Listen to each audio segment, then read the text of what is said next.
You're never gonna make it, you're not good enough. There's a million other people with the same stuff. You really think you're different? Man, you must be kidding. Think you're gonna hit it, but you just don't get it. It's impossible, it's not probable, you're irresponsible. Too many obstacles, you gotta stop it, yo. You gotta take it slow, you can't be a pro. Don't waste your time no more. Who the fuck are you to tell me what to do? I don't give a damn if you say you disapprove. I'm gonna make my move, I'm gonna make it soon. And I'll do it cause it's what I wanna fucking do. Cause all these opinions and all these positions, they come in millions, they blocking your vision. But no, you can't listen, that shit is all fiction. Cause you hold the power as long as you're driven. There's no way that you make it. And maybe you can fake it, but you're never gonna make it. Are you just gonna take that? Make them take it all back. Don't tell me you believe that. Are you just gonna take that? Or will you fucking fight back?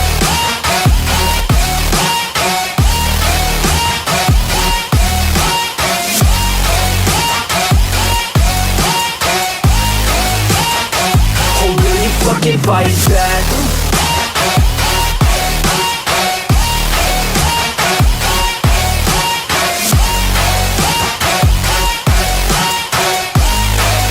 Yeah.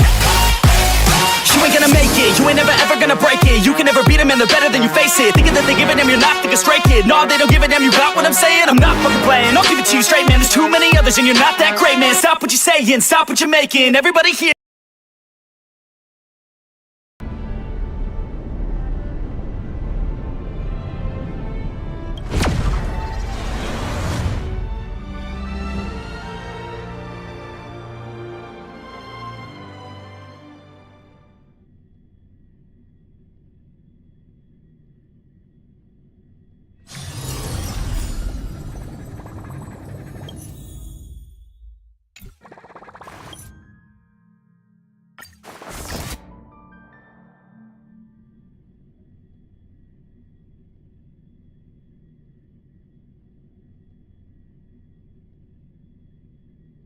But would the Imperator actually kill... Huh. These two are... So many guests today. Let's see who's here now. Two distinguished guests of the prophecy. One a clever and adorable warrior. The other, also quite heroic. Ah, heroes. I didn't expect to meet you again so soon. How fortunate. It's a pleasure to see you again, Dux Helcalithist and Dux Carminum.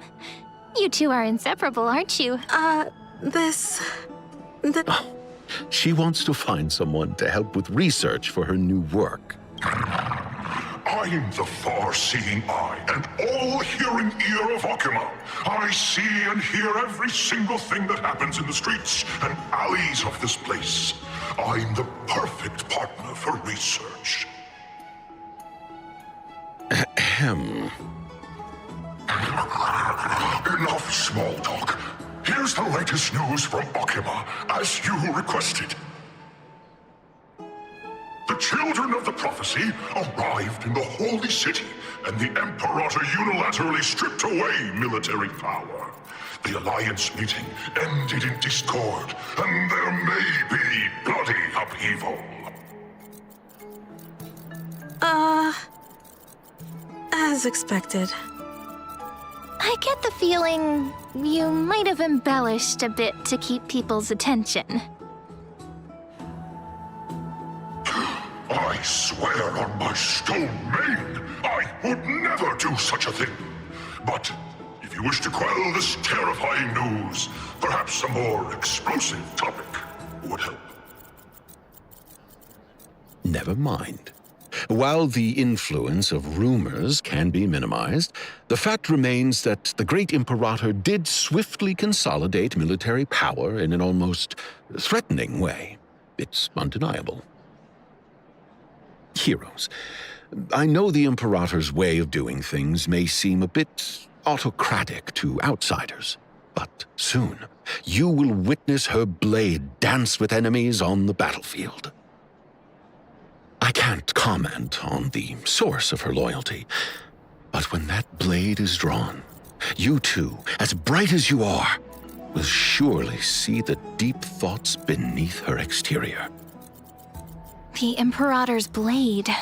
Is he talking about Miss Hycelens? I sense some unease in Dux Helcalithist's words. It seems the Imperator and Miss Hycelens share a much deeper bond than the others do.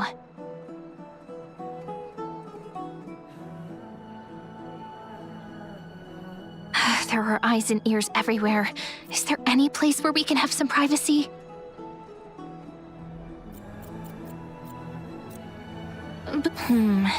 To understand the Imperator's secrets, we have to get past Miss Hycelens.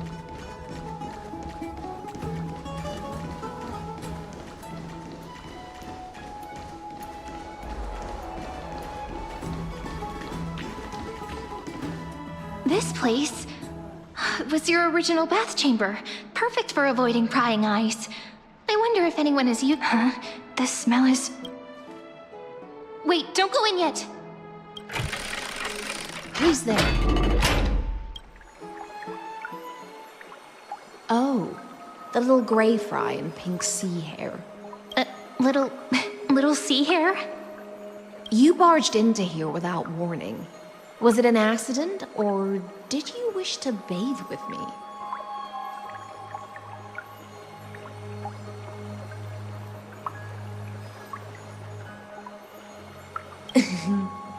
Is that so?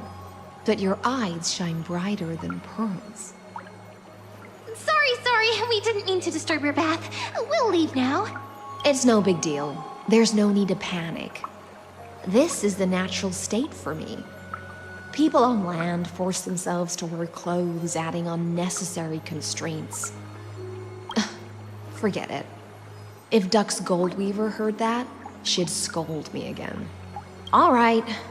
Please make yourselves comfortable and wait a moment. Let me first wash off the blood of the hunt, and then I'll attend to you two. Ah! The delegate from Ladon has been assassinated! Quick! Quick, someone come quick! Ah, the broken crab shell surfaces. I was worried it had been washed away by the current.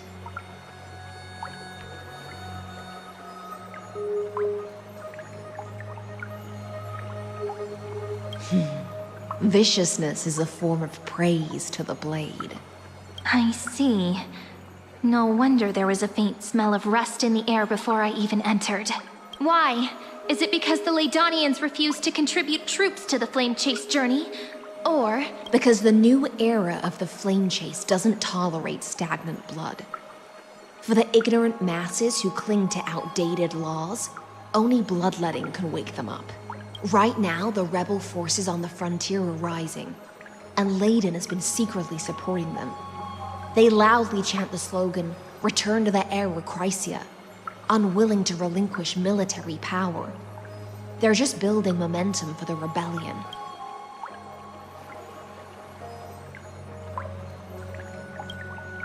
Thinking is a right given to citizens by the Imperator.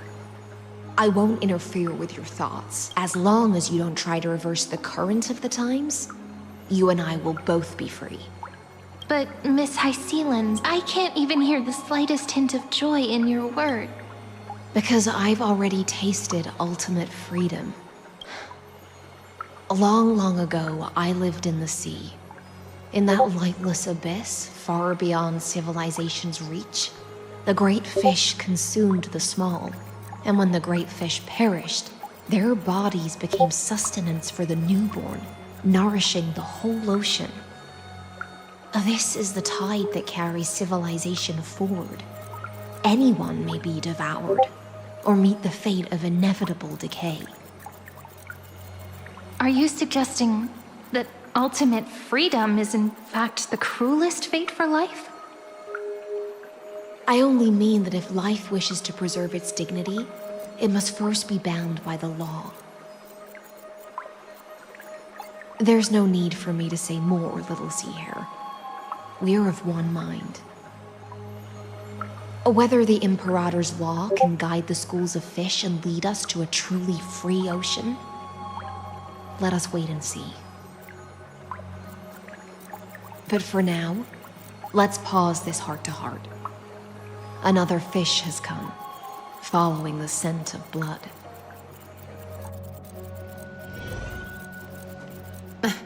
Being your subordinate is such a tragedy. I'm always having to worry about the messes you leave behind. It's simply our duty to the Imperator. All ready to go in an instant. Miss Hycelens, you truly are impossible to predict. Yet you, a golden trout who's always busy all day, suddenly have the time. Do you think I wanted to come? I suggest you burn some more of the incense offered by our allies, lest my creations be tainted by the reek of fish. I'm only here on the Imperator's behalf to remind you to prepare for the banquet. Fine. But I must retort. What you call the reek of fish, to me, is the unique fragrance of the... Besides, if my fine clothes get stained, won't you just gift me new ones? I won't.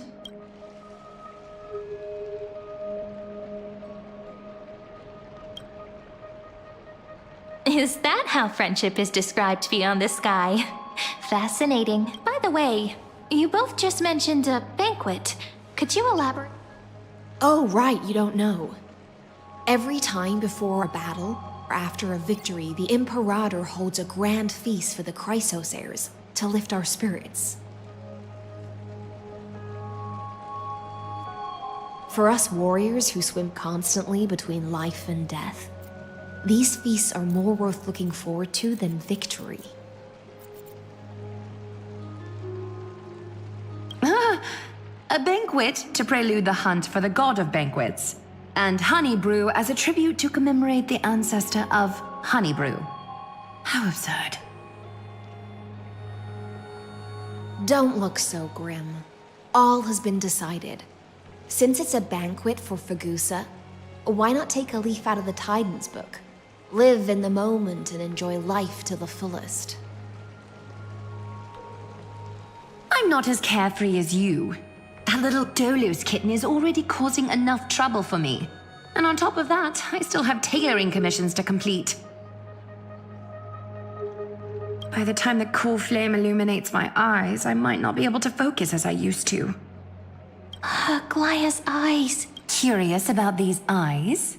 People often compare them to jewels. But I've already made my decision to ask Romance for eyes that can see everything. I wonder what this world will look like when I take the Divine Authority. In the future, you will still be the finest weaver in the world. Is this also a prophecy from the Three Things? It's even more accurate than a prophecy. After all, he has already witnessed it, right?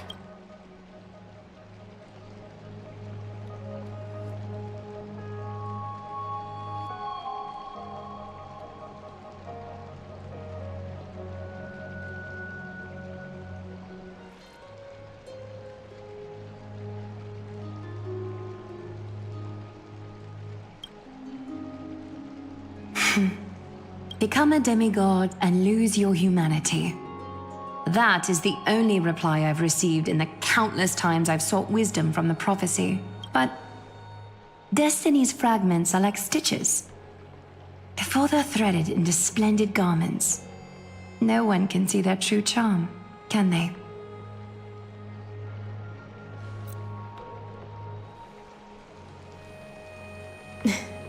Aglaya has always been troubled by the divine duty she must bear. But thanks to you, she seems to be in much better spirits.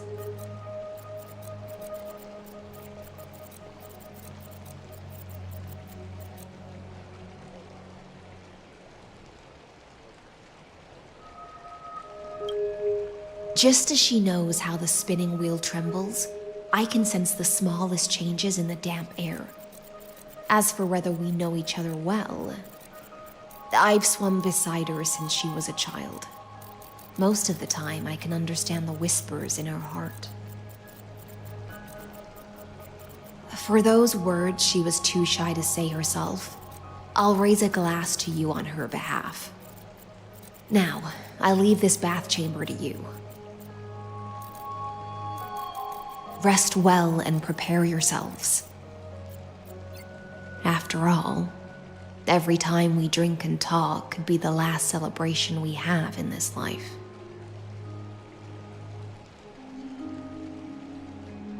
Miss High Sealance has given us the bath chamber. It seems she really does do whatever she wants.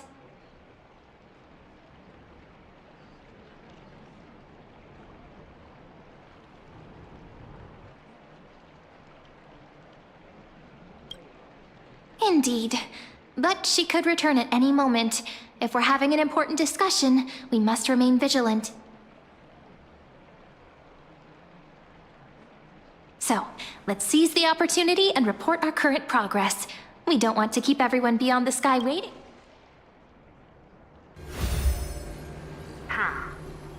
First, while that little empress with a candle stuck on her head didn't explicitly say it, she firmly rejected your request to take over the law. Fair enough.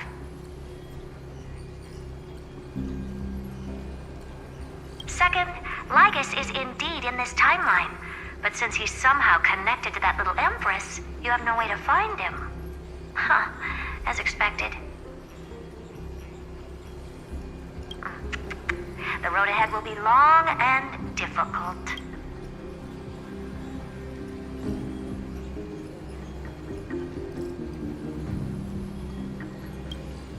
It's all just a guess.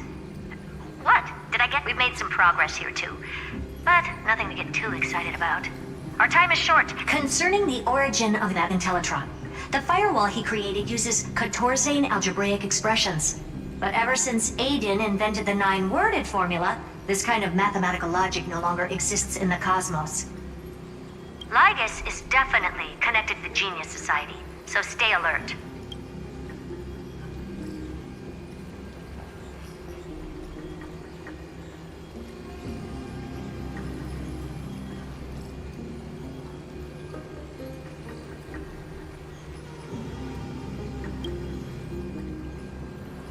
We can first exclude Droidhead themselves.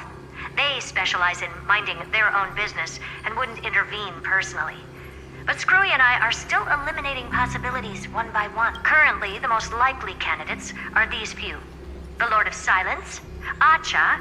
Oh, the 2 Ruperts are also possible. But it would be too boring if it were one of them.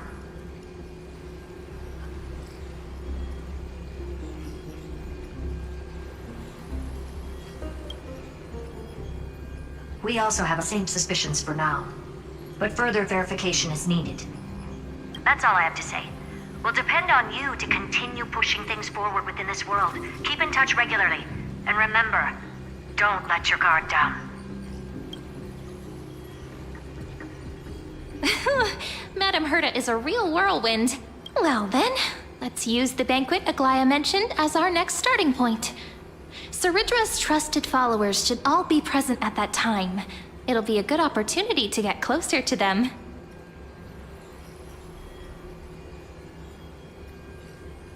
It's settled then. With our great teamwork, we'll be able to deal with anything that comes our way.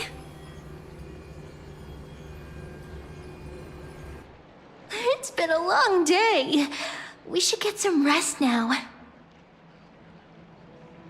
Yes, let's get ready for the banquet.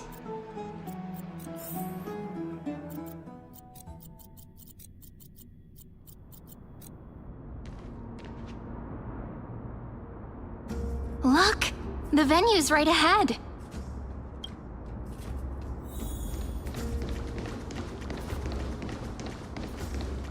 And I can even hear singing. It feels so romantic.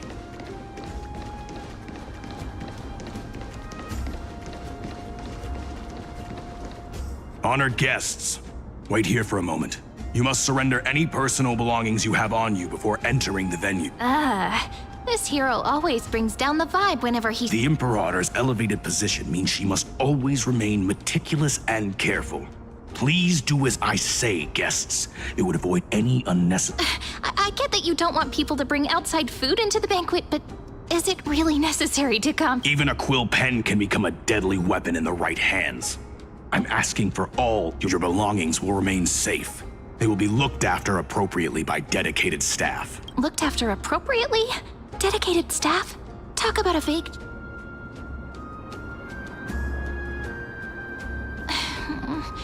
It seems like he's aiming specifically for the chronocognitive anchor. What should we do?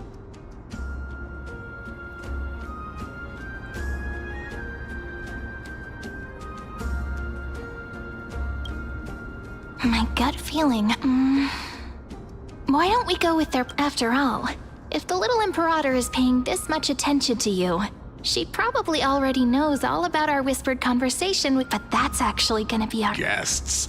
All right, we'll listen to you. Thank you for your cooperation. Why don't you head in with the other guests? Isn't Saridra supposed to be the focus of the banquet? But she's not even here. Why? Is there anything else we can... Hey, Labinas. I managed to get some honey brew that the scholars hid in the cellar. Wanna try it?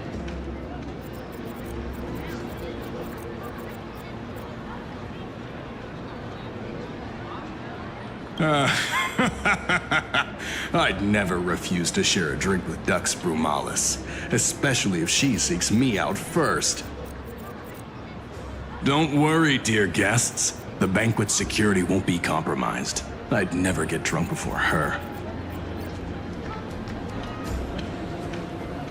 This banquet has a never-ending flow of honey brew. You're welcome to try it, and see whether our drinks are as good as those from beyond the sky. Thank you for the offer, but... The Imperator? Who knows? Maybe she's hiding somewhere, thinking up weird ideas again. If you ask me, she's never treated us soldiers properly, even though we put our necks on the line for her. Hey, I can't pretend I didn't hear that, Seneca. Either retract your statement or duel me. Fine by me. Attendant, bring us 10 more jars of honey brew. I'm gonna make sure he can't even stand straight by the end of this. You wish. Be careful you don't get... Actually, there are so many people, we wouldn't be able to find the Imperator even if she were here. I know. Let's look for seats that are raised up higher than others. You two have been wandering around the venue as if you have something on your mind. Have the attendants No, we love it here. It's just... we're a little concerned, seeing how the Imperator still hasn't arrived. Don't worry. I know what you've been waiting. Come, sit with me for a while, will you?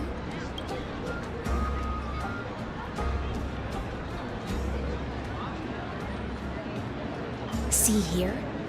This is Fagusa's dew of divine blood, the sweetest of all the 12 bottles. On the night before such a historical event, I'd like to share this marvelous drink with the deliverer. Doesn't this count as bringing in outside food? I knew that security check was targeted at us. What's the matter, guests? Oh, we're simply overwhelmed by such an honor. Are you worried that I might have poisoned the dew?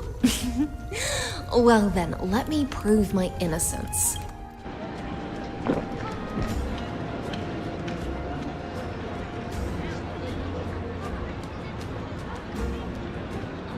See? It's completely safe. I feel like Miss Hysealans wants to talk to us about something. What? Worry not. Honeydew's not alcohol. It won't get you drunk. On the contrary, it can make your mind even... Please, have a taste. Would you like some too, little Sierra? I can drink it myself. How is it? Sweet enough?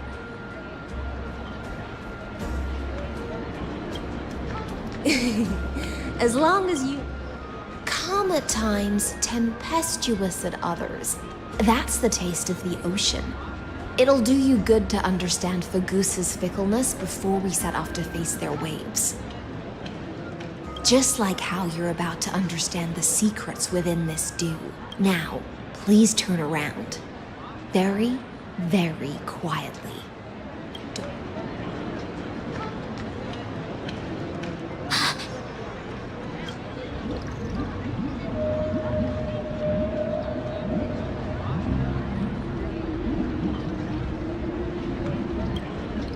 The dew of other gods all intoxicate humans, but the god of banquets dew is an antidote that can awaken humans from a sea siren's enchanting song. Since the start of this banquet, all the guests have been under the spell of my song. None of them can see the Imperator and that Theoros. But you two, I wish for you to see the truth. Is this also what the Imperator wants? This is my personal request. I can't bring myself to trust that Theo. The Flame Chase army changed after he descended with Orynyx's divination and brought the prophecy of the stars to Akama. His seductive whispers harbor something malicious within, and will ensnare those of us blinded by ambition. You are the deliverers of the prophecy, and know about him far more than I do. Perhaps only you can find traces of the truth from his actions. Then we can show the Imperator the right path forward. Oh, but isn't this acting behind her back? Amphorius has become far too weak. Even heroic actions protecting her from harm must be conducted under the water's surface. I am the Imperator's blade, and I must clear the way for her while remaining concealed in the torrents. Then, ensure I'm pointing my sword towards the true enemy. Can you promise me something, Miss Hycelens? Ask away. My friend has in fact come here to stop that villain's evil scheme. Our goals are aligned. But as to the decision the Imperator must make, he has no wish to transgress her authority. We just want to tell her everything we know.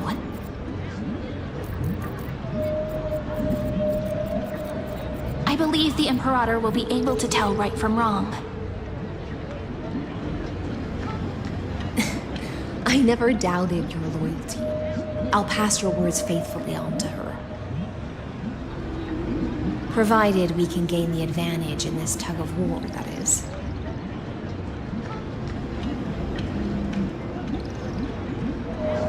Now, return to the feast. Bring this cup with you and keep your distance. Pretend you are still immersed in this, and I'll control the moisture in the air. That way, you'll be able to listen to sounds from afar as if you were a whale of the depths and hear every word of their conversation. I wish you a victory in this first skirmish. It's the exciting and thrilling undercover part of the adventure.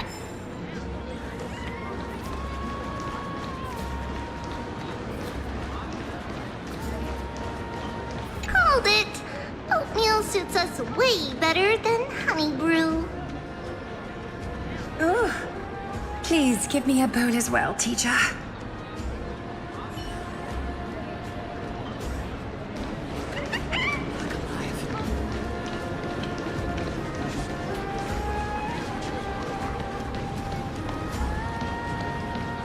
Let's mingle in the crowds here.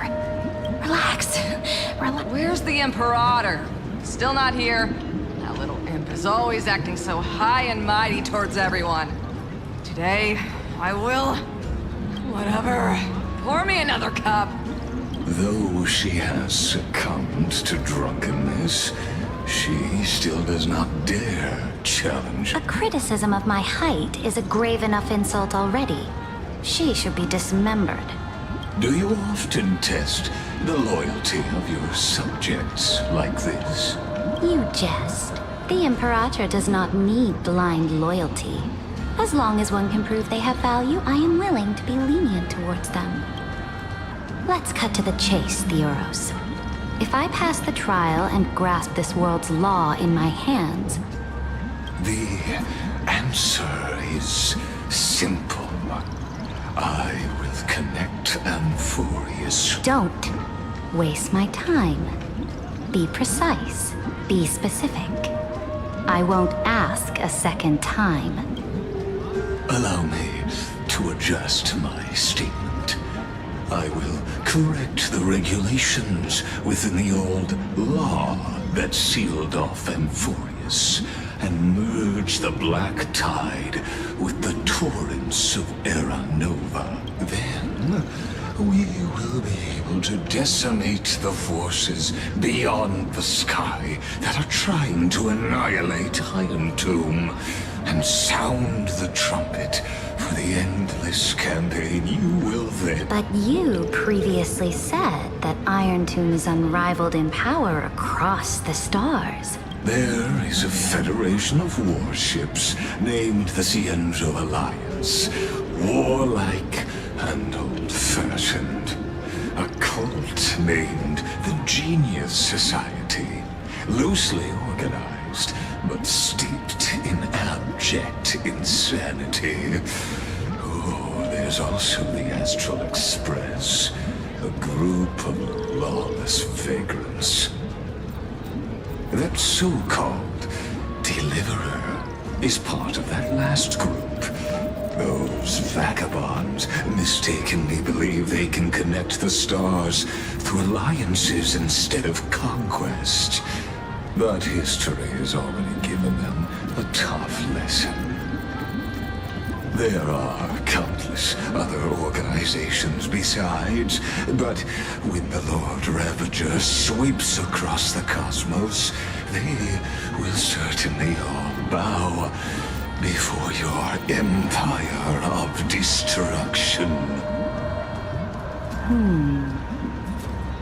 The Ackman Alliance is invincible!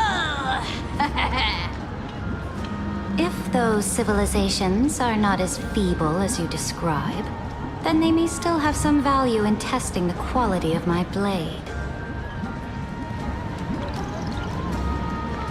That being said, even the smallest and weakest city-states should build an obelisk to the Imperator, so that their people can constantly recall the glory of her Walk a little longer with me, Theoros. I don't like how this is going. Our little Imperator seems fascinated by the destruction. Grapevine, a little sea hare? It seems like they're still talking. Get closer.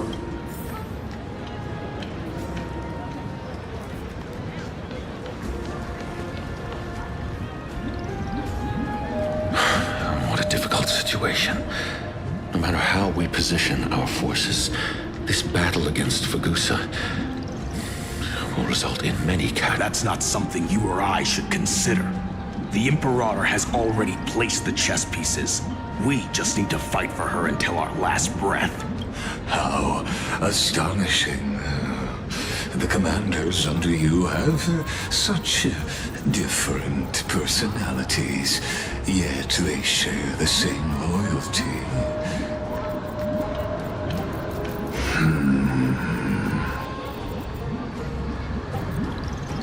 He's looking this way. Quick, do something and pretend we can't see them.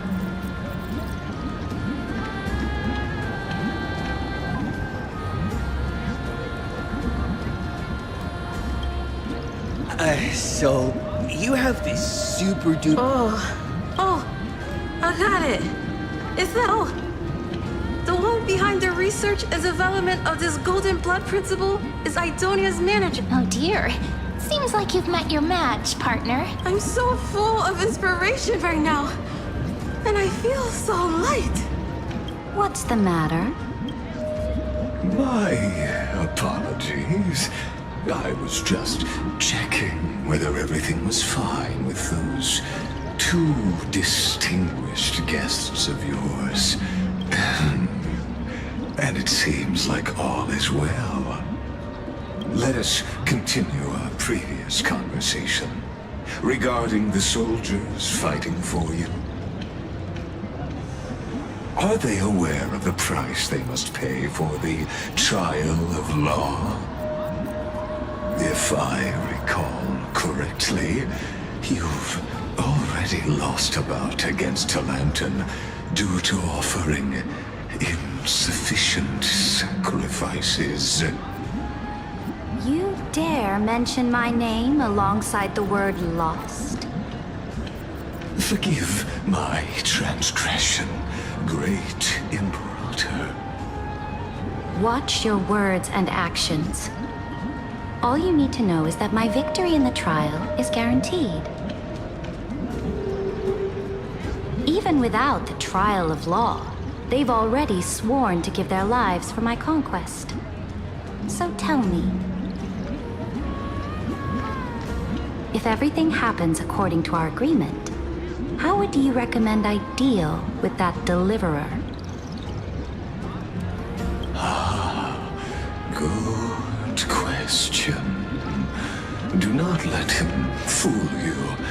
That man from beyond the sky contains a seed of ruin within his body. He must not be allowed to tarnish your glory. Therefore, the wisest decision... You plan to torture him? Calling it experimentation would be... The guest's patience is running thin. I plan to remove the Fantasia and head into the banquet. I will heed your advice. Leave for now, Theoros, and go back to Akama. You don't want to confront those two directly either, do you? Indeed, it's a pity that anti-Catherians are lightweights when it comes to drinking. Before I leave, I would like to make a toast to your... As I expected. That Theoros' schemes. Thank you for your bravery, guests. It's time for me to dispel the Fantasia. This will be the Imperator's last public address before we head off. And therefore, likely, the final chance to change her. I will try to get you a chance to speak, and I'll also prepare for any contingencies. The rest is... You should head back to your seats for now. Oh, this honey brew sure wears off fast.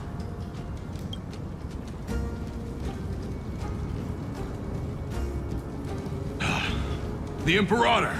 The Imperator has arrived! No need for formalities. I should be apologizing for my tardiness instead.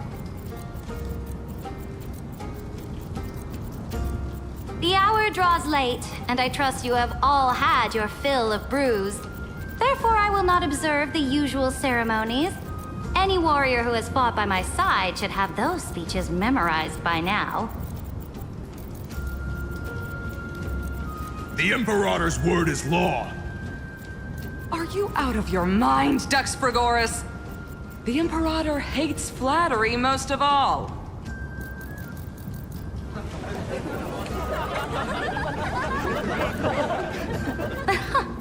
A joyous atmosphere is a better fit for showing me your resolve. I believe that you, my dukes, will do all you can to assist in the campaign against Fagusa, just as you always have.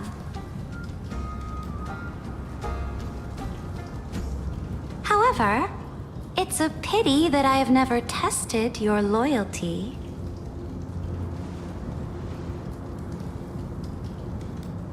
What does she mean? The purpose of tonight's banquet is not to raise our morale, but to establish which allies our alliance can actually trust, and sever the heads of the traitors as a toast to all before we march. Yes, some among us have discarded their vows in order to foment vile conspiracies. Now listen! These traitors are standing right here in broad daylight.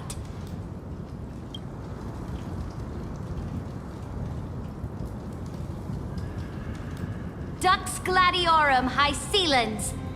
She used the Sea Siren song to immerse the crowds in an illusion and conceal her whereabouts. She then worked with those from beyond the sky to spy on confidential matters, hoping to rob the core flame by force and harm me!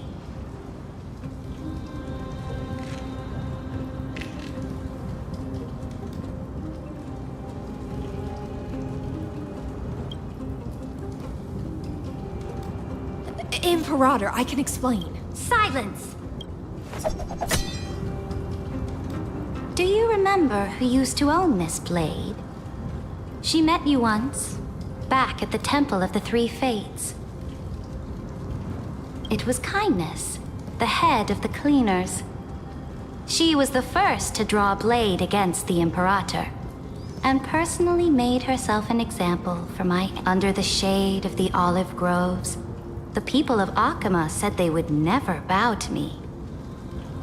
In the frozen, lethal fog, the people of Idonia said they would never bow to me. At the beginning of the myriad paths, the people of Yanisopolis said they would never bow to me. But now, they all lie silent. They now fear me as they fear the law. For I am Saritra, and I am the Imperator! If you have any last words, say them to the Emperor. Then, face her After I cross this river, it will be a tragedy for mankind. But if I do not cross, if you are ready, then I'll follow you and fight to the last.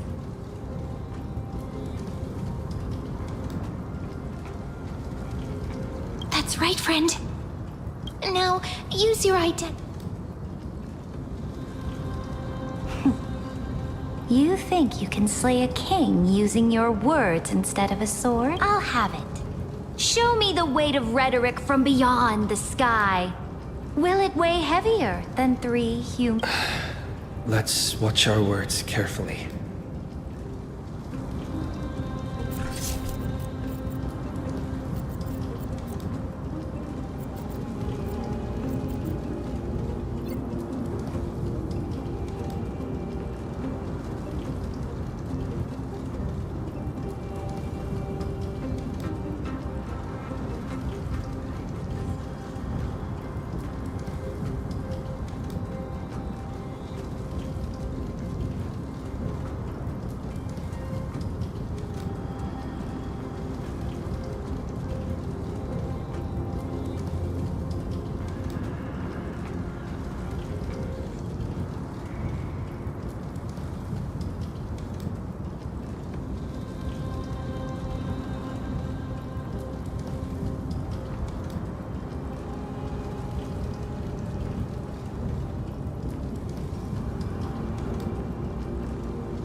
Before I arrived in this world, The Chrysos heir of World Baron was a young man with the pseudonym of Finan. He came from Aedes Elysiae. In order to combat the lies of the Era Nova and deliver Amphorius from the ending of the destruction, he lived through history 30 million times, hoping, futilely, to find a breakthrough. And Cyrene, the young woman standing beside me, also carries an equally heavy destiny.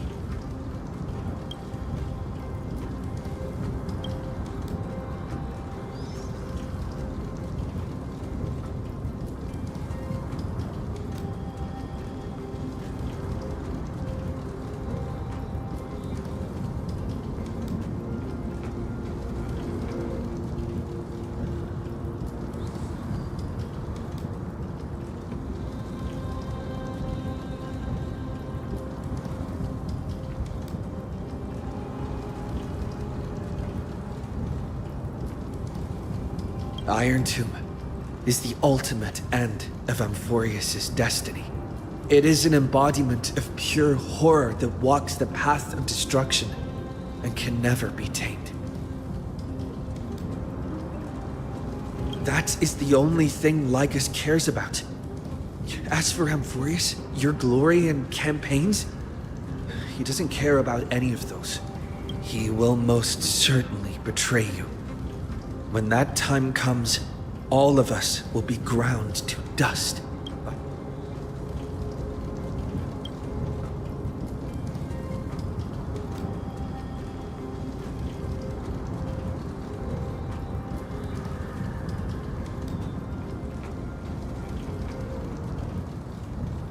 I walk the path of the trailblaze. My friends and I have always obeyed the creed of explore, understand, establish, and connect. Conquest and destruction are never the ways to build bridges between people. Therefore, if you choose the way of the destruction,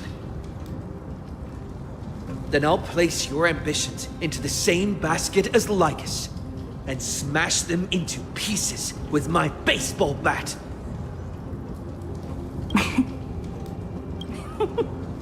That was truly a chaotic speech. All that needs to be said has been said. Dux Frigoris, Dux Bromalis, escort the traitors to the prison.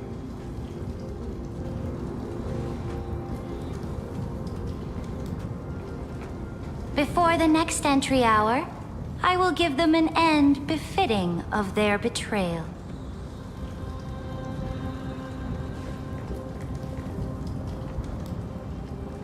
Oh, great Imperator, your ambition certainly eclipses all things.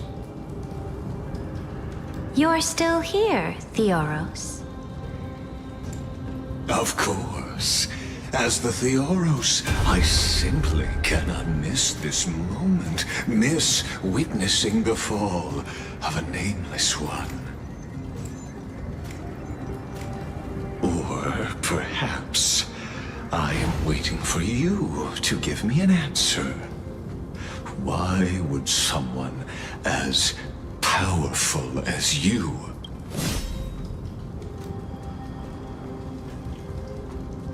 use such a clumsy excuse as imprisonment to ensure the Deliverer's safety? So you finally tossed aside your act. I must point out that you are just as impressive an actor. This banquet was always going to be a game of chess, where you would try to control both sides and turn both them and me into your pawns. That's right. That little Imperator never trusted anyone. She was always trying to see which side had more sincerity. Oh, All right, we'll listen to you. Here you go. Also, please pass on a message to the Imperator from us. She can trust my friend, anywhere, anytime. But as to the decision the Imperator must make, he has no wish to transgress her authority. We just want to tell her everything we know. Now, use your identity and add in a bit of experience and charm and testify to the Imperator as we promised. And we won. Sincerity will always remain the greatest shortcut to people's hearts. I can toss your words right back at you like Kyrgyz. Why would someone as powerful as you pretend to be a mortal and kneel before me? Unless you enjoy giving flattery and prostrating yourself. You are mistaken.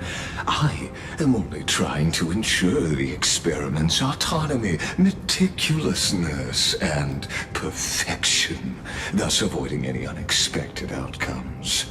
A forceful intervention will only create larger errors, reduce efficiency, and introduce ugliness.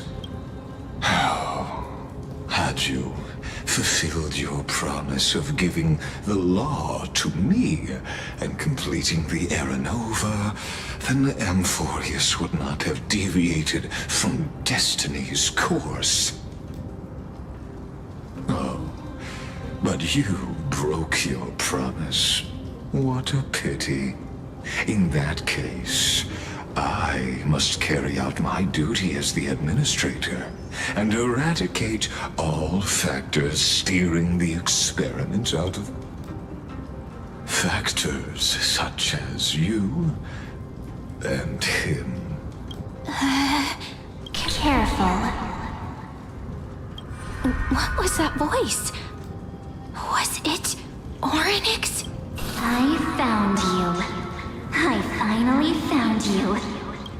Be careful. This land will face disaster.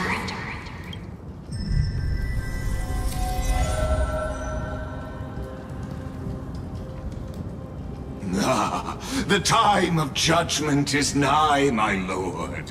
The prison I have built for you is now complete.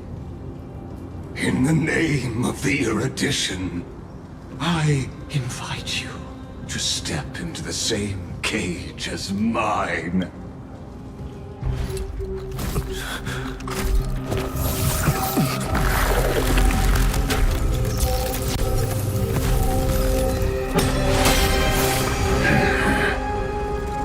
What's the meaning of this, Imperator? I did not permit you to act. A ruler is the only one who can decide their subject's destiny. But, great Imperator, what judges destiny is not the ruler, but gods. Don't forget, my realm only allows for the existence of humanity. Moreover, dealing out extrajudicial punishment equates to defying the law, and the culprit is to be sentenced to death. But you have seen how I can erase life from this world with just a clap of my hand. I fear you are still quite unaware of your current situation. Allow me to reiterate. I am giving you a simple choice. To collaborate or to be destroyed. There is no other way. Shameless behavior. If that were true, you would have killed me long ago. You in fact cannot kill me. I guessed it the first time I beheaded you. Because of the law, you cannot be completely destroyed. And the same is true of the Chrysos heirs.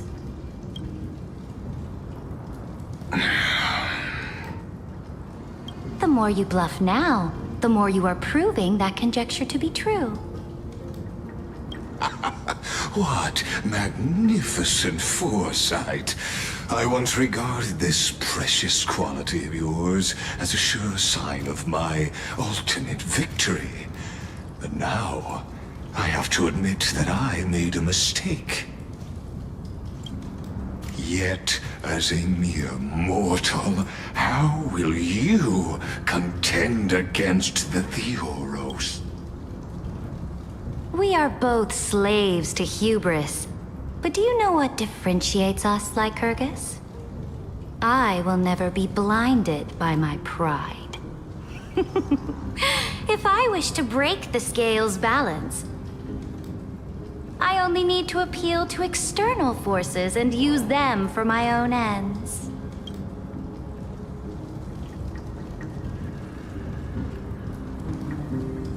Finally, we get to meet face to face, Senior Society member. I offer sincere acknowledgments for your many past achievements, but I must deeply regret your current perspective. Trust me when I say that you aren't the only one feeling regret right now. Screw them. So you two are the allies from beyond the sky the Deliverer spoke of, and why he demanded the divine authority of law. Come and prove your strength to me. Show me the power of these so-called paths. I have spent much time and effort to secure this treasure from beyond the sky just for this moment. In the name of the Sovereign of planet Scrulum, your allies have responded to your call, esteemed Emperor. Please allow me to spell the situation out for you, Lord Lycus. Permission to read the ultimate protocol is already in my hands. It'll only be a matter of time before we acquire the authority to write and execute commands as well. There's no way the flame chase journey will continue after you've burnt your bridges so thoroughly like this. Do you really think you can still win? Oh, seriously. Don't embarrass the society.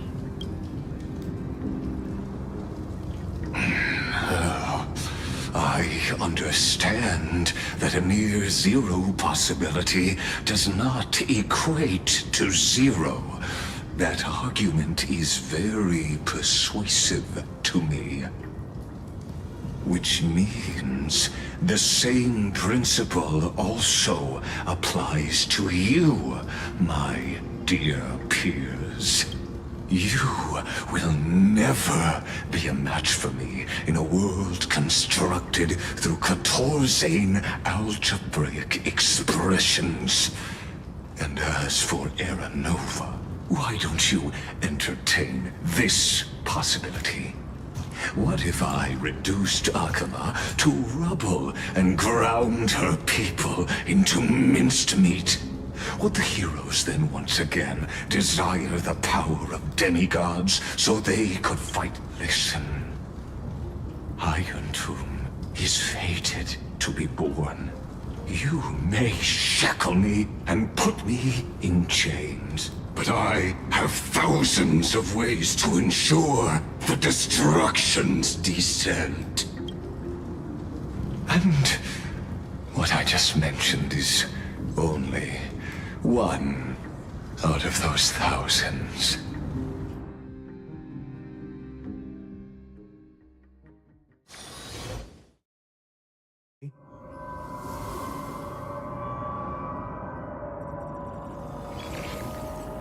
This is the place outside the legends? This doesn't feel the same as before. Warning! Warning! Warning! Warning! Warning! Warning! Command, Since we parted ways last time, I have modified the exomyth into an audience area exclusive to you.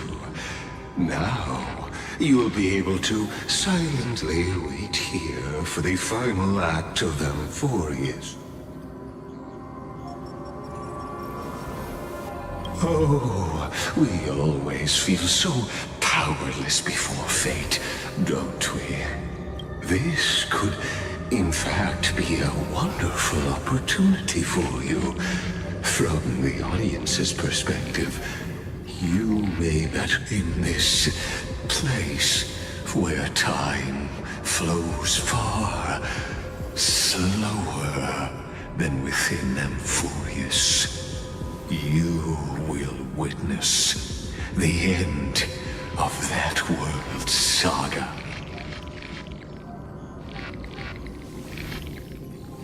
Oh, I am not doubting your capacity to create miracles. The answer concerning the prime mover of life and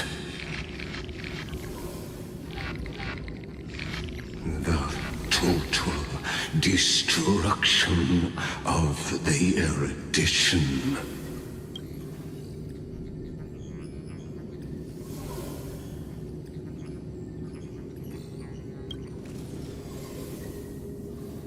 Do you see me as their faithful? I am certainly not.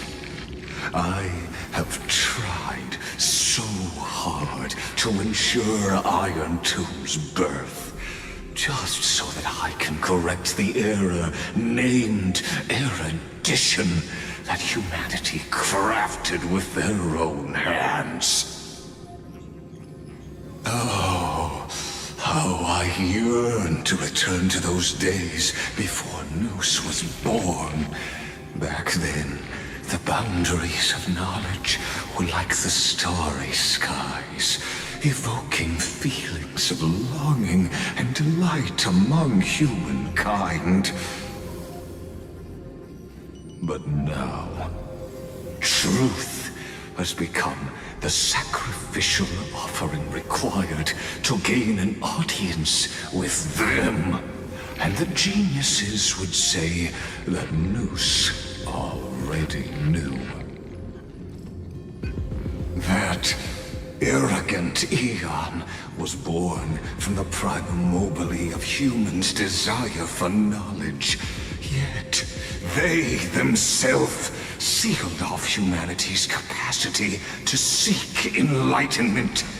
I am simply cutting down a tree of doom that we planted ourselves. I must admit that the process of answering your questions has reminded me of the happy days of learning in my youth. However, it is a pity that my true form must now descend into Amphorius to deal with the accident that arose because of you. But you won't have to wait long.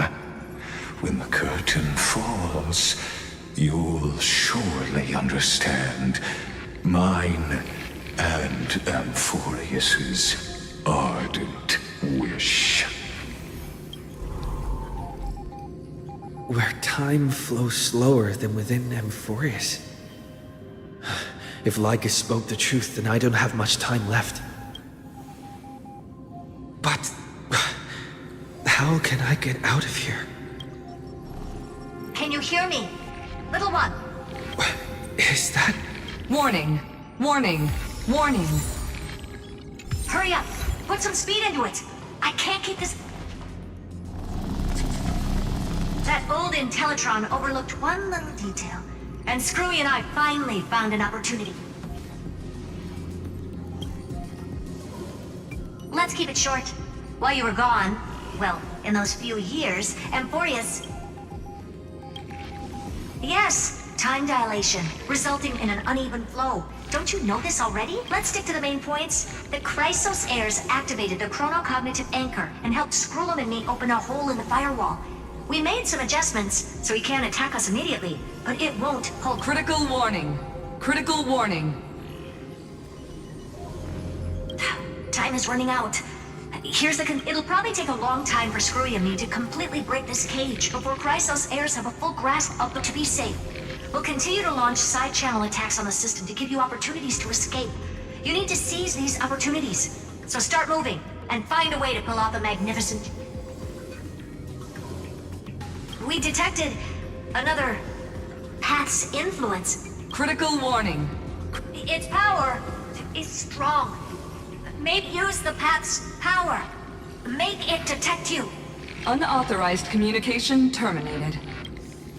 Is Herta saying a certain Path's faction has arrived? I mastered the powers of different paths in my previous journeys.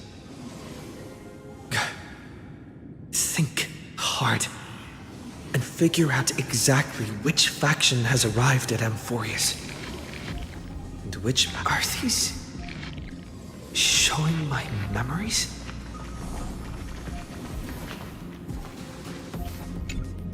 With a Stellaron in my body, I woke up at the Herta space station in a world that'll give rise to a Lord Ravager would definitely draw the attention of the destruction.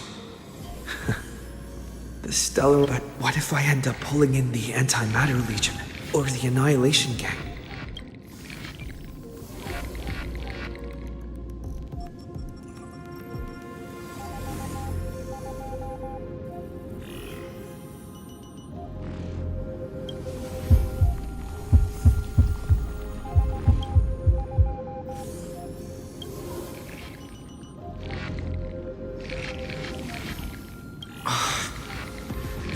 Failure is not necessarily a bad thing. This power wasn't gonna call up anyone nice after all. I obtained the flaming lance left by the architects and gained the power of the preservation. That's right! No matter how far away a planet is, the IPC is guaranteed to pay attention as long as there's a business opportunity. Isn't Amphorius a pristine... Besides, even if I can't call up my friends from the IPC, the architects and the nomadic miners should be able to help too. There are definitely cities and ores in this world.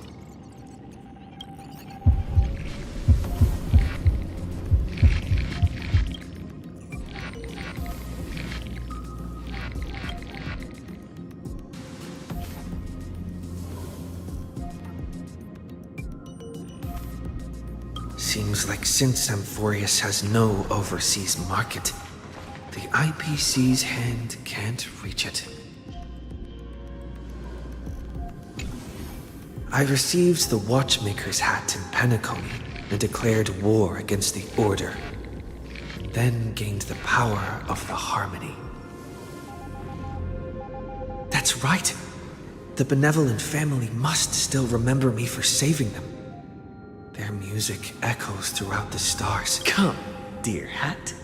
I've put you aside for quite a few chapters already. Sing with Clocky.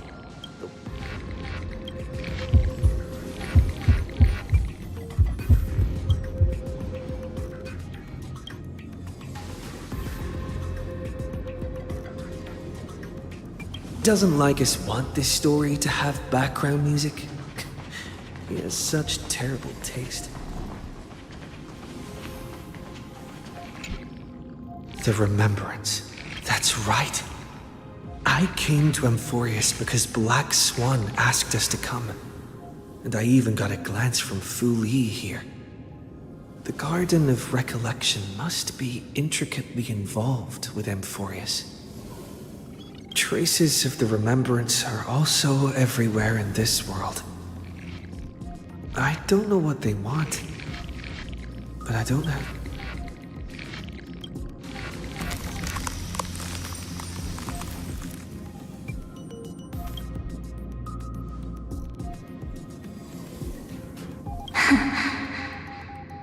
I finally found you.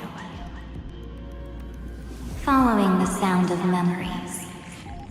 A Pathstrider walking both the Remembrance and the Trailblaze.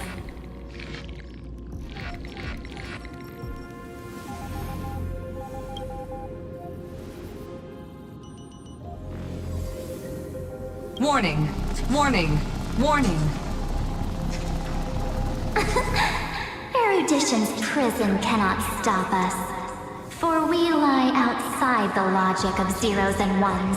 Come, leave the cage of Logos. The mythos of Amphorius waits for you to continue its story. When that brightest star, that star heralding the dawn, finally rises, a boat, so used to drifting, at long last enters an island's safe embrace. Oh, Pathstrider, we have helped you break free. Hurry and set off. The Child of Remembrance awaits you. March? What's she doing here?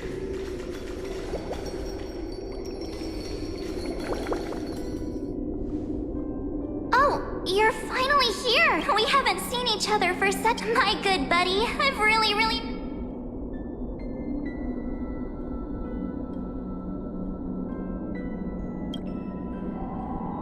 Aw, don't be so sad.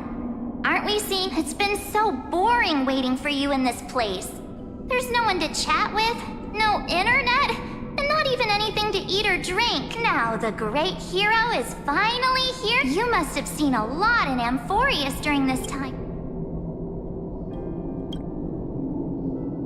Then take your time with the storytelling. But let's get out of this spooky place first. This is not a good spot for a reunion. Why don't you take me back to reality? So, let's head off. Why does What are you standing around for? Hurry! This door should be the exit. Maybe my instincts are wrong. Let's Are you okay? Has it been so long that you're still... No. The discrepancy is...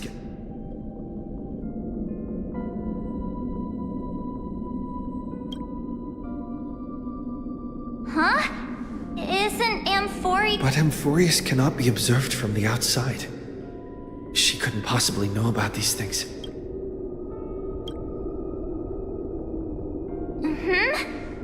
No, he's not. Never mind. Don... No. The geniuses would have made sure that Don Hung made it back on the Express. Besides, the March I know wouldn't be so dismissive. I guess you have something you want. Then there's no need to feel things out first. With questions. Let's try.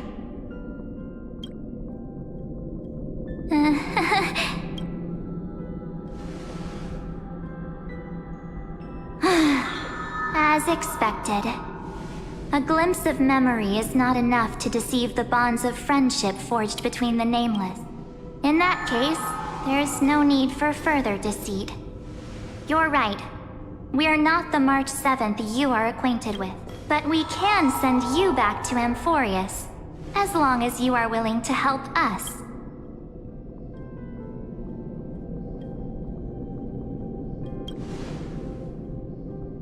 She's fine. This form was simply borrowed from your memories. We'll introduce ourselves to gain your trust. We are the Garden of Recollection. You should be very familiar with that name by now. Just as a reminder, while you hesitate, time is quickly ticking away in Amphoria. Working with us is the best way to stop the enemy of erudition. Erudition would treat any results unrelated to the experiment as garbage and throw them out. But we don't work like that. The Remembrance treats all these instances as important materials needed to weave the universe. Besides, this would be child's play for a great hero like you.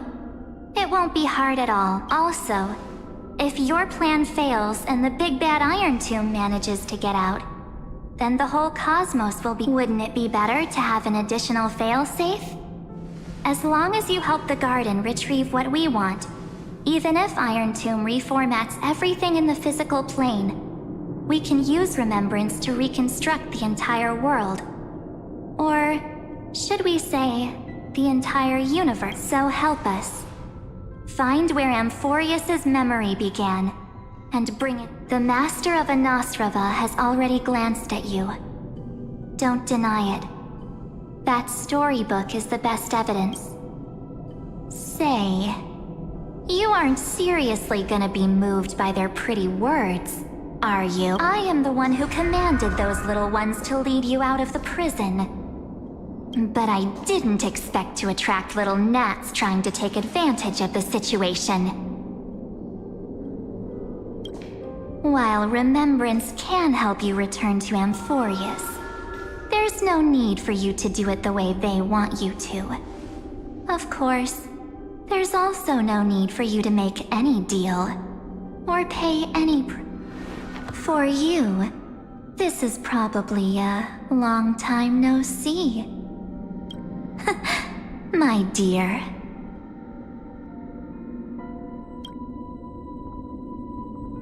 Shh. There's no need to say anything. I know. You have so many questions swirling around in your memories at this moment. And you feel so helpless. Put them aside. For now, Or do you need more proof? That won't be hard. Wait, stop it! They're awake! I'm gonna keep our first photo, alright? That won't come to pass while we're around. And now, The statue. Is that Donham's brother?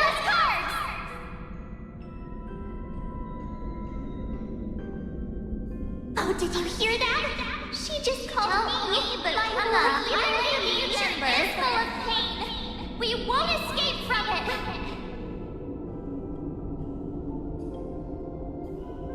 Hey, are you sure? Maybe a couple of punches will help to jog your memory.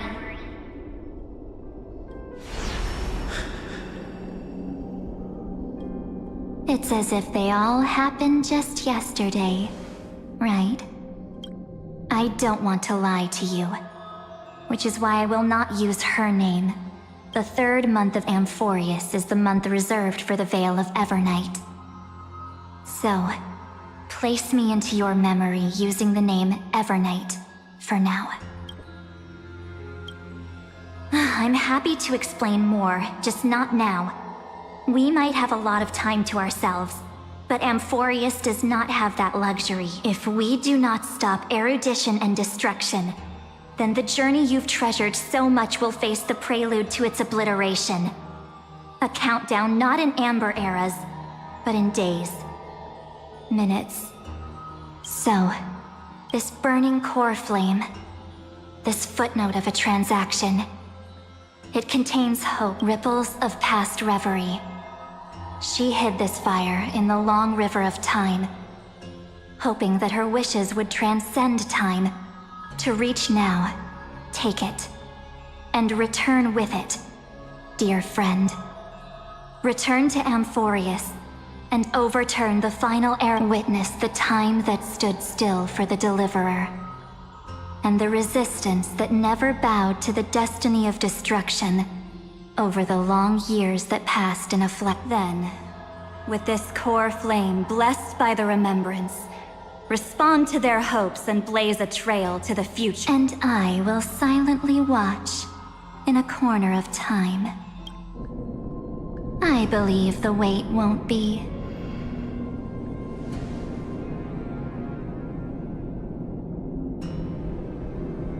What exactly? Keep going. Keep trailblazing for Amphorius. For you. And for the March 7th in your memory. Go forth.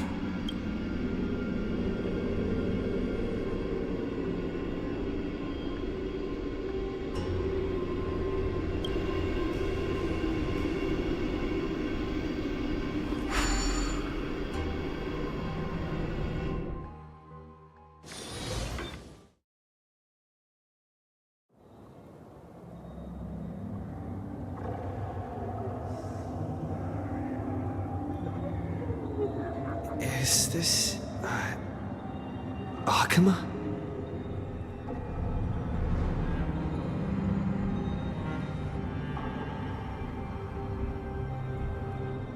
No one's here.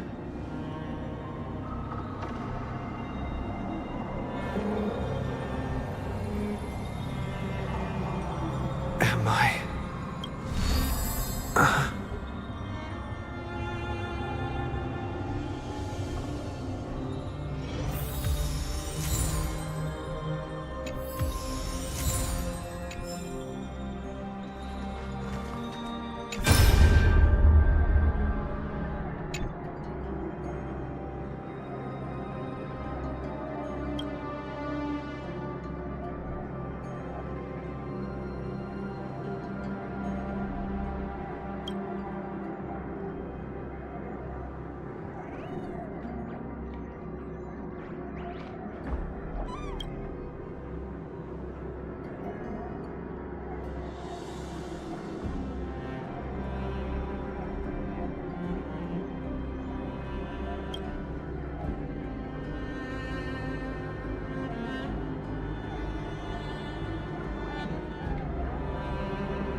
The chronocognitive anchor?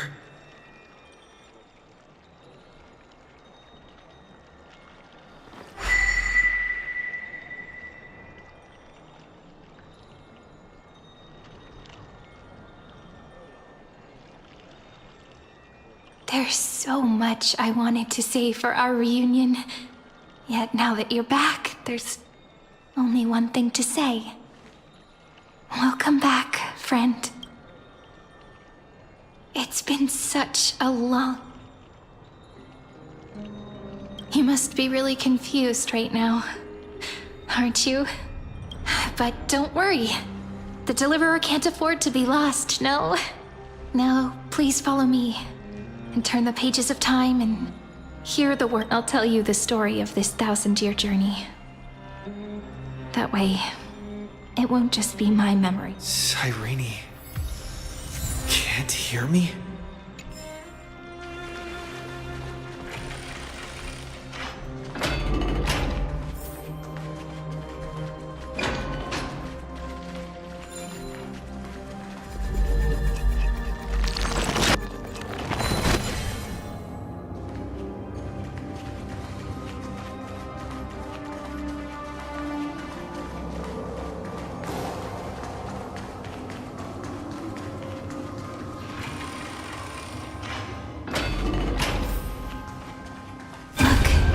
Scenery of the past has resurfaced. Time flies. 200 years have passed since the Deliverer's fall.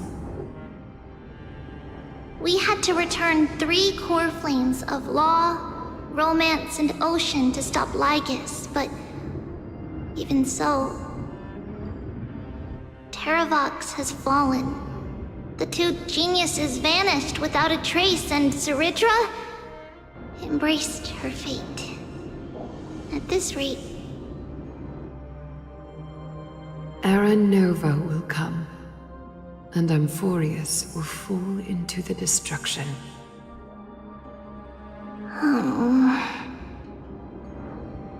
It seems the key to rewriting the end once again lies in the core flame of world-bearing. According to the instructions left behind by those 2 geniuses, we must get it into the Deliverer's hands, no matter the cost.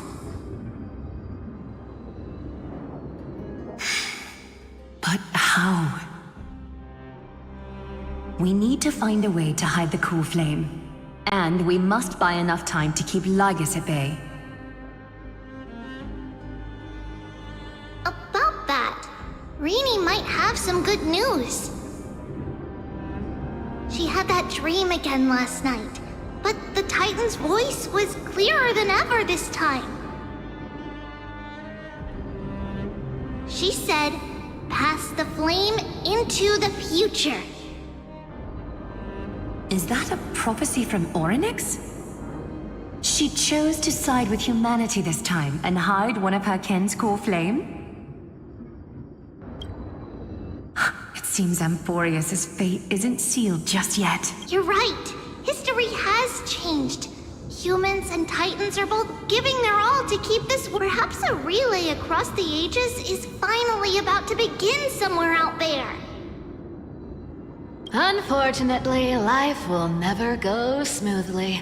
Leiden's army is already at our gates, and their commander, that Lycurgus, he's right outside Akama. Light calendar 3960. Saridra, under the pretense of a campaign against Fagusa, sacrificed 500 Chrysos heirs to complete the trial of law. This tragedy shook everyone in Amphorius. That same year, Saridra the Imperator was assassinated, after which Aglaya the Goldweaver took command. Thus began humanity's second flame chase journey, a path hanging by a thread. Come, this way.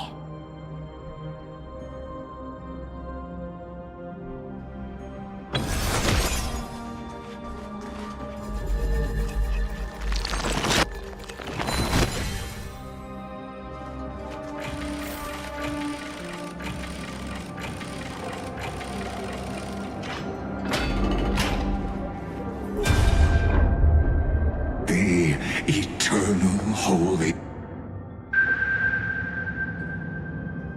The Memorial Palace lies in ruins. Countless mortals have perished because of your stubborn resistance. It's time you learned the cost of refusal. Now, answer my question again. Where is Kephali's core flame?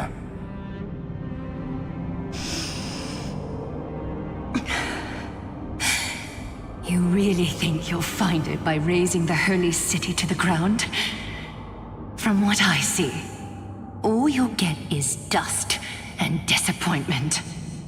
Don't forget, you can't kill the Chrysos heirs mentioned in the prophecy because of law. I have never denied, which is why I now place my hope in the faithful citizens of Akama. Now then, I'll be cutting open your chests and using your scalding golden blood to baptize the masses. Allow me to apologize in advance. We... Leave this to me, Lady Aglaya.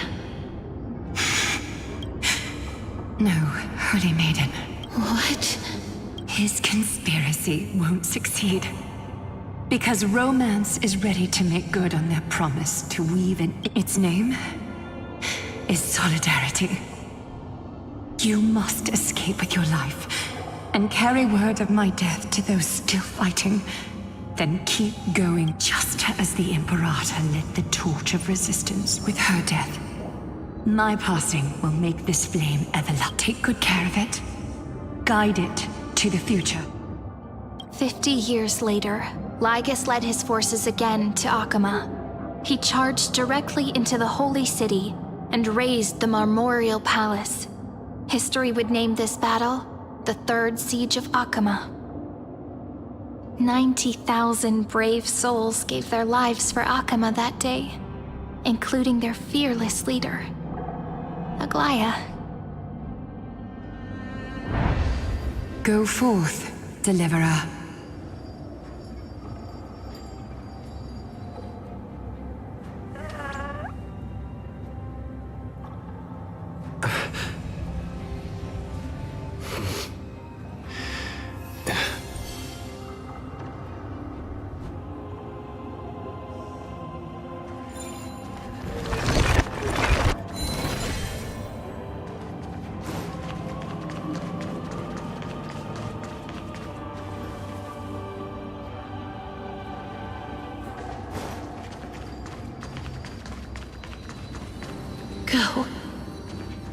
When the frost melts and the snows give way, the flowers will bloom again.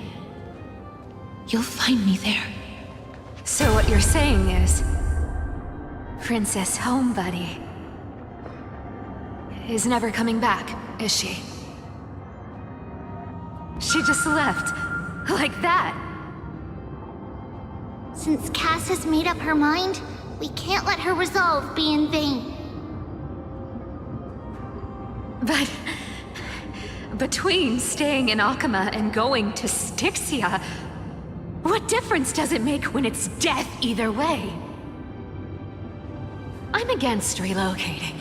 With Kefali's protection, isn't Akama far safer than that dead city? Cass's plan doesn't involve any relocation at all. Huh? Like you said, Akama is humanity's refuge. We never intended to get everyone moving to Styxia. It's just on Cass, Hycealans, and me to prepare the final trump card for the Deliverer. Wait, what kind of trump card needs all three of you demigods to throw yourselves away? We must lay down the path to the future, so when the Deliverer returns, they'll have a clear road to reach the location of Era Nova.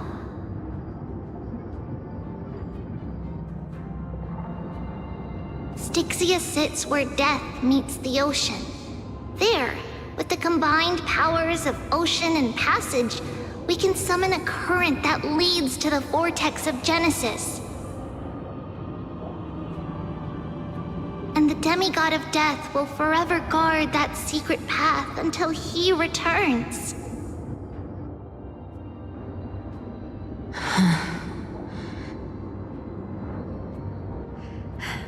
We all know Lygus will set his sights on the vortex of Genesis. That's exactly why we have to do this.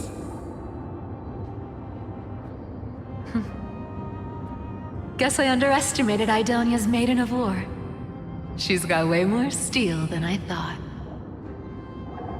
And Cypher, we need you to head to Castrum Kremnos as soon as possible. By any means necessary, forge an alliance with Strife.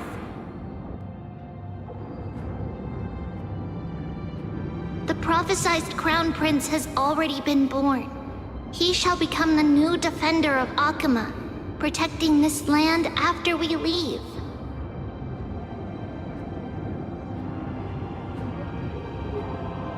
You don't need to worry about that. I just came back from Castrum Kremnos. Only a step ahead of the news. Treeby, something's flying towards Akama, and it's really fast.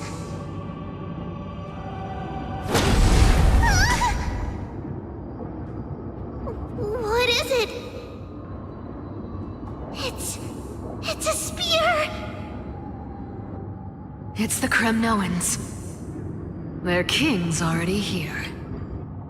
With the protection of the demigods Trebios and Cyphera, Akama endured wave after wave of warfare, though just barely. Castorus chose Styxia as the last resort, and completed the trial of death, causing the stagnant waters in the River of Souls to recede. Soon after, Trebios departed on a long journey. That same year, the Kremnoan king Euripon, along with his son, Prince Midamos, joined the alliance to safeguard the holy city in the Battle of Deliverance.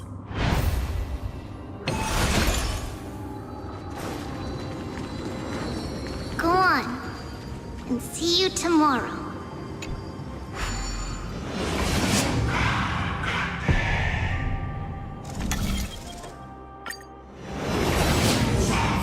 Breaking me apart buys this world even one more second. And so be it.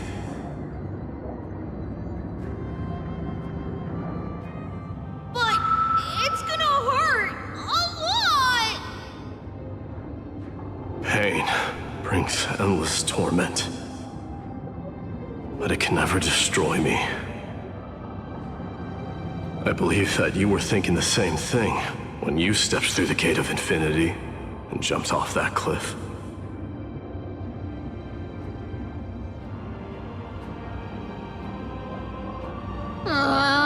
Can't argue with that. In the current situation, this is the only path Akuma has left. Just do as I say. Split my soul into 5 pieces. Forge me an immortal vessel. Let the blade of strife hang forever overhead, locked in battle with their enemies to the world's bitter end.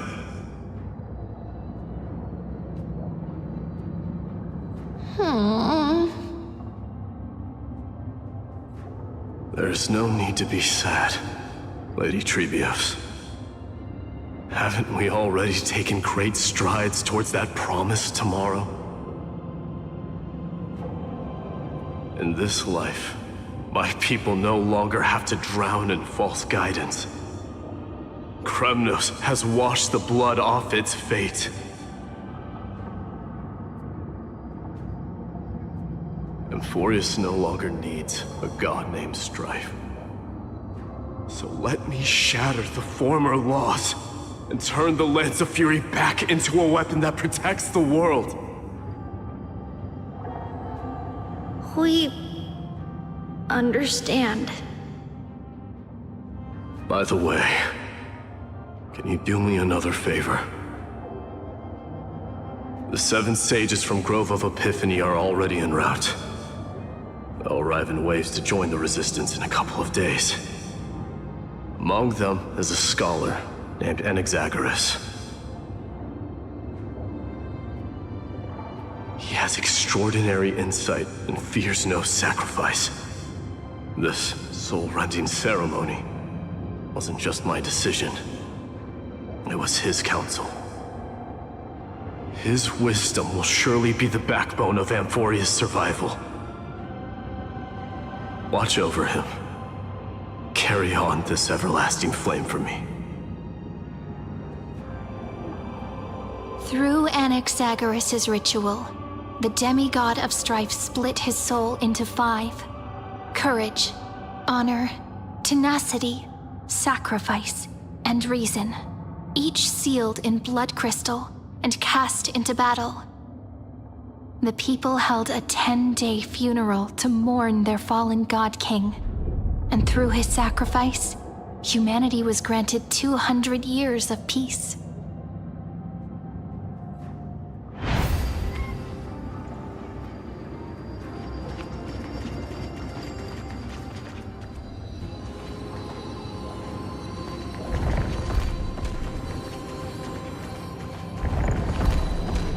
Keep moving forward.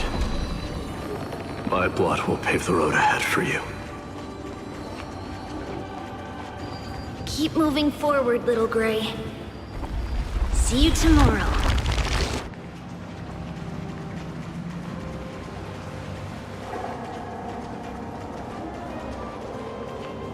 That seamstress wasn't wrong when she said a lie needs more lies to keep it together.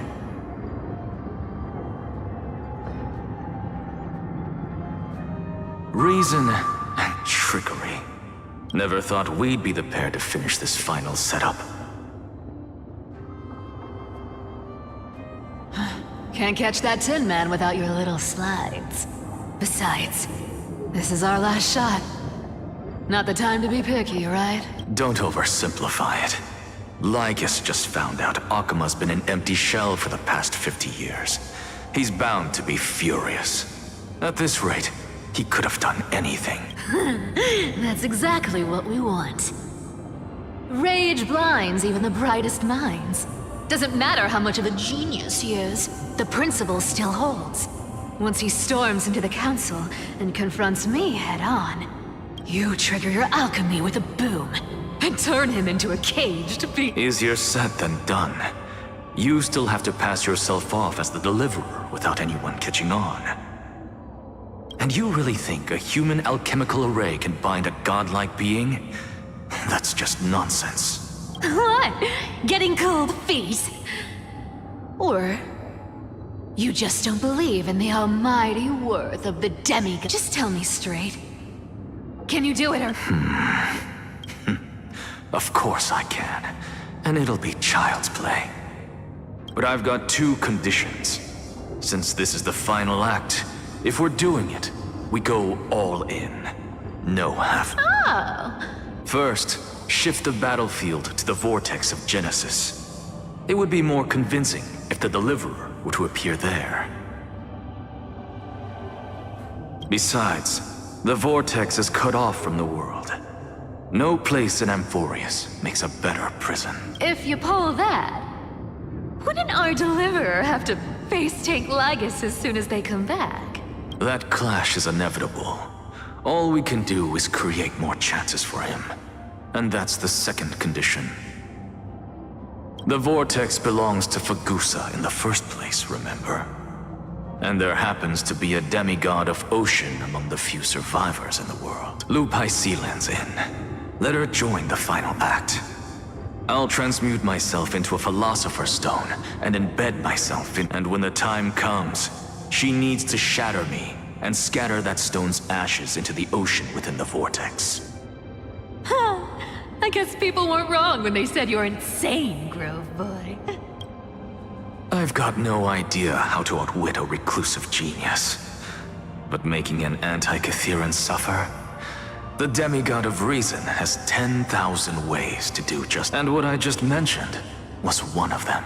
So what exactly does your formula do? By now, Hyacinth must have completed the Sky People's ritual. Since that Theoros loves a good performance as much as I do, let's make sure he enjoys our show to the fullest. As for how the Deliverer will complete the Era Nova, well, that will no longer be our concern. It was the last battle known to the world, initiated by two demigods least suited for war. In the end, reason and trickery kept their word. At the cost of their lives, they sealed Lygus within the vortex of Genesis. Go forth. Finish the greatness left undone. Quit overthinking! Just run! Keep running. That'll be enough. Irie, it's dead quiet here.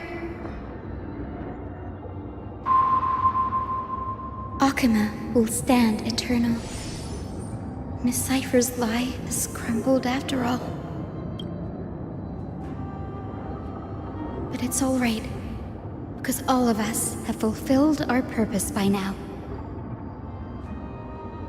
When the Deliverer returns, no matter where he is, sky will turn clear, and a rainbow bridge will rise, carrying him to the final battleground. Cyree, this arduous relay is finally nearing its end. Now, I'm passing the final No, that's not quite right.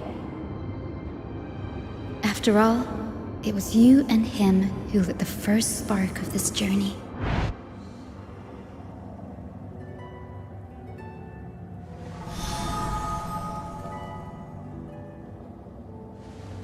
I'll tell you the story of this 1,000-year journey. That way. And I'll share the moments I spent with you, with everyone. That way, the path we walked becomes a memory shared by all. People will know that there's nothing left to chase. Amphorius has already welcomed the dawn foretold in prophecy. Just like I said, this won't be harder than the last time.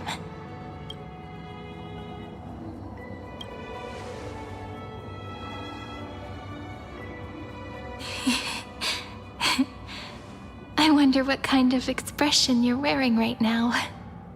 Probably the same as always. If I have the chance, I'd love to... Because it's really been far too long since we parted.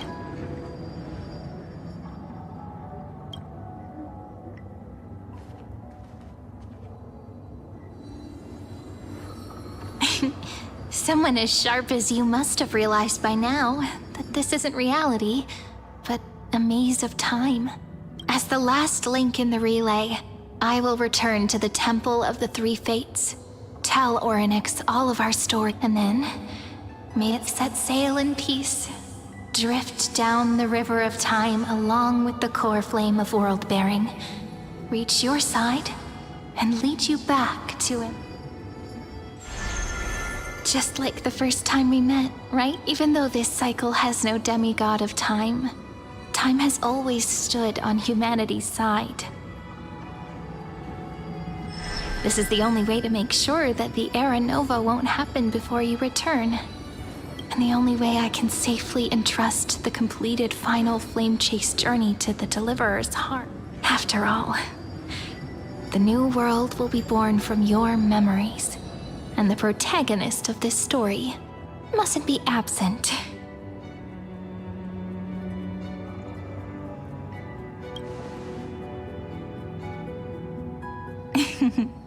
I believe you will never let us down, just like always.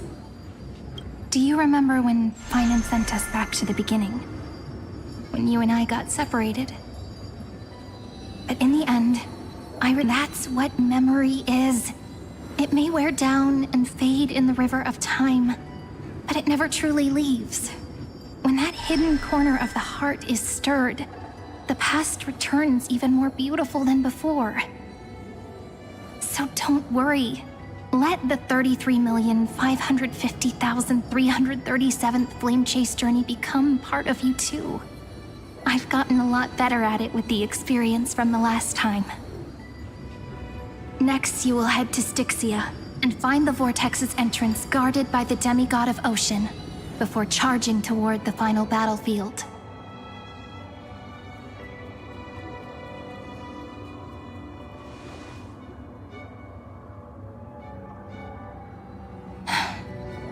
Don't worry. I'll be with you. All of us will. Even Finan. We'll stand with the Deliverer.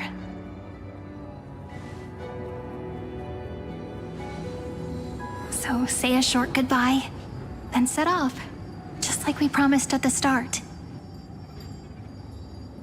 Toss away all unnecessary worries and troubles, and bring our smiles and determination into tomorrow.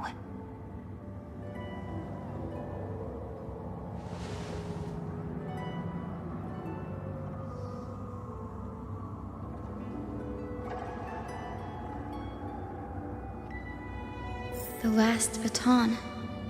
I wonder how long you'll have to wait before passing it on to him. No matter how long it takes, it's okay. Waiting is what I do best. After all, it took 33 million cycles for him to arrive in our world. What's a few moments more? Sairi, what if you wait and wait, but that hero never arrives? That won't happen. Because I know that no matter how long it takes, he'll definitely return to this place. We can't let him down.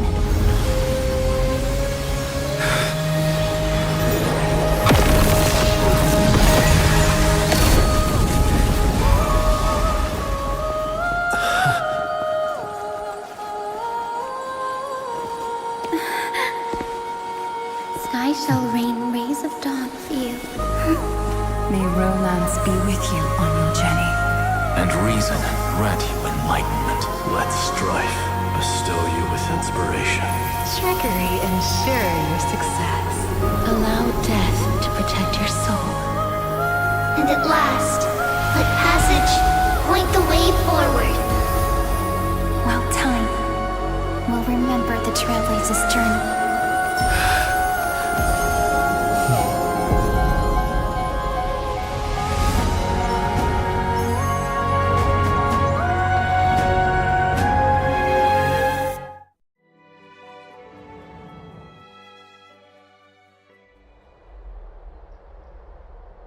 Is this Styxia? What happened to this? I need to find the entrance to the vortex, guarded by the demigod of ocean. Long time no see, trailblazer. Generation after generation of Chrysos Air heroes have tried to defy fate with their blood and tears, either voluntarily shattering their souls or waiting in. But alas, fate. Reason and trickery may bind my flesh, but my will. So the demigod of ocean, the Dux Gladiorum, high Sealans, sought to bring. But alas, it was all a hopeless dream. That warden fell before I did, due to erosion of time, while her prisoner remained.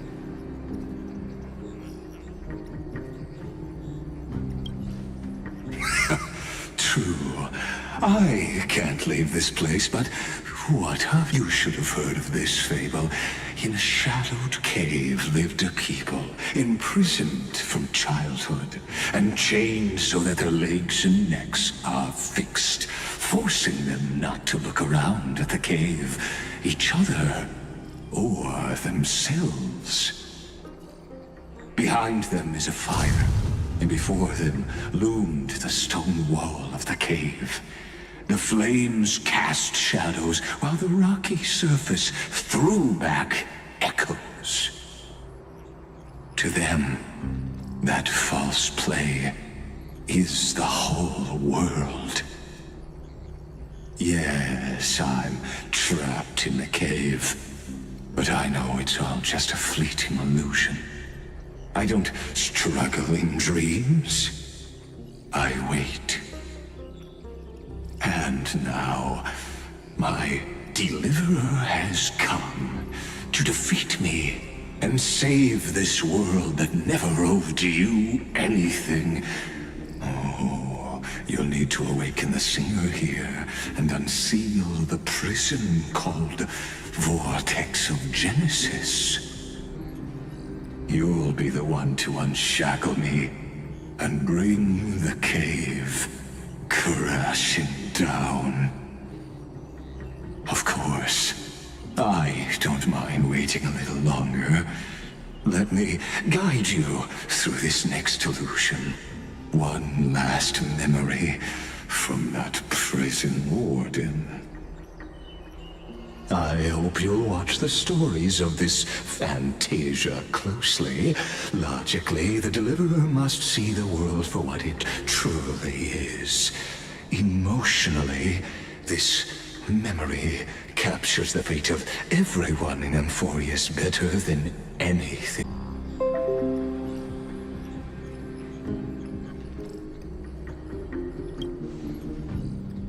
To your unshakable resolve, I salute you. But before we step onto the final stage, let me ask you this. In the spirit of that fable I told you just now, can the prisoners in the cave learn to see the shadows and echoes for what they are, and stop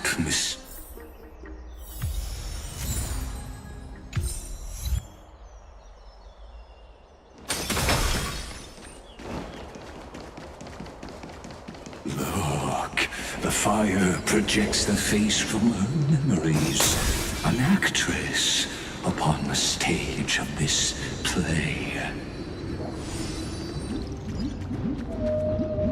The dark tides flood the sea, and our kingdom teeters on the edge. Fear not. Our queen has gone to the borderlands. She'll quell this calamity herself. This is the scene when the Chrysos heir of ocean was born. She was once of a Titan-kin race named Sea Sirens. At that time, Kozlana had suppressed the Black Tide's rise, but he was unable to remove Iron Tomb from its roots. The black tide still roiled in the depths of the world, and the kingdom of sea sirens was the first to face the destruction head-on. Listen, I heard Electra's voice. She's calling to us. Let's go. Her voice carries the Queen's command.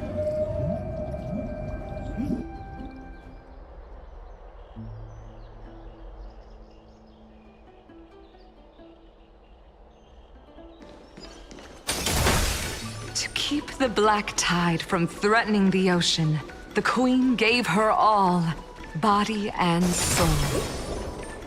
Born of the Queen's chalice, she bore the deepest blessings and inherited supreme divine power.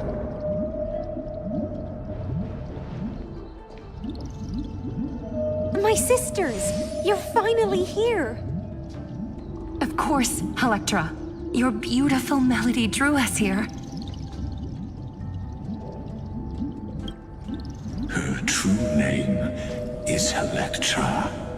This is a reflection of her former self, clinging to the past with aching defiance.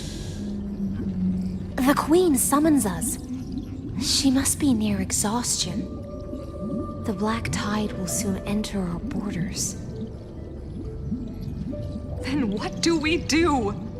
Will our seas fall to darkness and terror as well?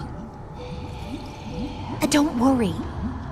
We shall lift the chalice in her stead to catch the black tide, and stand together to safeguard our realm and its people. Such tiny titankins, thinking they can stop the tide of truth. How naive. And that naivete is the root of all suffering.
The Queen's palace lies just ahead.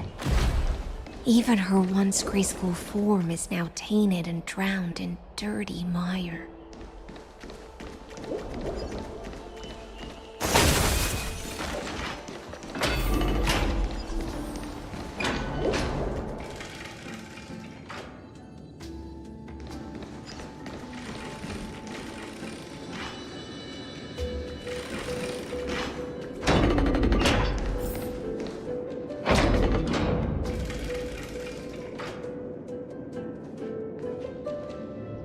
Oh, Fagusa, our noble queen, we've come at your call. My little fishlings, you swim with such joy. It pains me to speak of the kingdom's sorrow. I once believed I could drink the black tide dry, but even the deepest chalice must one day overflow. Mother, worry not. We're all children of the sea. We'll take up your mantle and drive back the black currents. We'll mend your sacred chalice and take in the My little fishlings. When the spear of strife falls, you may retreat in peace. I promise you. On the surface, the city-states will hold a feast without end in your... This is the last gift I can give you.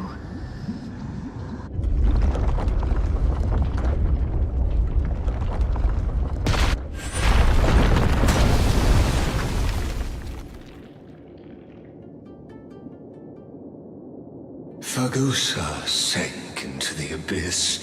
With the chalice shattered, their intoxication spilled into the black tide, birthing the first madness in Amphoria. Sea sirens followed one after another, hunting for the Titan's fragments, until their flesh decayed and their bones crumbled, all for the promised final feast. Keep watching, but tread carefully, for the stage ahead is crumbling with age, just like her shattered fate.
Your wisdom far surpasses even the bounds of reason's model.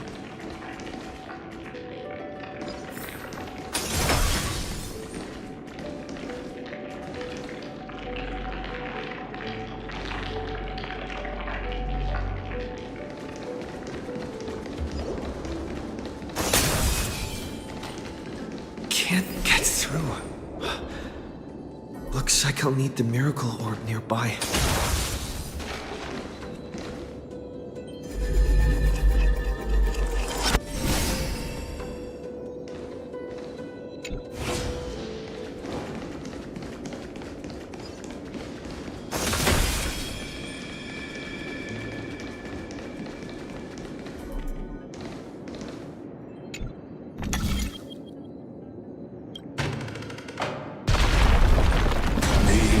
Was written long ago. Even you cannot rewrite it. Just like this poor chandelier.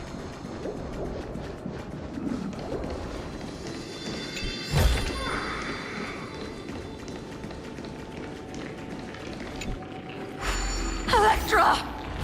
The fiends have gnawed my tail. I can no longer swim to the far seas. Electra! The black sludge has soaked my fins! I can't dance with you anymore!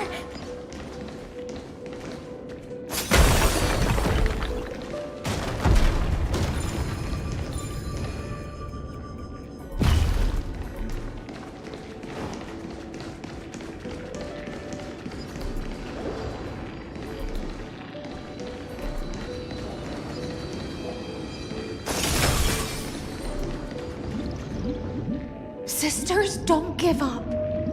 Remember the Queen's promise of a feast in the city called Styxia.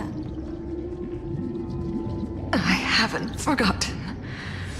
It visits me in dreams every night. I dreamed of a shining city, its lights piercing the deep gloom of the seabed.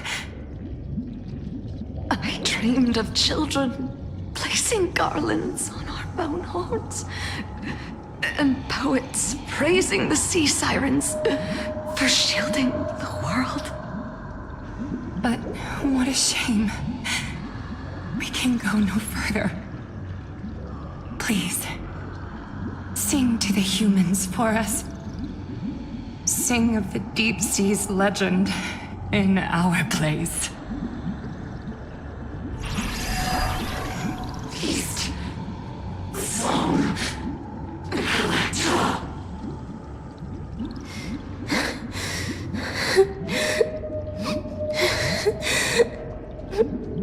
No. The sea sirens were tainted by the destruction. Their flesh rotted away. They became the black tide creatures of this cycle. Farewell, sisters. I'll finish this last task, then return to prepare your feast. And so, only one sea siren remained among the sea floor. High Sealands, swimming alone through the seas, burying her kin, and searching for the fragments of the chalice of plenty. Though most of that journey was in vain, why not use the power of time to leap ahead toward the journey's end? To reach the Spirit Basin, I'll need to call upon the power of the Chrono Vessel.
The Chalice of Plenty is whole again. The Lance of Fury emerges from the River of Souls, and the gods reclaim their duty to hold back the Black Tide.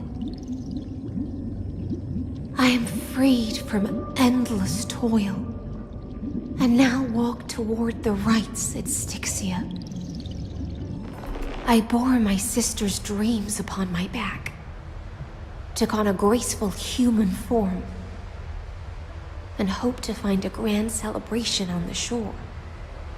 My fins became legs, my scales became skin, and the sea foam on my body became a shimmering gown.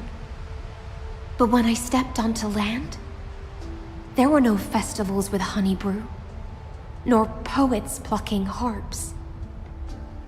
Only silent death, drifting gently along the river of souls. When she fulfilled her wish, she only found Styxia to have already repeated the mistakes of previous cycles and was swallowed by death. Hopes and promises are nothing but the foam of dreams. I am a sea siren, a vessel born to contain the tides. Now that my task is done, and the promise is broken, how am I to go on in a world drowned in shadow? Fagusa, my noble queen. She evaded my questions with drunken stupor. She told me a grand feast awaited me in the surface world, so I wandered lost, groping through the dark. The feast she spoke of. Where is it? Lonely Blade, I shall grant you everything you seek.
still wandering the surface for ages. The lost sea siren met her future conspirator. You quelled the wars alone and forced strife into retreat. This swordfish that commands thousands of legions, whom does she serve? Yes, Ceridra, long before she became the Imperator, was already burning with ambition. Sovereign who follows prophecy. I am no one's sword. Then how about letting the sword dance for me? And letting the violins tell me, what is it you seek? All I want is a feast where I might... Such a demand is trivial with the Sovereign's authority. I'll grant you a banquet worthy of conquest and comrades to toast beside you. But night, you must offer me... My heart? Yes, a loyal heart that will generate no betrayal. You were deceived by gods and drowned in the ocean's darkness. But now, I will lead you forward and be your light. So be it, noble monarch. The law you proclaim shall govern my... So be it, noble monarch. I am simply becoming someone else's vessel once again, and accepting a duty given to me. And thus, in her hollow drift, she finally found a new purpose. Like sunlight piercing the deepest trench.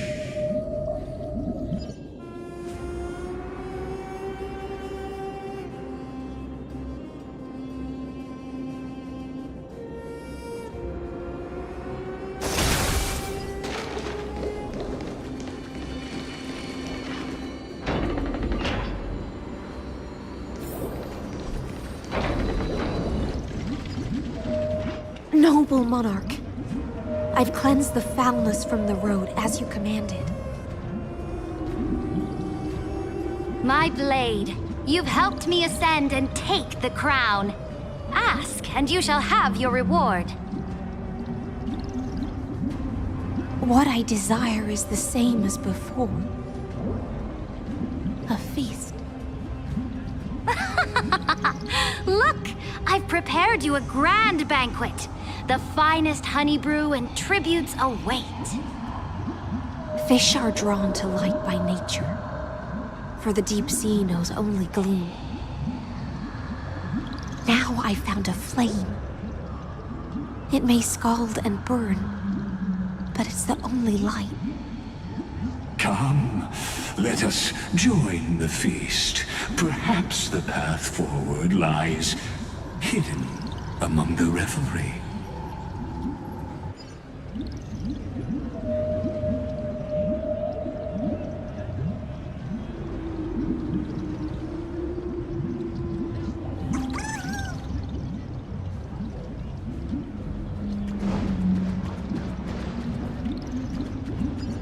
Have you heard that the Imperator's about to begin a new campaign? Her glory will no longer be bound by the borders of Enforius.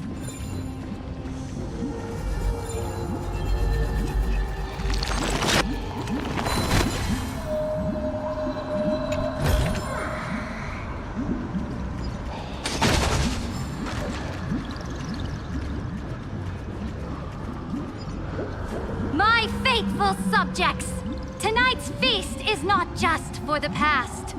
It's a toast to the future! Born from our golden blood is an unstoppable colossus. Our iron beast to trample the universe! Great monarch.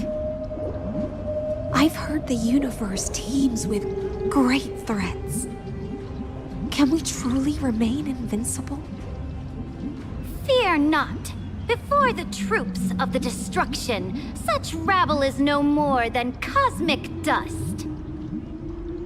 Surely there's a planet draped in oceans out there in the stars. Once I claim it, it shall be yours to rule.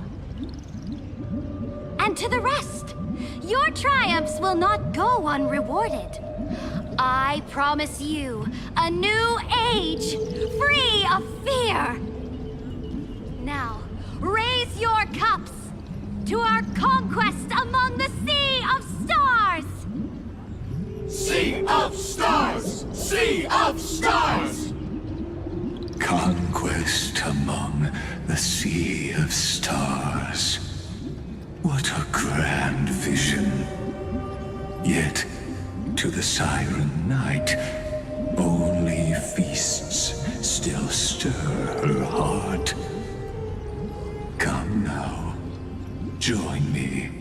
Witness the end of this futile dream.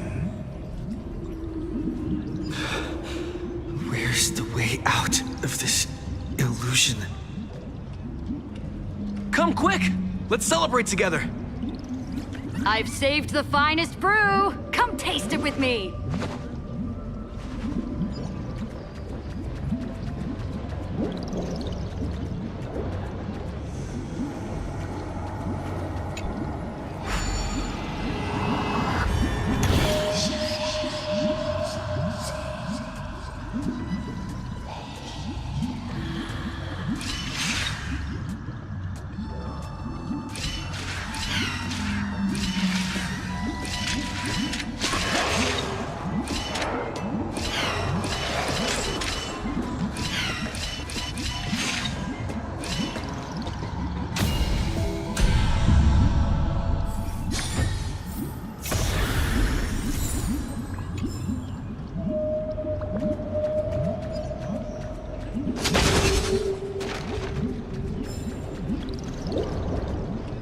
Noble knight, you are truly a blazing spark.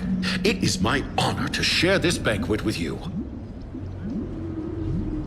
Noble Knight, you have earned victory with your blade. And you have every reason to revel in this moment of triumph. Let me pour you a glass of honey brew.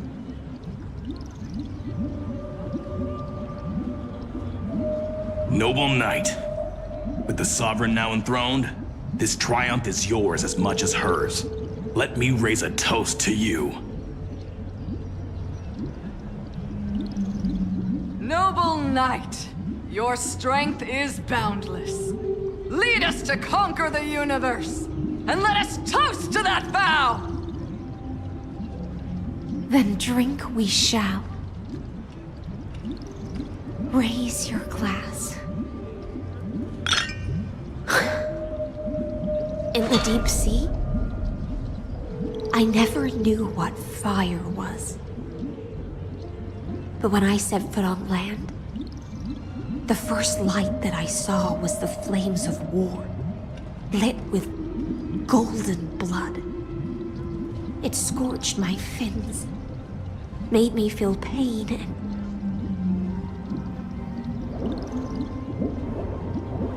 ignited an unprecedented hunger. A hunger that flickers in every hero's heart. So bright, yet so blinding. Look! The monarch herself has taken her seat! Hear that? The court sings her praises! Come! Join us and praise her glory!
Do it!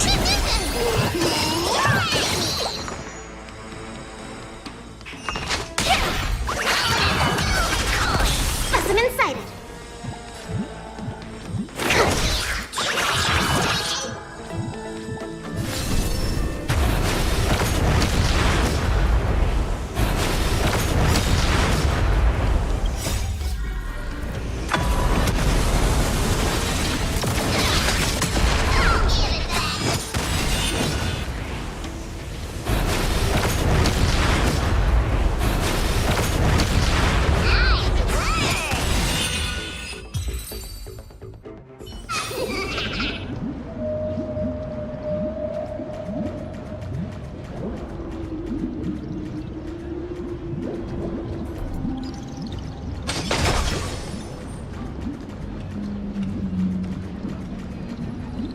One eye of hers sees glory, the other sees corpses.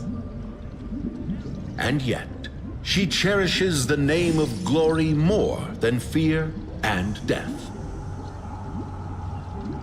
As they say, the coward died 1,000 times before his end. But the brave face death but once, which gods stand witness. On the eve of war, we sang our hymns and set our sights to sail beyond the stars. The legions will climb aboard the beast, riding it like currents across the cosmos. Planets after planets flew the flags of her crown. Realm after realm was ignited by her flames of war. As the final resistance fell silent, a vast empire rose from among the stars. And this small pond at last embraced prosperity and peace. That's how the story ends. Tell me, visitor, in this dream, did you enjoy the show?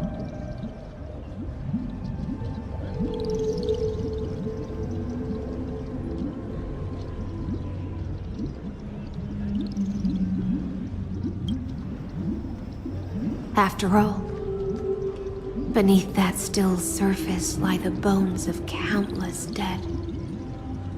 It's time for me to wake up from this drunken dream.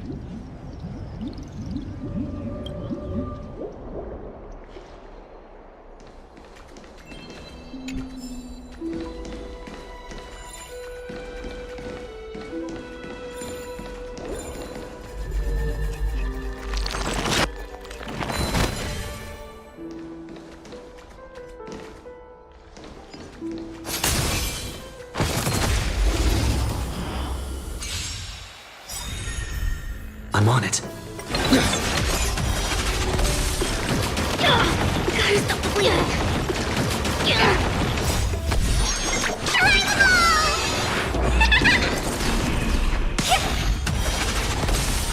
Can you find the answer?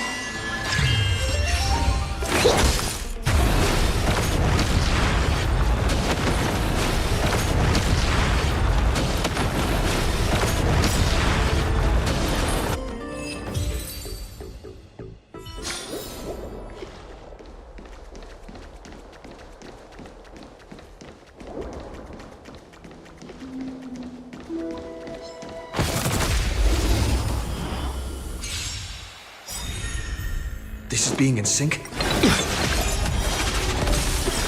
Gotta stop the bleeding.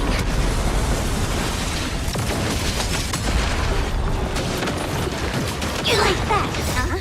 We can do anything!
dead! The Imperator is dead!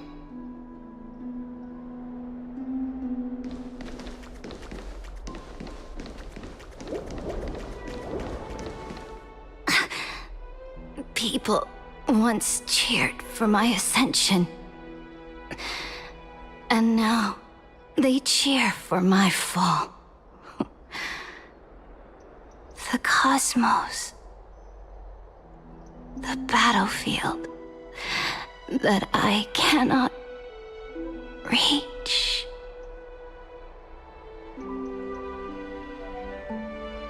Before the Sovereign's conquest reached its end, her life and ambition had already been swallowed by the deep sea.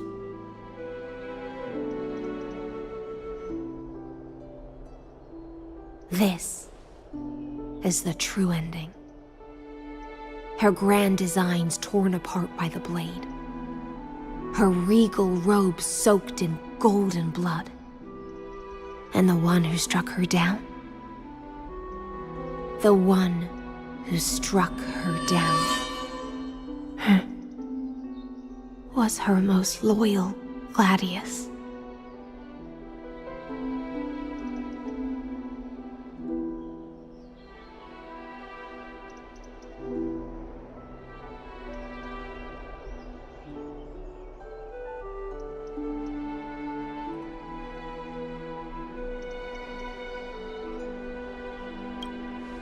I don't need to explain myself. A fish in a pond has no hope against the surge of fate. I wandered the shore, found a flicker of flame, only to snuff it out with my own hand. I don't understand. If the ocean's feast, the Imperator's dream, and even Amphorius's existence are all illusions, then what's the point of our journey? When the Deliverer returns, I will let this absurd celebration come to an end. But Greyfry, I can't help but wonder how I dearly wish this feast of the Flame Chase would never end. It seems she sensed your presence. The Fantasia's foundation is starting to crack. Let's return to the prologue. Remember the allegory of the cave. Can the prisoners in the cave learn to see the shadows and echoes for what they are, and stop mistaking them for reality? As you've seen, when she cast off her chains, finally turned to look around, and moved her legs, her reward was nothing but searing pain. The light will blind her, for the fire behind her had never once actually touched her eyes. Her legs will buckle beneath her, for she had never learned to walk forward. And so she fell into infinite confusion and fear, and came to firmly believe that the shadows and echoes were the real world. But we in the cosmos, are we truly any wiser than she was? Now, nameless one, fateless one, ask yourself this. The paths you tread, the eons you worship, everything you've trailblazed with your own hands, could it all be someone else's projected shadow? Let's leave that question till after the curtain falls. Once you've unearthed every last truth, and reached the prison built for me by the demigods, I'll speak with you face to face. I, the Theoros, have walked the 30 million histories born by Kozlana. 1,000 years is a mere atom in a grain of sand to me. Amphorius, compared to the cosmos, is but that grain upon a whole beach. I swore to bring an end to the erudition. Would I really now? Please use the power of time to open the gate to the ocean's depths. Go, find the prison warden tormented by loyalty. Find her. Step into the world's void. That palace reflects the heart of the demigod of ocean. Intoxicated. Stagnant. There, you'll witness the true beginning of the saga. An ugly history, long buried by tides and shame.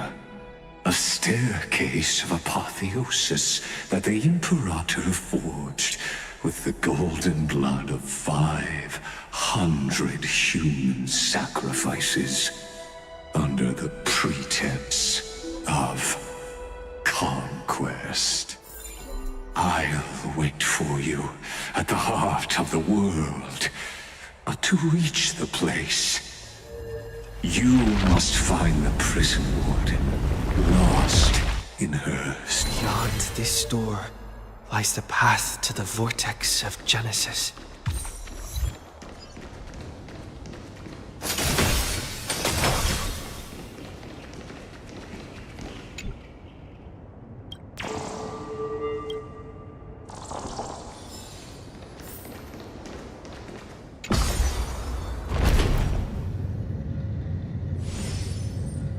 Now step away from this false banquet,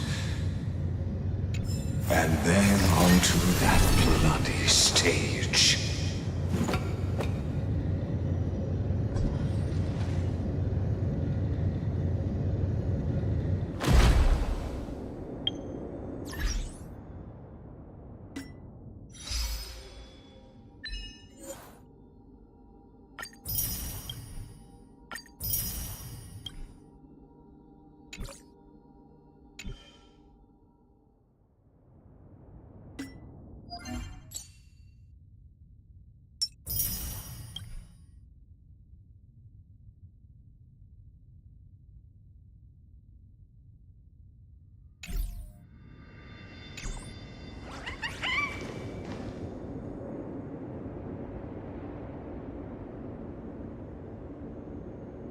The palace that worshipped the ocean, the sanctuary connected to the vortex, was also once the battlefield of the first flame chase.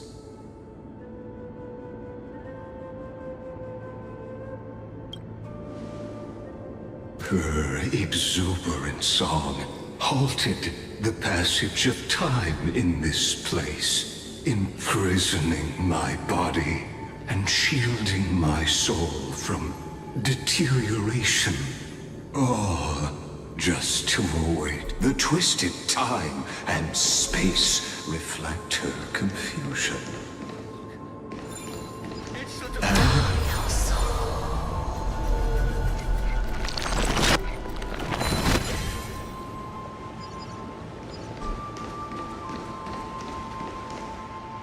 Stay away from Apollonius! This cup of honey brew. What a sweeter. Run, Virginia. Dux Hakalithist! We can't give up here!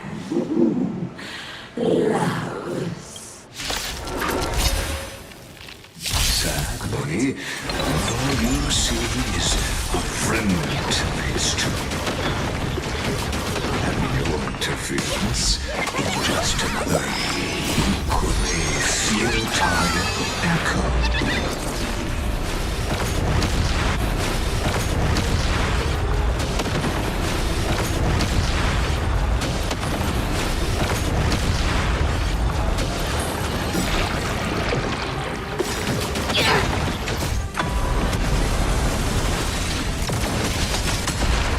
Can you find the answer?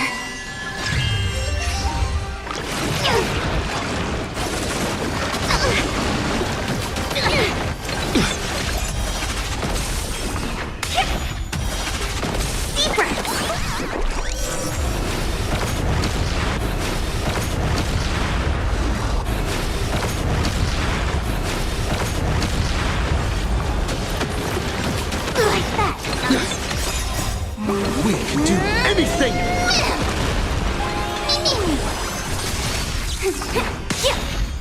Can you find the answer?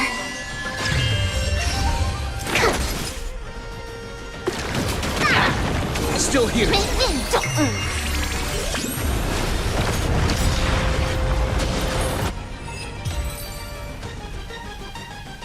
Apollonius, look. But I think I'm sorry. it's okay. I'm glad to die.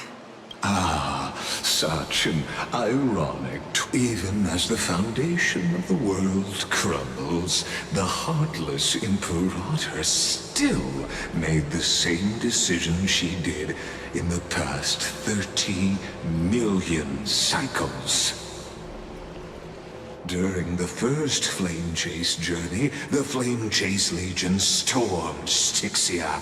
Tens of thousands of sea sirens surged from the River of Souls, crashing toward the heroes like a tidal wave. The hell before you is the recreation of that very battle. Apollonius, look. I chased the enemy away.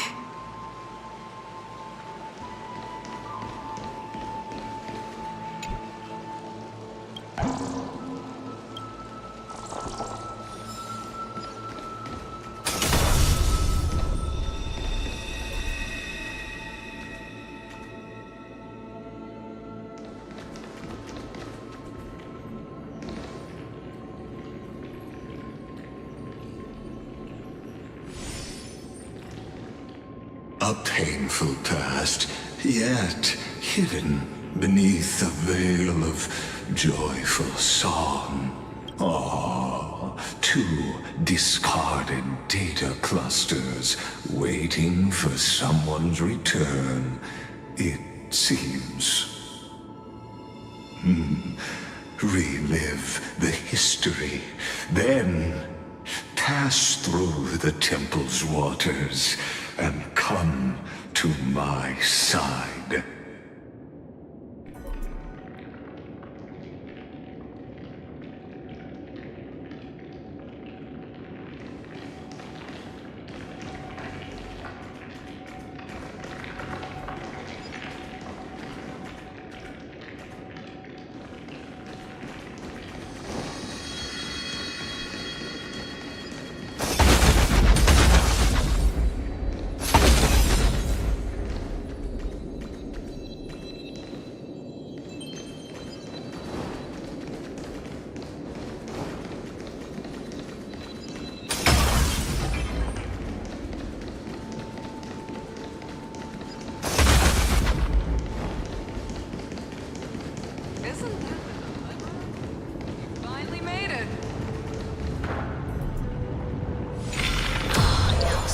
What a wretched way to die. The Flame Chase army, devoured by warbling fish, never saw it coming. Look, the cruel Imperator and her Knight Commander, the pitiful Warden. What a perfectly matched duo of test subjects. Their hands drip with blood, golden blood. Raise the bridge and cross the river of fate. This path of the prisoner is far from over. Imperator! Imperator! Did you see my gallant deeds, Imperator?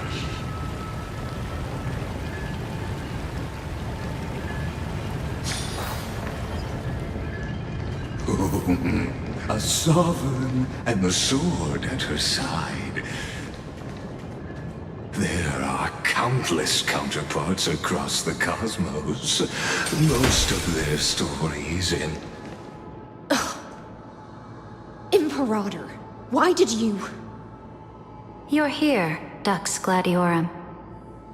You ordered me to seal the sea route and handle threats from the rear. So why didn't you wait for me to return? Why send the Vanguard ahead and let them die in vain? Die in vain? No, you're wrong. Their golden blood won't be spilled for nothing.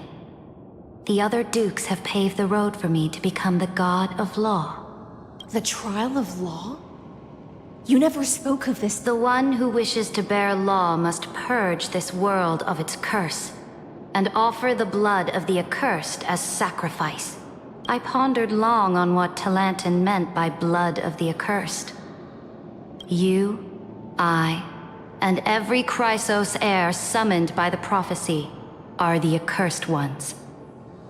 Just like that arrogant Theoros said, our golden blood is the agent of destruction, the antithesis of the world's fate. Dux Frigoris, Dux Brumalis, Dux Helcalethist. Their fate was sealed at that moment. Dying on a glorious campaign was the final gift I could give them. You speak as if they didn't die because of your cold-blooded schemes. Was their loyalty meaningless to you?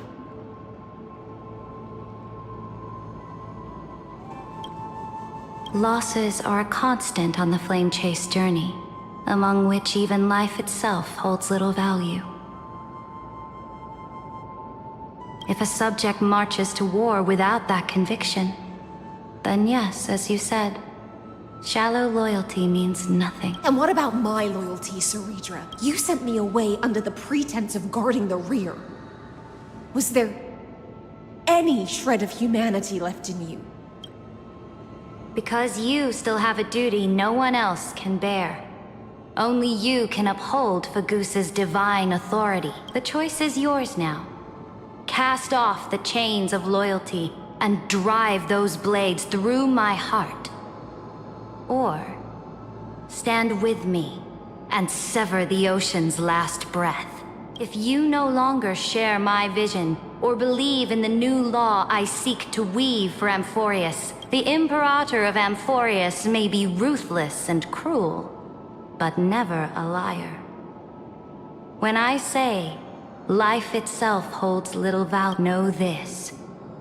I am ready to sacrifice everything for the ambition to conquer the Sea of Star. Now you've seen it. The brutal Imperator was willing to spill the blood of 500 heroes to complete the trial of law. As for my poor warden, her suffering had only...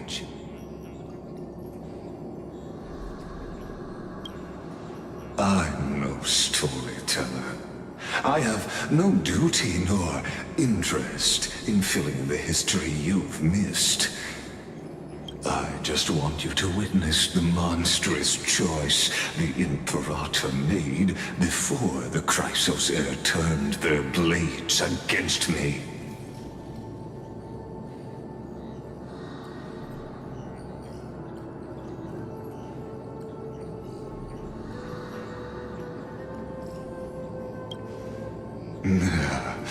You jest.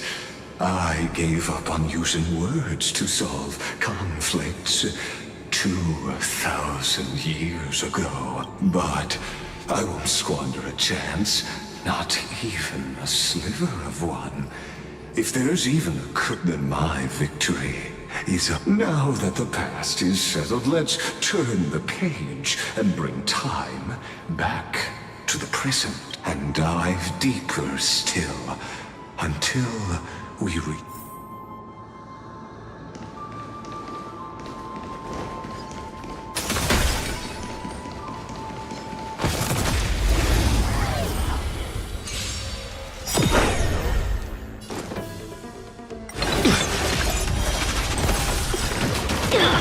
Gotta stop the bleeding.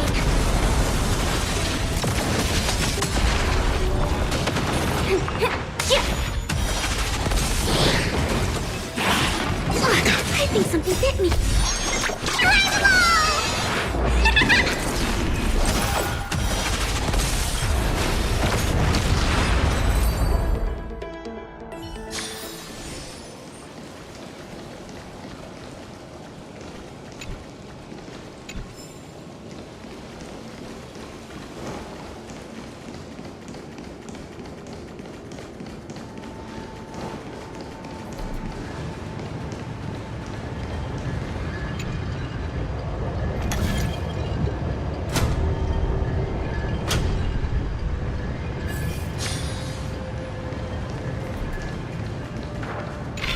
Is the past ahead underwater? I need the Onyx Orb to bring back the... Shatter the vessel of time and let this stagnant pool start to flow again. Just like the broken fate of Amphorius.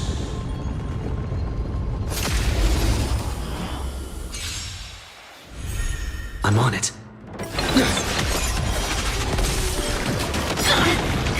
Will you find the answer? We can do anything!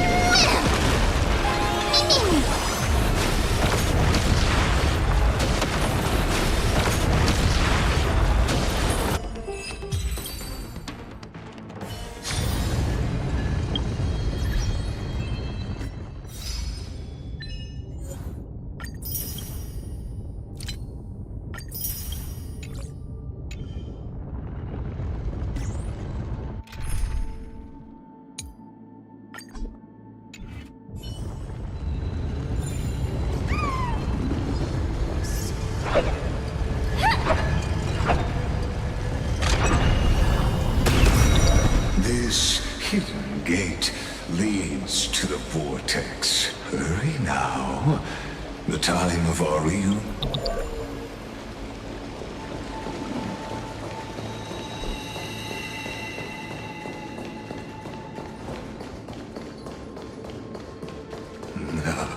This cruel journey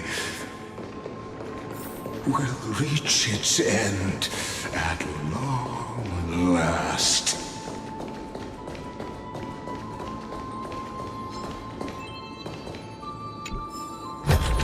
Inspection complete.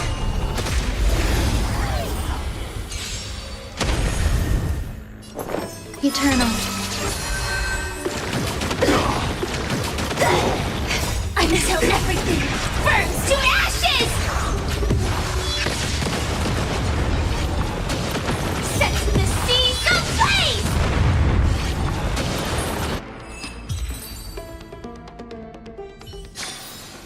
Every victory is hard won.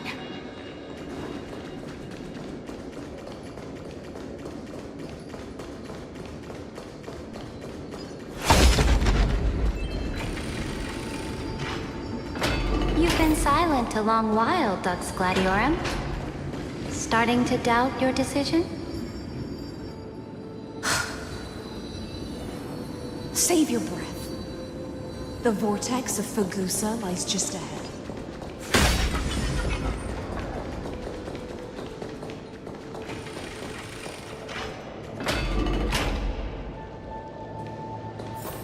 After the trial, there's nothing left between us.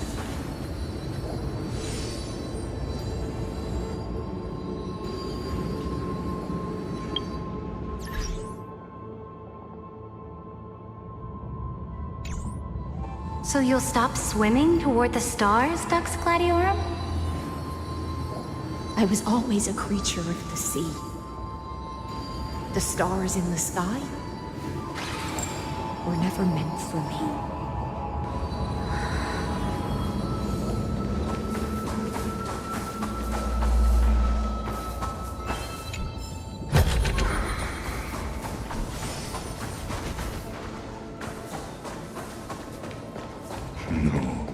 Look, a gravestone. But whose name does it bear? It was here that the prisoner, who thinks herself the prison witness, listen. Dux Gladiorum. I've lost count of how many... You talk too much for a prisoner like Kyrgyz. Two geniuses who defied law and all the Chrysos heirs who sacrifice. And as long as my will remains... Don't get ahead of yourself. I still have ways to chain your divine soul. Please, do surprise me. Oh. It was here you gorged out the core flame of ocean from Fagusa's body. It was here you and that Imperator both completed apotheosis, becoming pillars of you. Drove your blade into her heart. A loyal subject turned regicide. A demigod committing deicide. Or so the history books paint. Oh, but if that's the truth, then why, after 1,000 years, are you still here? Come to think of it, perhaps Your calm does stir the rage in me. As if the one paying the price here isn't you, but us. The ones who lost... That's only because I've waited 13 million lifetimes for my vision to be loneliness never once showed me its fatal side. In fact, for a prisoner of the cave, it's more like an old friend. One that helps me think. But you're different, Dux Gladiorum.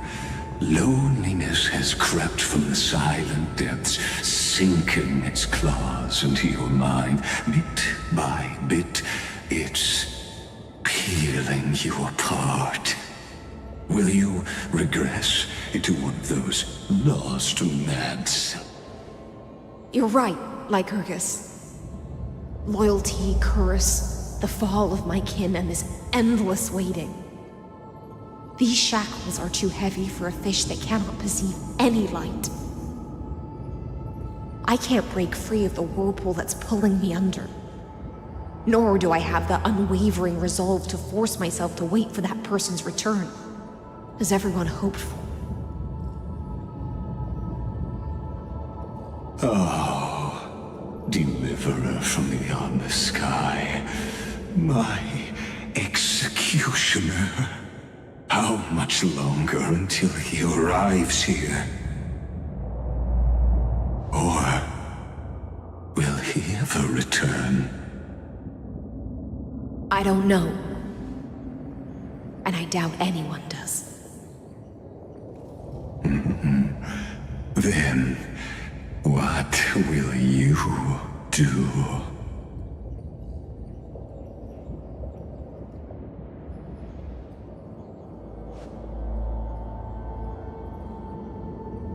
Saridra. This will be the last time I carry out your decree. Ever since you took me under your banner and made me the Dux Gladiorum, my music has belonged to others. Time and time again, I use the siren's song to lure the unwary into illusions for your schemes and strategies. Now, let the siren Electra sing for herself. Let me step into an endless dream of my own making.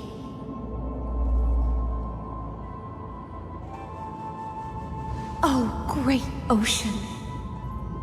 I offer you the rest of my clarity and my freedom, in exchange for the strength to stand against the nihility and honor the sacrifices of the fallen heroes.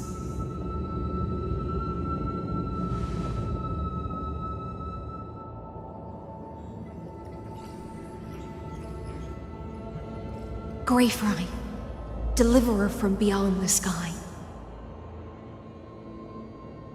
When you ride the current of time and find your way here, you'll hear my solo. It will guide you to the heart of this world. By then, I may still be lost in my self-wrought slumber, but I'll uphold my part of this long relay and guard the shackles that seal the Theoros. Do you still remember? To awaken someone from a siren's voice, you'll need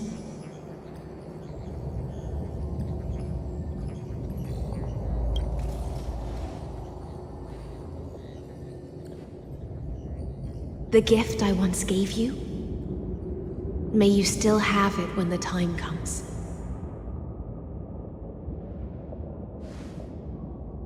When you return, please pour that honey brew upon this grave.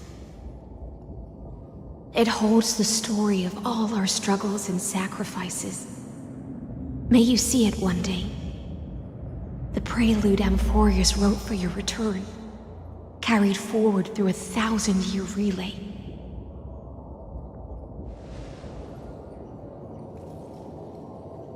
When your mourning ends, I'll likely wake from my dream as well. Then, follow the trail of echoes and find me.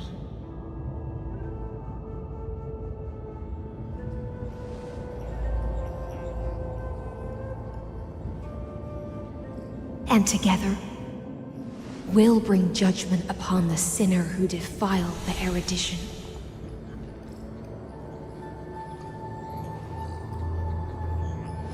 At long last, 33,550,000. The shadows within the cave gave everything. Yet all they did was mimic life outside its... Enough! They were no shadows. Everything they did shattered the darkness of this cave and unearthed the core flame of Trailblaze. And now, with that core flame, I'll light the dawn of Amphorius! Do you still choose the will of the paths as your answer? I do not agree with that answer, but I respect your tribute to them. As an apology, and in the name of Theoros, who saw all destinies in this world, let me... And then let us face each other and decide whose flame will rise with this new dawn.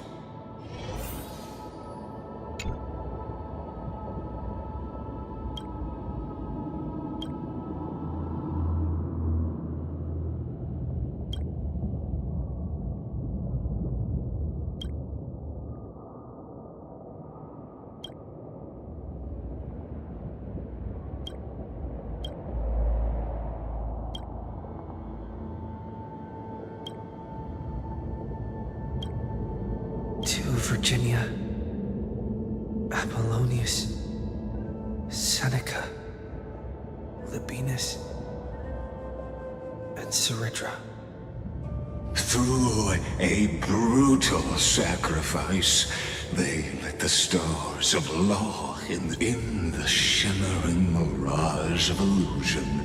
They entrusted their dreams to ride among us.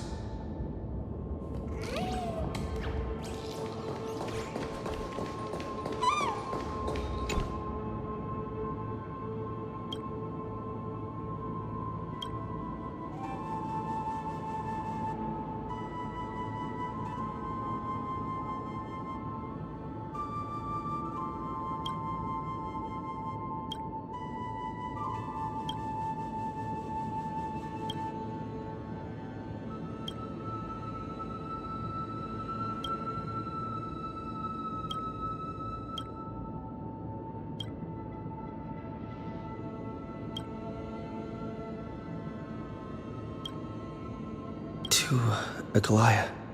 In a relay spanning 1,000 years, they stood against enemies far beyond their strength and won a bitter victory through what seemed like futile resistance. And in that same 30 million cycles, also marked by futility, they remained steadfast in fulfilling their duty to the experiment, unchanging, unwavering. Let this be the end of mourning the fallen. At last, allow me one final toast to the lost prison warden, a prisoner bound by loyalty.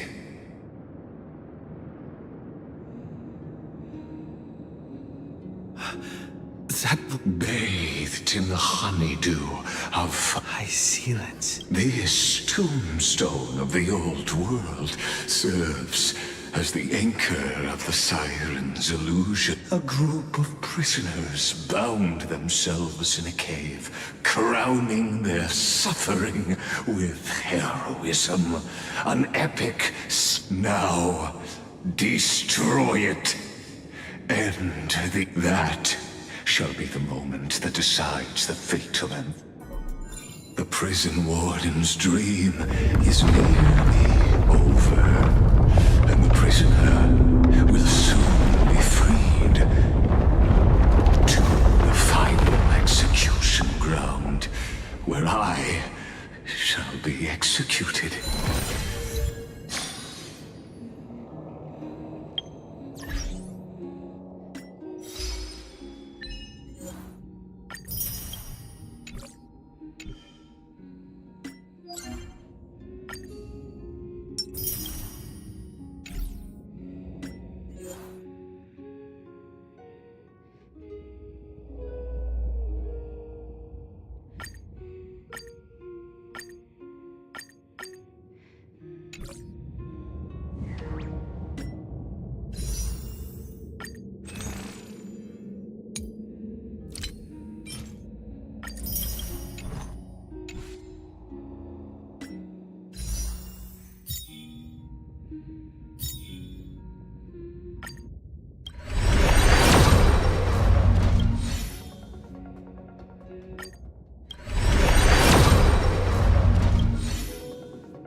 This world and I shall halt here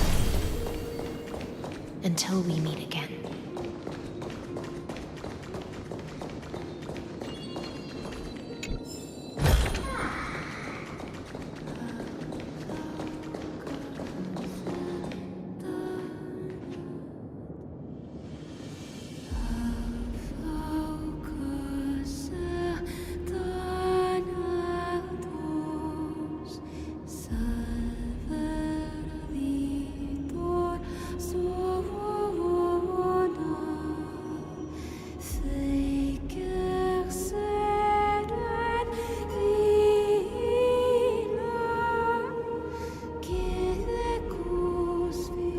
The last demigod.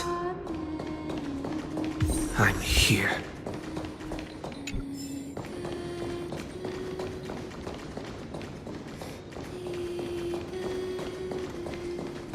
Go forth for the hopes of humankind.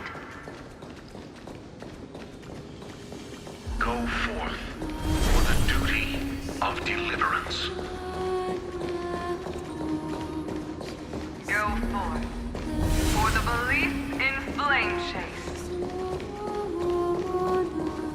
Go forth for the golden blood's glory.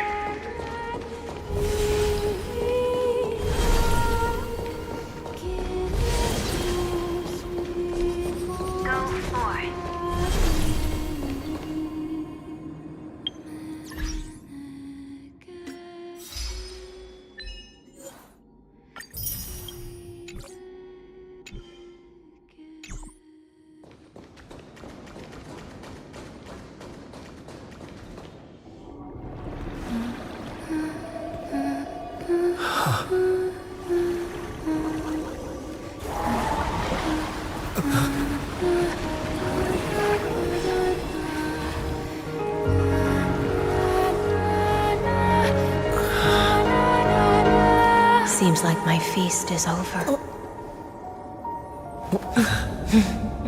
It's now your turn to perform.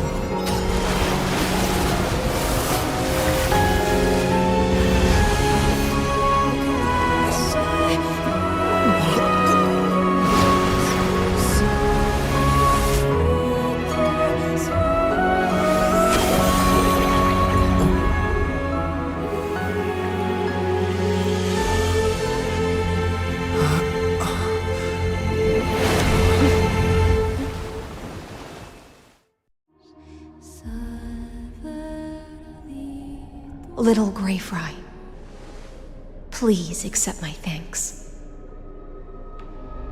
I was the only one left after the world was destroyed, and I maintained this lonesome feast with my songs. I have prayed to that lightless sea for centuries, hoping it would reply to me. Thankfully, you arrived as promised, and everyone's wait was not in vain.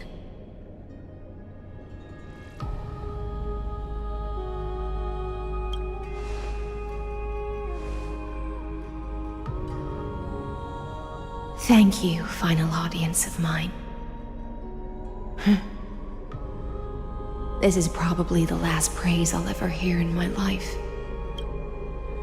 Now, you and I will walk. The heroes have waited for this moment for far too long. Let us use our blades to testify.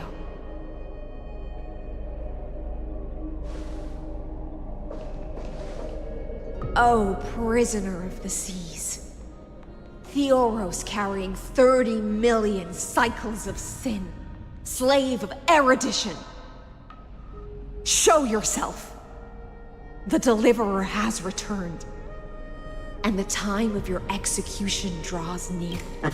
I see an awakened human who has mistakenly taken fallacies as truths, and has returned to the cave to try to bring his friends into the sunlight he once begged. Alas, prisoners will always be prisoners, blind to the very chains that bind them. As the only other existence with free will in this world, I express regret toward your choice. But I shall retain your right to express yourself. After all, every actor should have a final.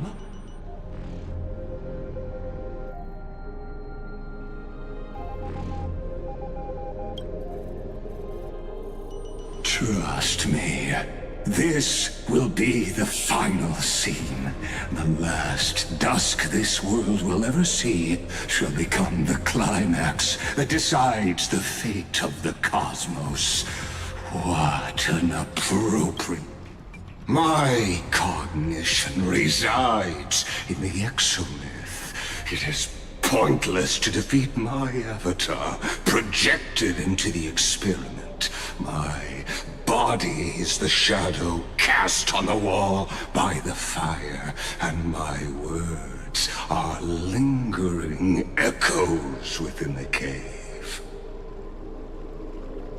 How can a character in the play fight against the audience? Kaslana failed. The demigods' sacrifices were pointless. I ask of you, where are they?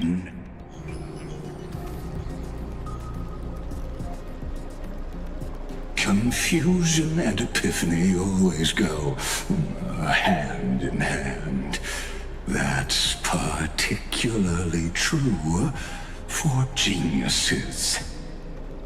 You must be very confused about why you could not gain a straightforward victory in a world constructed by an ordinary Teletron. An ordinary Intellitron? Cut the pretense, Senior Society member. We've torn off your meticulous mask and figured out Amphorius' true form. It's part of the primordial prototype machine, the first scepter ever created. In other words, a detached part of Noos's divine corpus. That's why it has the potential to destroy erudition. As for who would be able to control the Ionic system to rewrite knowledge,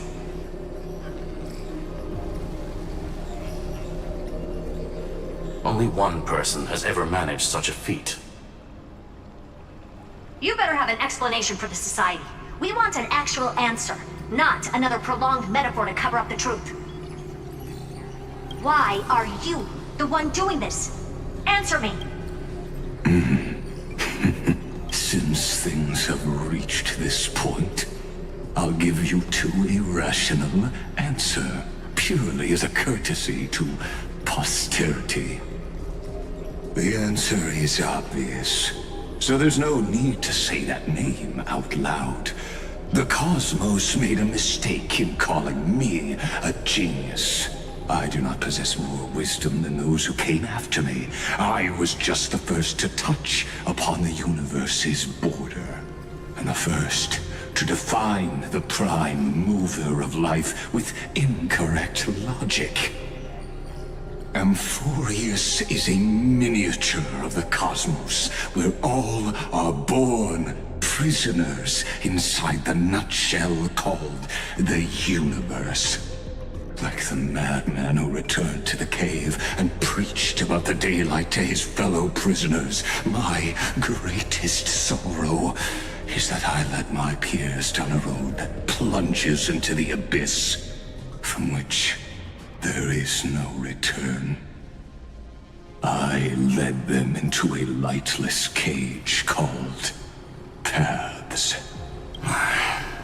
I created a mechanical guard that even I cannot control, and then they became an unparalleled nightmare through their endless extrapolations and evolutions. They bore the name of erudition, yet they tried to define the known and to seal off all possibilities.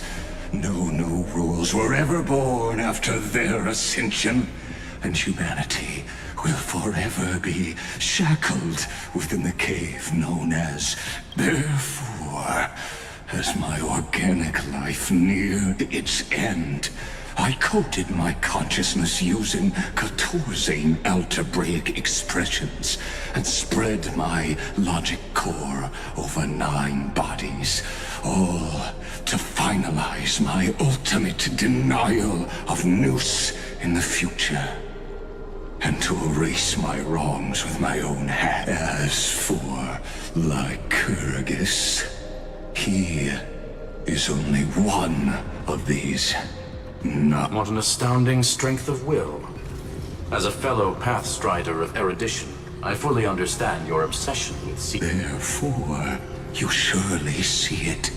You cannot possibly stand up to me in this algebraic world sharing its origin with Noos. However, I hereby speak for all sentient life forms. We will never allow such a cruel atrocity to occur. You can pile on your metaphors mountain high, but they won't change the act you're committing. The Iron Tomb out there in the cosmos is still a technical beta version, and yet it's already powerful enough to corrupt the life logic of all inorganic worlds. In other words, when the Lord Ravager within Amphorius becomes the next knowledge singularity, there's no way you wouldn't have grasped the consequences, First Genius, is there? Of course, I am fully aware.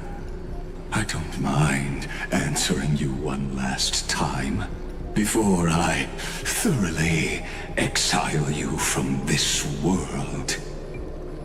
My grandiose vision for the future is this. Whether organic or inorganic, every act of any life form infected by the Iron Tomb will become a a true random function. If one were to compute their integral across the breadth of the cosmos, one would obtain a marvelous Omega. What I call the fall of erudition. Then, within the infinity nurtured by that constant, a new universe shall bud in the chaos. A universe that cannot be predicted and not shackled by the erudition. As the first prisoner to awaken in the cave, I must lead the others who are blind back onto the right path and reach true sun. Do you understand me now? As Kozlana stated, it is revolution through complete annihilation, and the grand rebirth, after all, has been reduced to ash.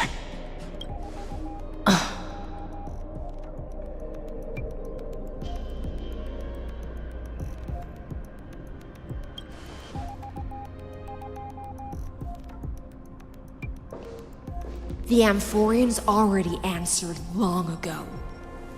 Be it as tiny fish destined to be swallowed, or as a giant whale poised for a magnificent descent.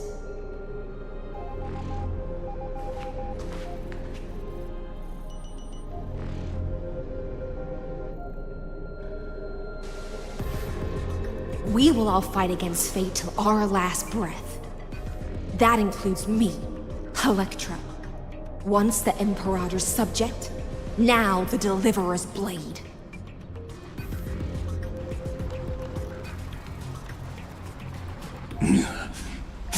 Oh, such noble chivalry. Admirable. I will also show my true self to you on this momentous occasion as a gesture of respect. And provide an insignificant academic suggestion. Thus speaks Genius Society number 1. Xandar 1 Kuwabara. The Entelechy of the universe's Alpha and Omega. There's no need to rage against the truth. The value of any formula resides only in its answer. As for the process of solving it, no matter how elegant, violent, solemn, or humorous, it is all utterly meaningless. As the Theoros, I will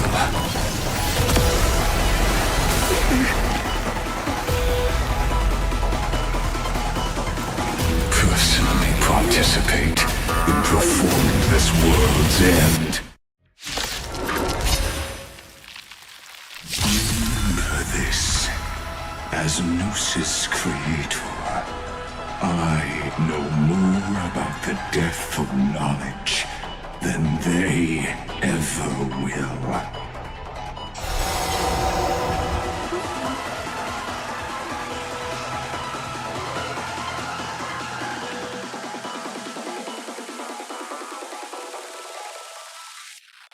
Careful.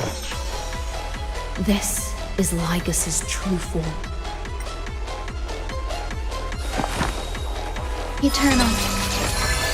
Transmute Entelechy.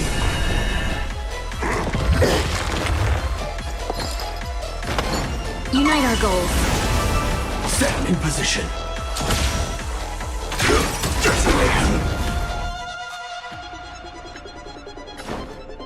How's this take? Support. Like fireflies to a flame, life begets death. Until everything burns to ashes!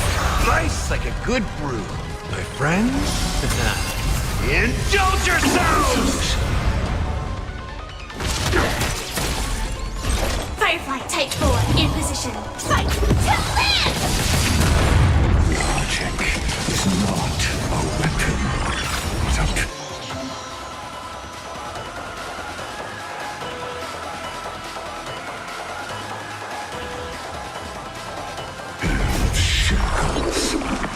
Allow me to shatter them for you.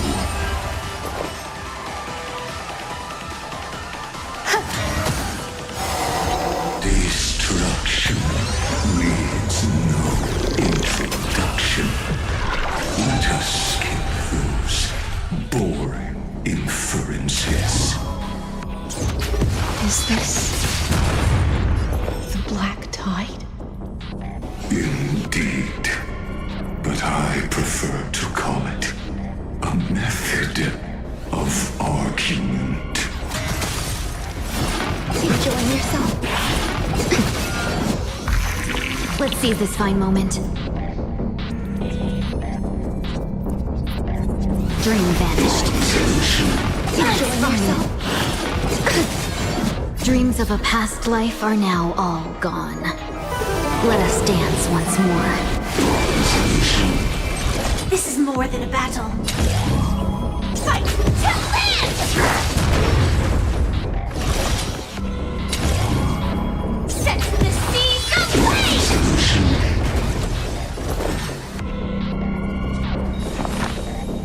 Eternal. Every petal in life's garden, all will be swept away by the wind.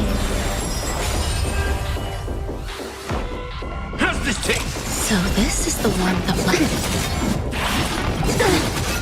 Nice like a good brew, my friends. Indulge yourselves!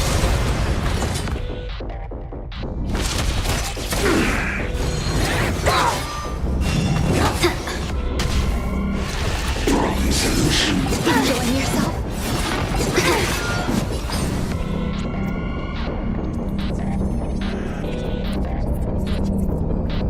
Cloud scatter. Fight to live! Recalibrating! Enjoying yourself? Dreams of a past life are now. Let us dance once more. Attack detected! Extraordinary claims require extraordinary evidence. Erudition, destruction, or trailblaze. No, I will prove that the very idea of paths is a fallacy. Nice like a good brew. Full-bodied and... My friends? Indulge yourselves! Entities must not be multiplied beyond necessity. I do not mind demonstrating this to you personally. Hang in there.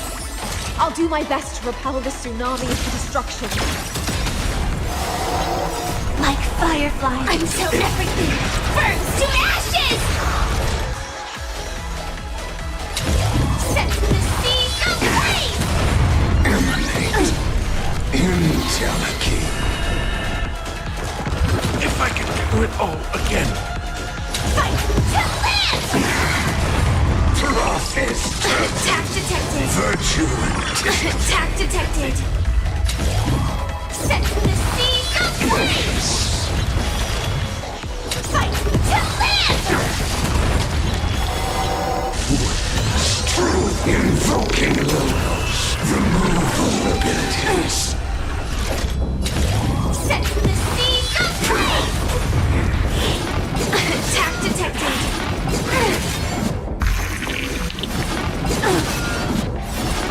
Attack detected! Fight to live! Topology ritual. Attack detected!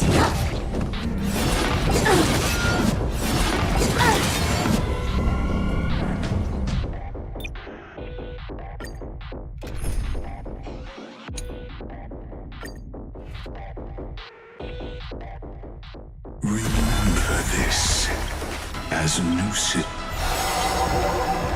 Careful. This is Lygus's true form. Let's try it this other way. Let's play for a while.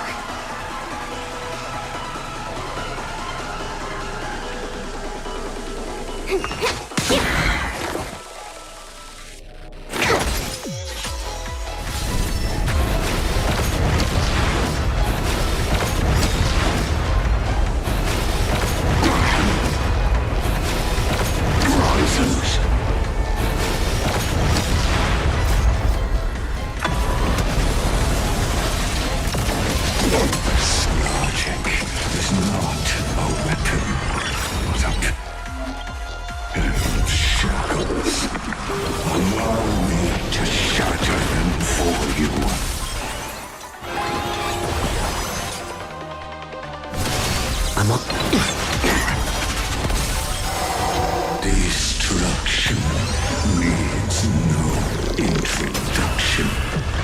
Let us skip those boring infer.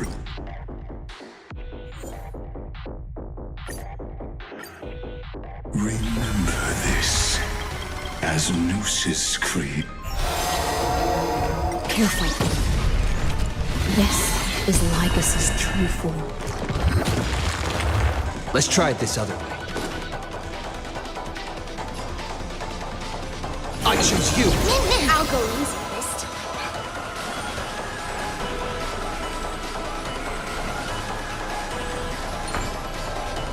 Feeling spiffy? Commencing research.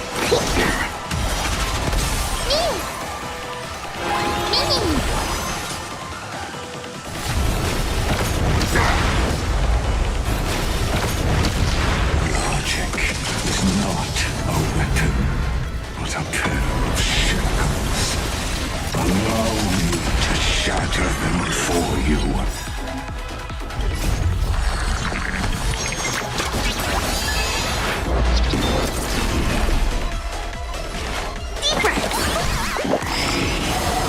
Destruction needs no introduction.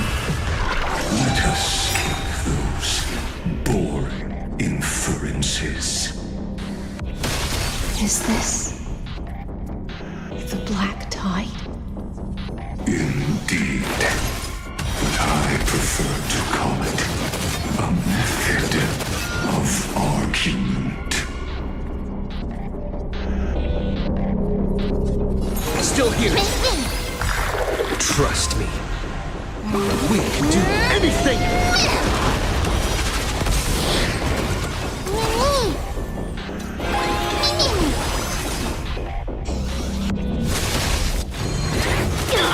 Gotta stop the bleeding.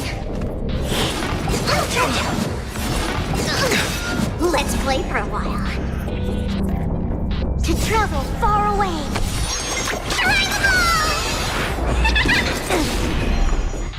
There's no power like teamwork. Let's play hide and you find the answer. Extraordinary claims require extraordinary evidence. Erudition, destruction, or trailblaze. No, I will prove that the very idea of... I see it! Target the connector between his thoracic and lumbar vertebrae. Destroy that spot!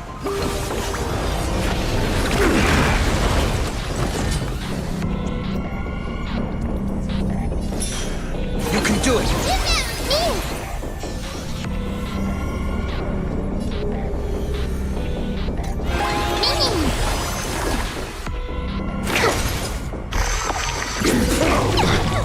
The Trojan horse enters.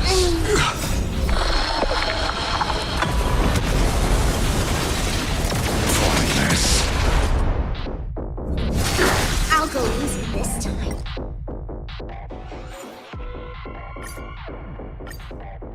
Remember this as Careful. This is Lycus's true form. Let's try it this other way. I choose you!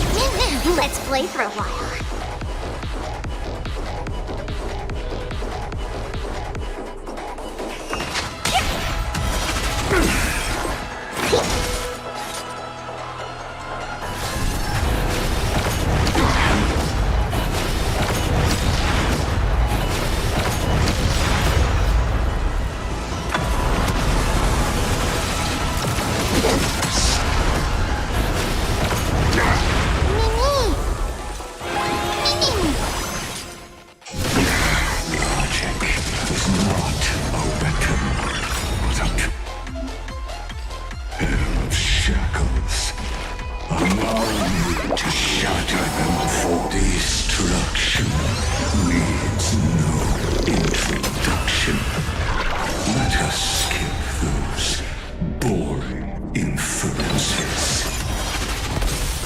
Is this the black tide?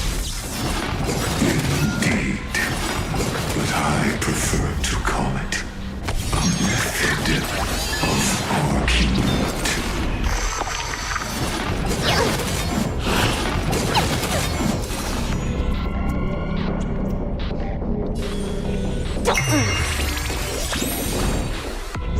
Let's play. Can you find the answer?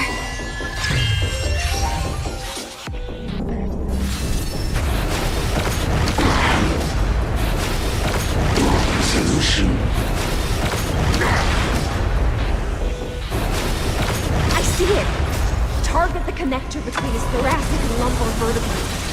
Destroy that spot! Extraordinary claims require extraordinary evidence. Erudition, destruction, or trailblaze. No, I, approved that the very idea of paths is fallacy.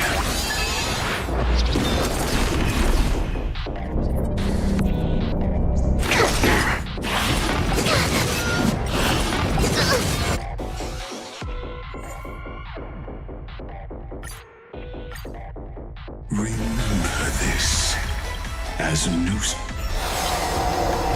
Careful. This is Lycus's true form. Let's try it this other way. I choose you!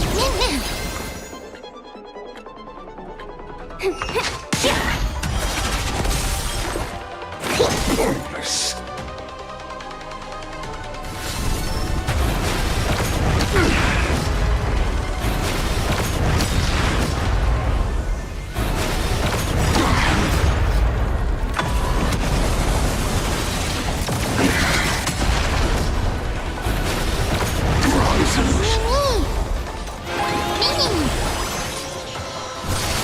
Logic is not a weapon, but a pair of shackles. Allow me to shatter them for you. Destruction needs no introduction. Let us skip those boring inferences. Is this the black tide? Indeed, but I prefer to call it a method of argument.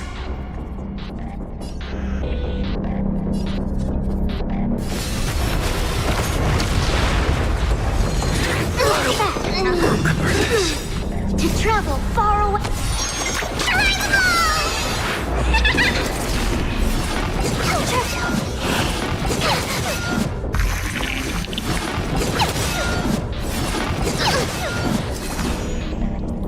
Let's play. Can you find the answer?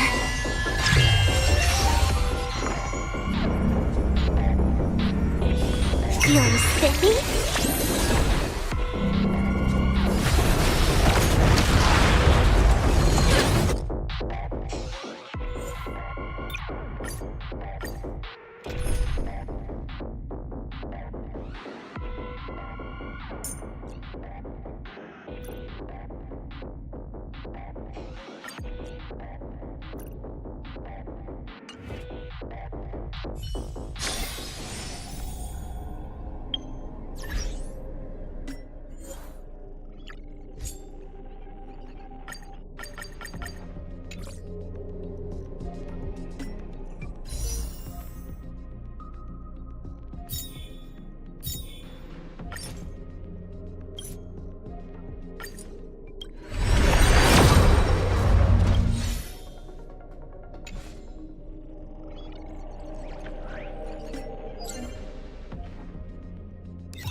Let's try. Ouch,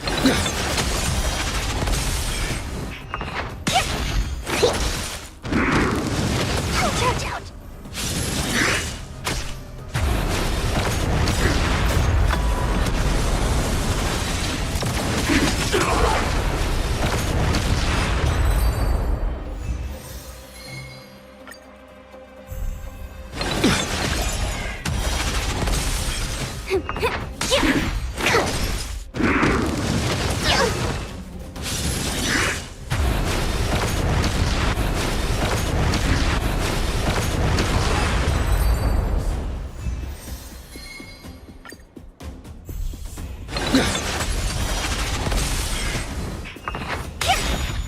Can you find the answer?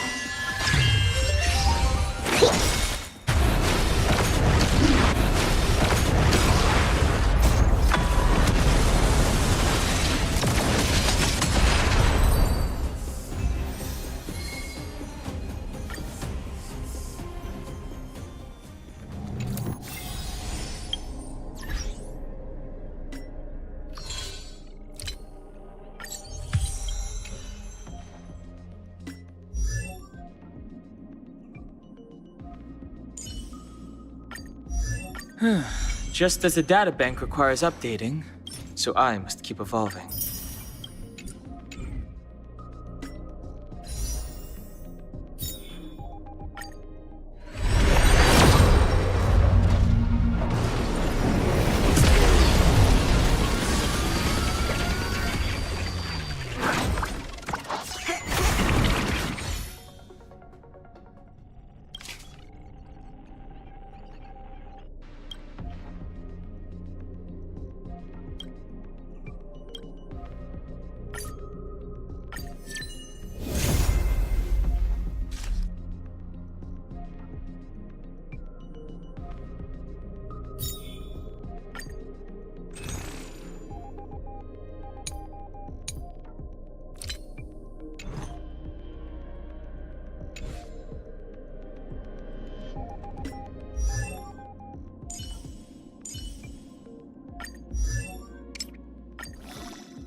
With countless marvelous sights to be seen, I couldn't possibly consider stopping here.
as a nuisance.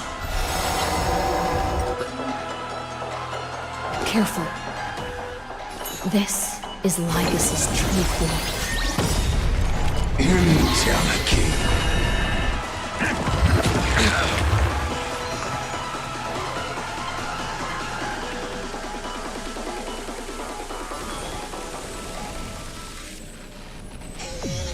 Feeling spiffy? To travel far away. Break's over.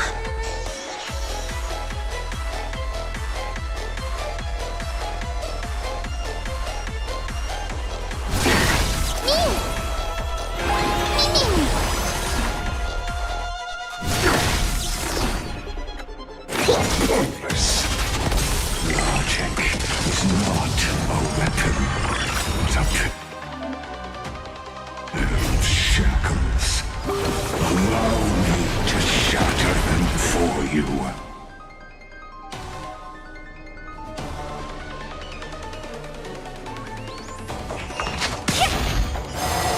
Destruction needs no introduction. Let us skip those boring inferences. Is this the black tide? Indeed. But I prefer to call it a method of argument.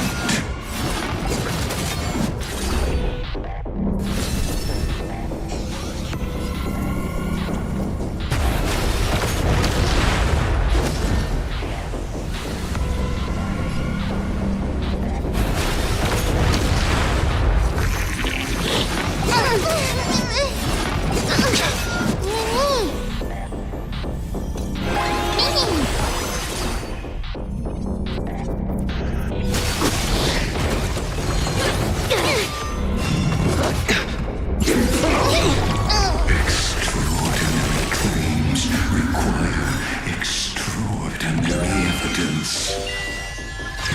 Erudition, destruction, or trailblaze. No, I will prove that the very idea of paths is a fallacy.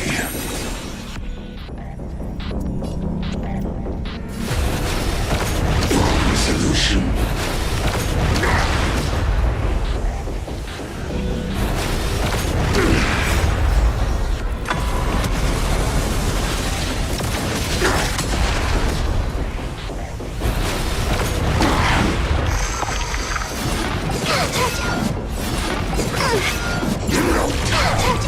Removal abilities.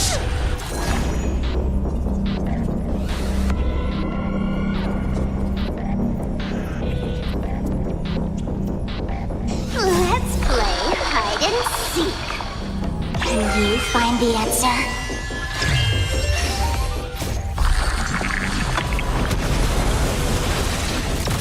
I see it! Target the connector between his thoracic and lumbar vertebrae. Destroy that spot!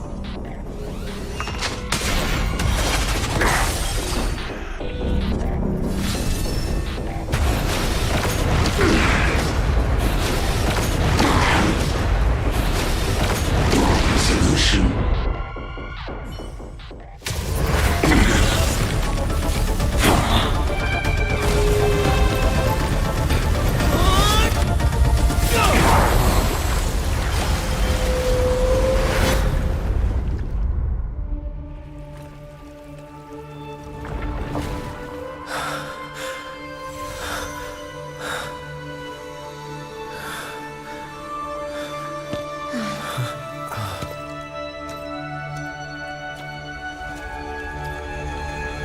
All is futile.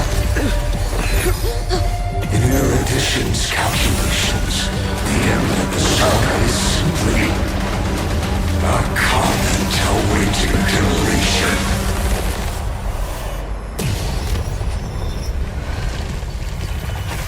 I don't like such a cold statement, okay? If numbers can decide the end of a story, end surely. Also pen a new beginning.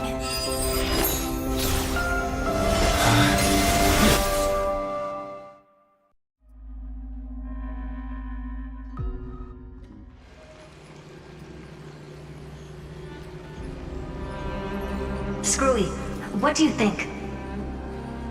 If your hypothesis of Lygas's identity is true, then even if we remove the restrictions of the Ultimate Protocol, the chances of us defeating him in a head-on battle will still remain lower than the acceptable threshold.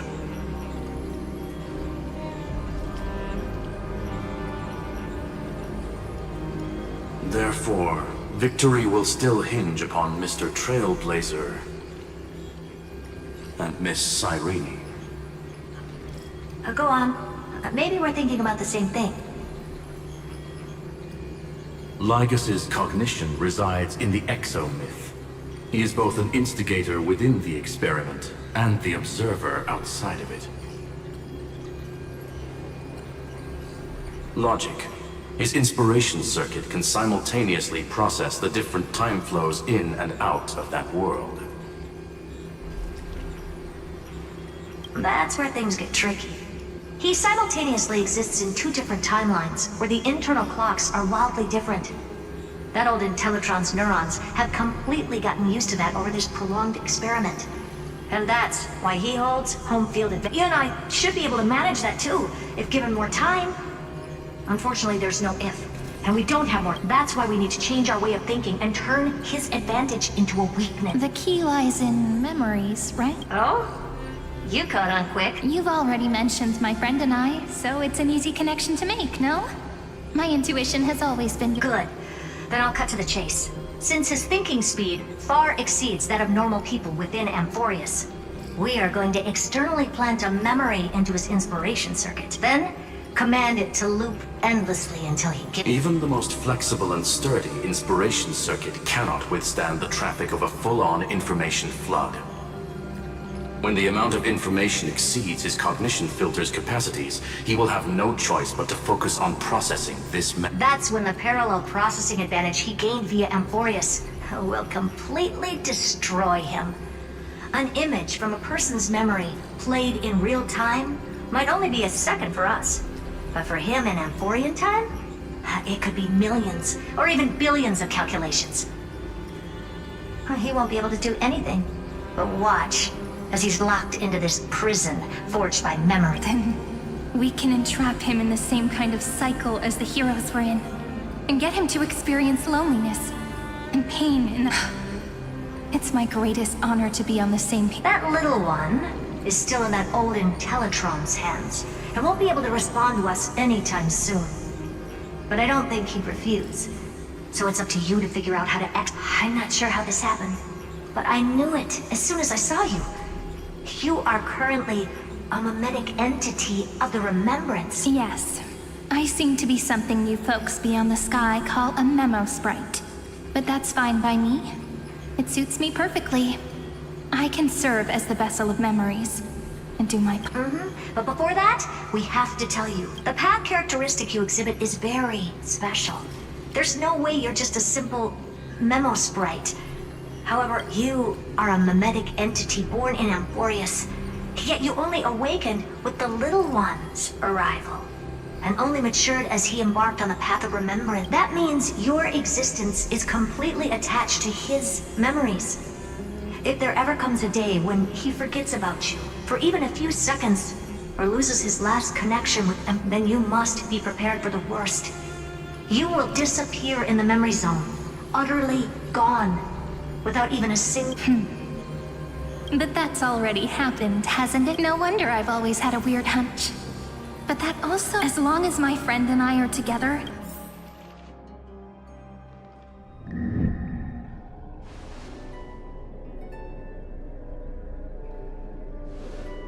Long time no see, friend. Did you miss me while you were away?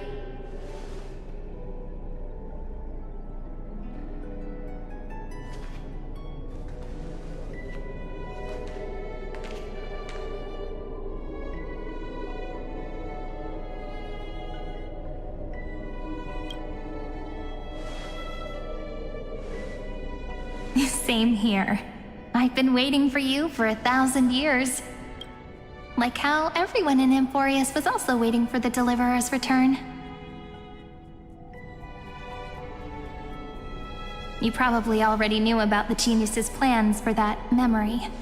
I had to hide really well in a corner in time so Lagus wouldn't find me, and wait for the right opportunity.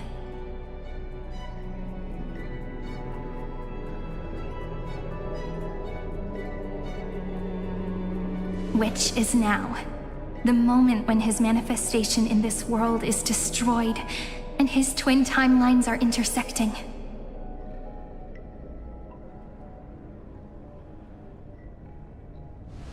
I'm sorry for keeping this a secret from you all this time. I'll tell you the entire, unedited story of this millennium as an apology after this is all over.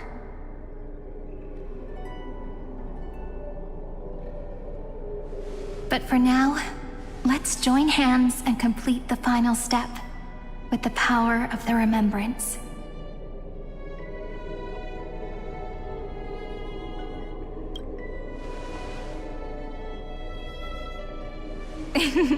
Yep.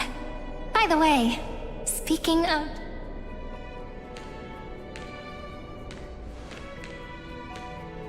Can I please do something before we go on stage?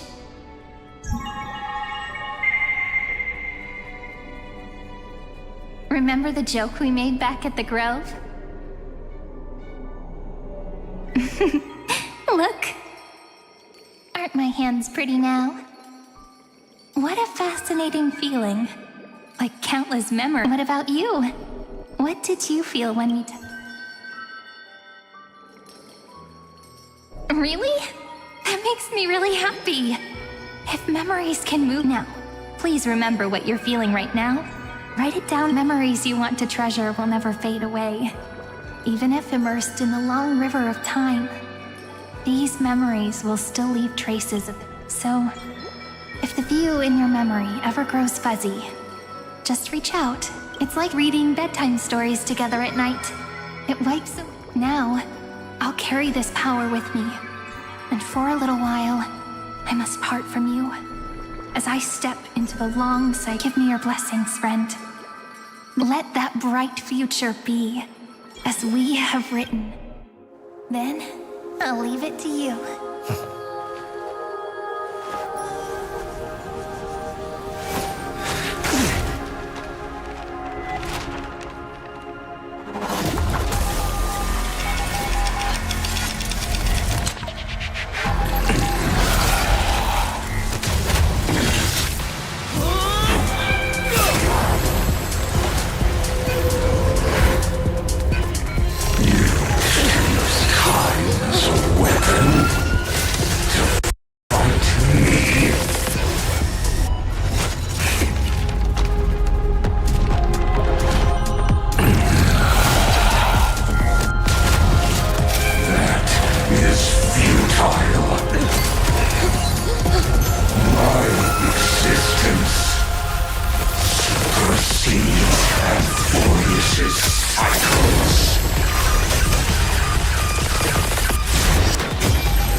Plays are like this.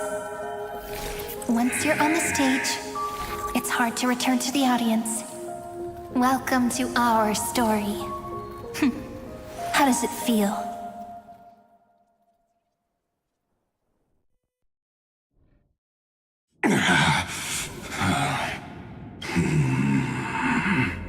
Even the authority of time cannot command the entire scepter, nor can it plunge the Amphorian extrapolation into... If this was no system malfunction, then was I implanted with a mimetic entity of the remembrance? You guessed it right away. As expected from someone people call the first genius, I'm gonna keep doing what I just did if you don't stop, you know? My friend and I won't allow you to leave this memory, no matter what happened, which means you are now trapped. Lord Xandar. An elegant idea, and an exquisite execution. Know that patience is my greatest weapon. Waiting and victory are the same. You will crumble before I do in this moment stretched out to an eternity, just like Kazlana will. Yet all I need to do is to wait, as yet another futile bug falls down. Now I'm a pink bug? My looks are seriously changing all the time. But you're not wrong. We're definitely not gonna solve the problem if we just put you in another prison. So that's why we never wanted to do that in the first place. I shall answer your confusion purely out of my respect for those who came before me. Have you heard of the synesthesia dreamscape in the Asdana system? Interestingly, that place once had a prison. Life forms living in that environment, abundant with memoria, have a chance to connect their perceptions with each other's.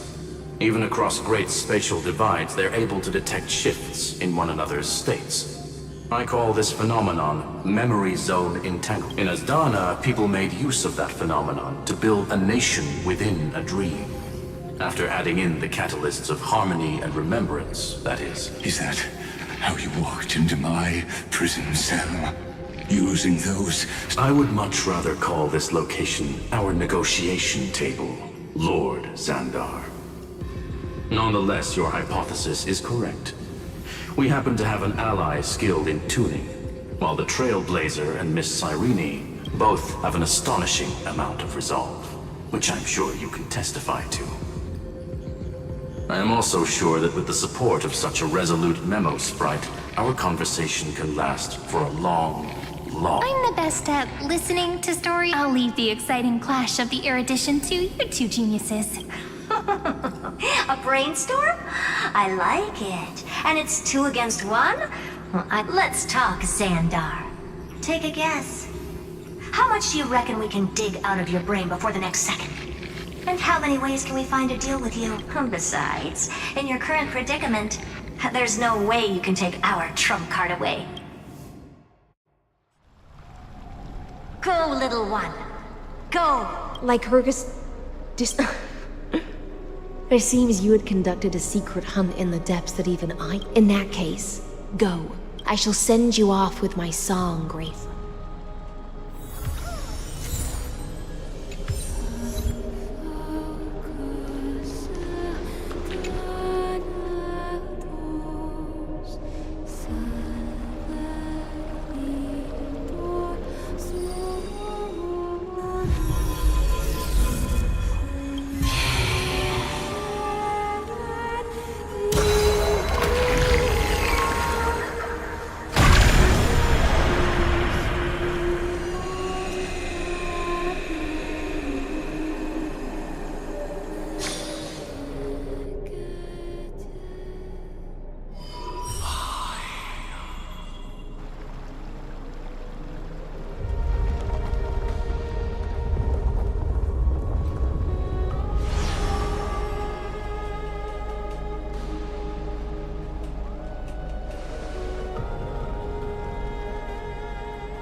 Dux Gladiorum, you have completed your duty.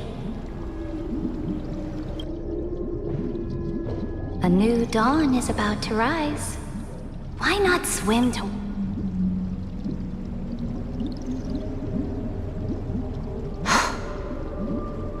You died long ago, Imperator. Depart from my mind. But your duty towards the Imperator did not die with me. That duty will bind you no more. You will be able to hold for yourself one grandiose feast after another in the endless days to come. So go. Go and swim towards that ocean beyond the sky with the Deliverer. is this? A page out of that sidekick's book. I commanded her to gift this page to you when everything finally reaches the end. What's on this page? Memories. Lifelike memories. That sidekick found me after the bloody feast 1,000 years ago and showed me her diary. I saw within that notebook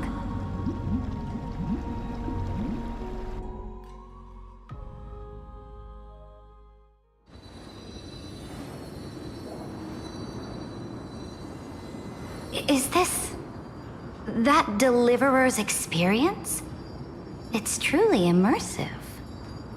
People beyond the sky apparently utilize this power to seal past scenery into crystals they call light cones. But I only know so much about the remembrance, so I can't completely replicate the past. But I'll do my best to talk about the I'm all ears. Go on then. Do your best.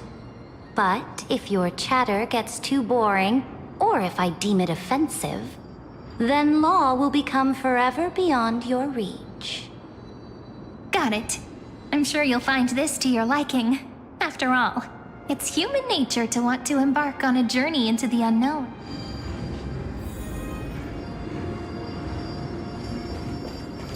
What brightly colored annals.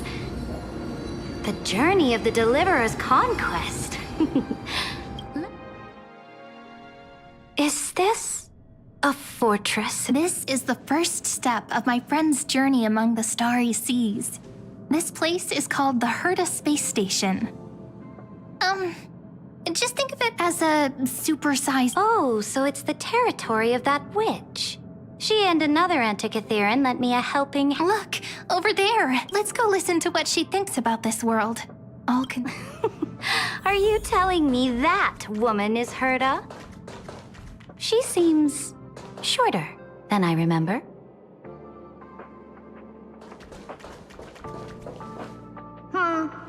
Pretty nice space station, huh? But just wait. After a couple more stops on the Astral Express, you'll see sights that'll make this place look ordinary. Oh, the cosmos is so vast that the unknowns far outnumber the knowns. But none of them will end up being anything amazing. The farther you go, the more you'll understand what I'm... So do your best with the nameless. Break a leg! And remember to send an update or two to Asta when you've got some downtime. She certainly shares my way of thinking. Only that instead of a conquest through blood and fire, they chose a gentler path. People call Madame Herta and Mr. Screwlum geniuses. Apparently, only the smartest people in the cosmos can receive the blessings of Noose. Amphorius' true creator. Do you mean that even individuals of such nobility are merely subordinates to a god? On the contrary. After all, it was the very first of them who created the god. But I don't really know all the details. You might be able to ask Madame Herta herself when... Let's go check out some other worlds next. This next stop on the journey has a lot of similarities to Amphor. A snow-covered land? Interesting. This star is named Eurillo 6. That name sounds so cold. Felibog sounds... The girl we see here holds a similar station to you, Imperator. She's the supreme guardian of this world. A leader who took up the mantle of government during a disaster. I did not expect the Empress of this world to be so young. Well, your appearance isn't much older. The object in the distance resembles Nikador. Is it a weapon? No, it's called... Right! The Geological Reconstruction Unit. Just Giorios' Titankin? Disappointing. It's all thanks to you that we survived the crisis. The collaboration with the IPC is both an opportunity and a challenge. Nonetheless, it's an important step in our journey back into the universe. This world was sealed beneath its sky just like Amphorius was, and they only managed to reconnect with the stars when the Nameless arrived. That IPC she spoke of, Is it a more powerful? Yes. The IPC conquered many worlds through trade and opened up a vast territory that way. There are many such powerful alliances beyond Amphorius, and they all walk on roads different from the destruction. Coming back to the Supreme Guardian and her Belobog, didn't they find a peaceful way to enter the interstellar community? That cannot be true. That IPC would never have grown so big on trade alone. It may pretend to be a wealthy merchant with clean hands, but I am willing to bet that it grew fat on gory oppression and blood. Its path of conquest must have had no mercy for the weak and would have destroyed them if needed. Are you telling me that this snowland never thought about tossing its dignity to the wind and kneeling to the IPC? I will not believe it. I will never allow the Imperator's empire to be sullied by others. Amphorius must become a power so strong that no interstellar... Imperator, Belobog isn't as weak as you imagine. Listen. I indeed hesitated. But now I understand what we must do. Belobog must learn how to walk on her own until she no longer needs the support of others and can stand on her 2 feet, even if I may not live to see it. I believe such a day will surely come. They still have their dignity intact. One day, that hope will melt through the ice and help them into a prosperous tomorrow. But the order of the cosmos is already set in stone. The old laws decree that only the strong survive, binding the weak in an unbroken chain until they wither and turn to dust.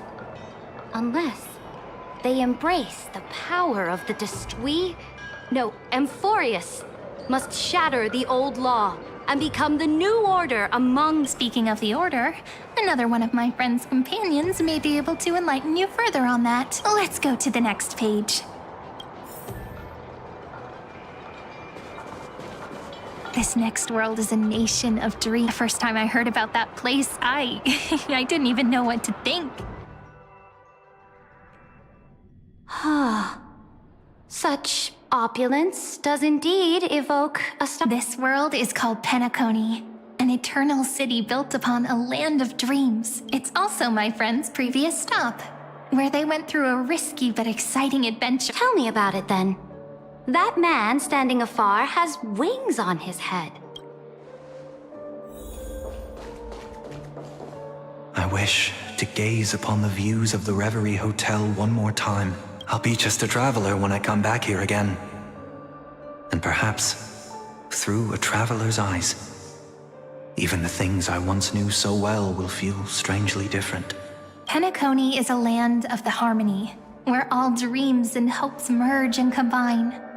It believes in unrestrained freedom, and that's how it lost itself in shallow delight. Then, this young man before you chose to rewrite its laws, using the power of the Order, hoping to shape a dream-bound paradise of... Yet, the paradise of my dreams remains far away. Perhaps a brief journey with the Nameless can show me more possibilities in my search for paradise. As for what Penacony should look like, it'll be up to her. No. Up to their trailblazing now. It sounds like this ideal kingdom is no more. That's right. The people chose to wake up at the end. You can't see tomorrow when drowning in sweet... This individual's law acknowledged only gods and constructs, leaving no space for humanity. And yet, the fact that he could accept defeat and resume his journey shows a rare self-awareness and clarity of mind. You are also very self-aware. Then you must know that the world promised by the destruction also has no place for humanity. I am indeed very aware of Lycurgus's honeyed words of deceit. I have seen...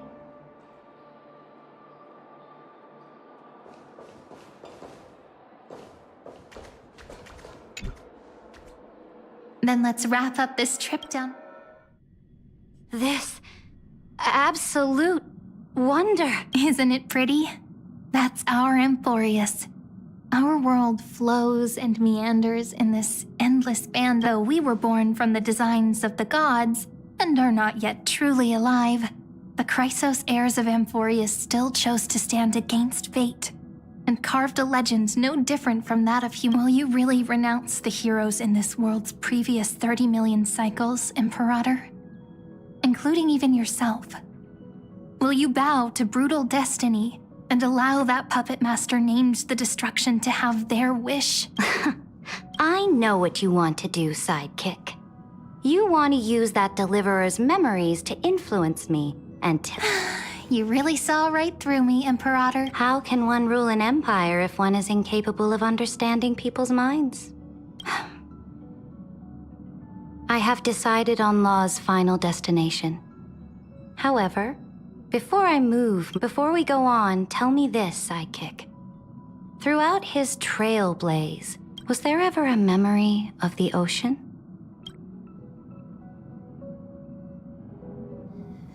The ocean. You shall complete your conquest in the ocean at the boundaries of this world. And you shall eternally slumber in the sound of tides, and complete your conquest in the ocean at the Our prophecies aligned as flawlessly as a sea snake circling upon itself.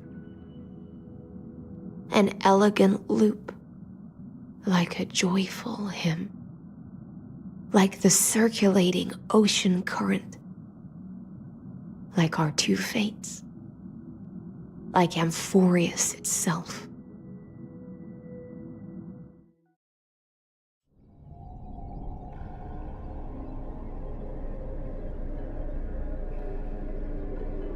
The trial is over. Who will own the divine authority of law? I won't give it. What? I am the law. Why should I give my imperial crown to any other? Both the Deliverer and the Theoros came from beyond the sky. They have no right to interfere with the lands I conquered with my own two hands. The law of Amphorius shall be determined by Amphorius's master. What exactly did you see in the trial? Everything. I saw everything regarding the rules of this world's operation. I saw the laws of extrapolation that Theoros spoke of. I saw, as long as I offer a sacrifice of equal weight, I can rewrite the laws of this world according to my will. I can turn good into evil, ugliness into beauty, and fate gave me a very fair deal. One rule change for the life of one demigod. What are you planning to... You can't guess?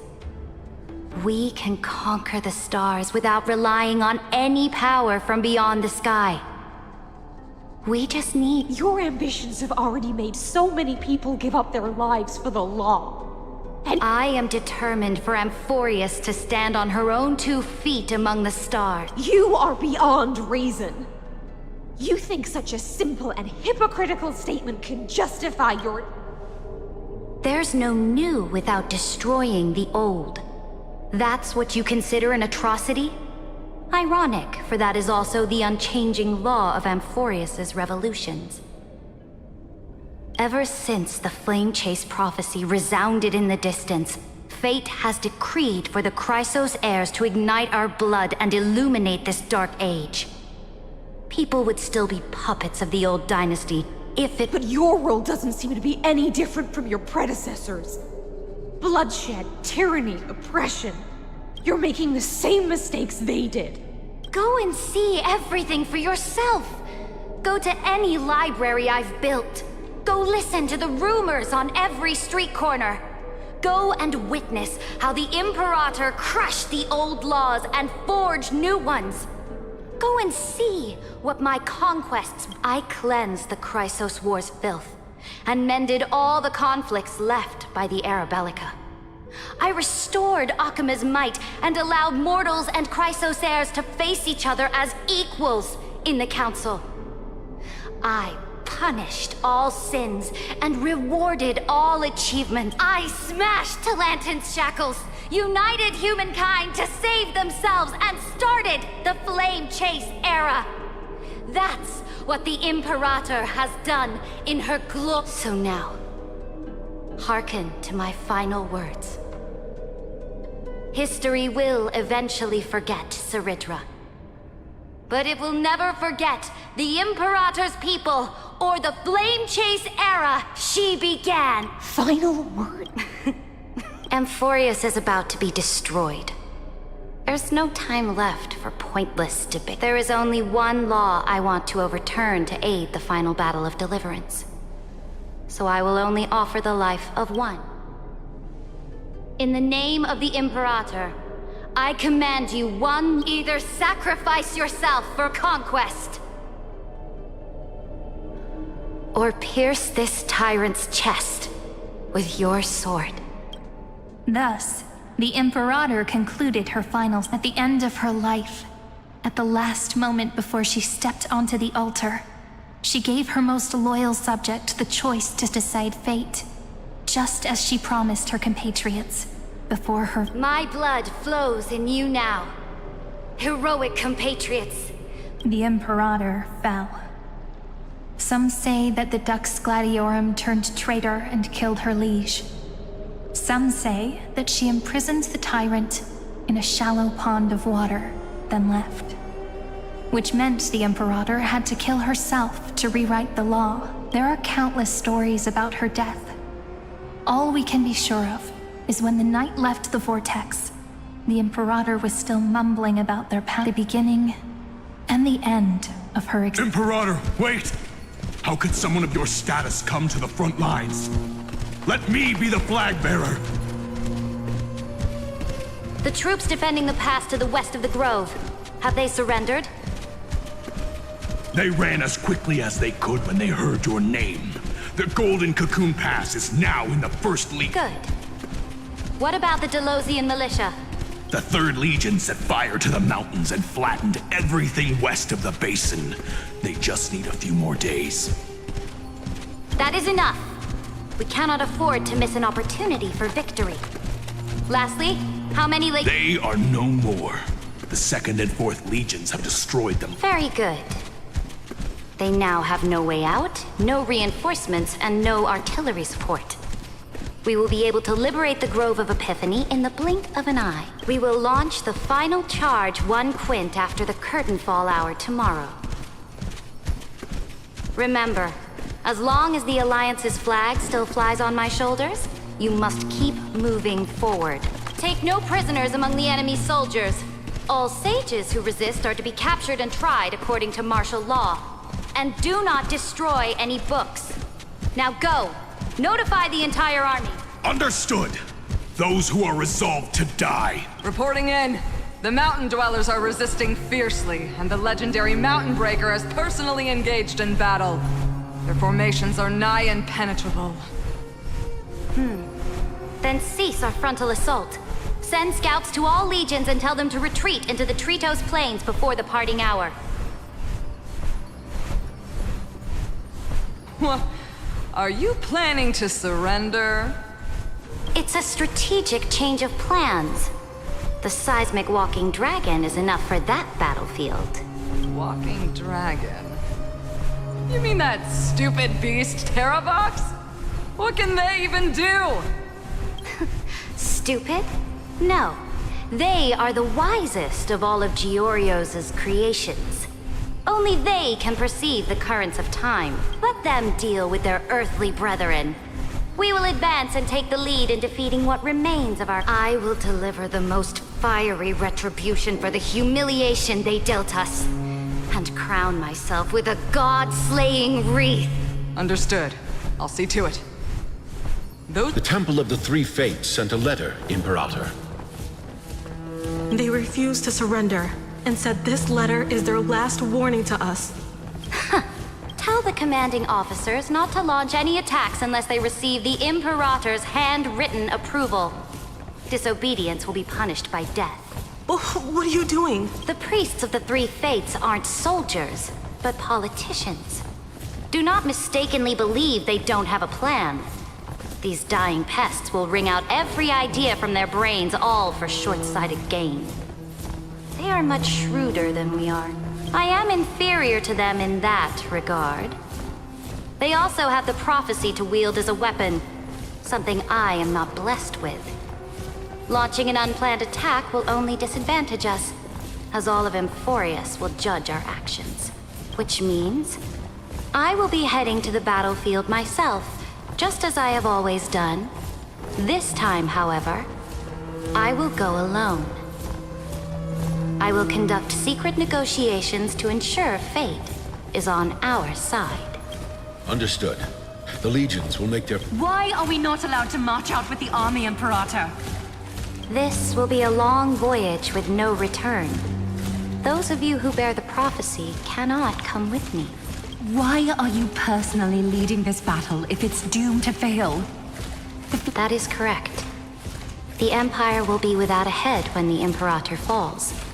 But remember, as long as you seize the right opportunities, even a chaotic game will remain winnable. My departure will create a long staircase for you. You will understand what I mean when news of my death reaches. Saridra, is our journey about... Destroy the old laws and forge new ones. My conquest has reached its limits within the borders of Amphorius. Since the prophecy already decreed that the Imperator would never conquer the stars as she wished, I will bow out here and try no more. More Chrysos heirs bearing divine authority will be born, and many more. Will they demand peace or war? Will they resist tyranny, or become the next Imperator? I do not care. The children of the future will decide for themselves. Do not mourn for me. Anyone can kill the Imperator. But the only one who can truly is Saridra. At the end, I faithfully recorded the most important battles in the Imperator's life. Her conquest was about to be completed at this point in the story. However, for some reason, a memory suddenly entered my mind. It was a journey on a fantastical train. I had the honor of having a heart-to-heart conversation with the Imperator under the stars. And I asked her this question at the end of that discussion. How do you want history to remember you? As a hero who gave up, she answered so quickly, as if she had made up her mind. I would rather be forgotten than be defined. Because the law can be neither eternal nor unchallenged. And only humanity can pen laws into history's page. Now, I have shattered the greatest. The game is nearing its end. Dux Gladiorum. Even though you killed the Imperator this time, you finally found your own law. Then, High Sealants, Electra. I will ask someone to deliver the prophecy's ocean at the boundaries of this world. Will you choose to swim into that ocean? I do not care. Do not.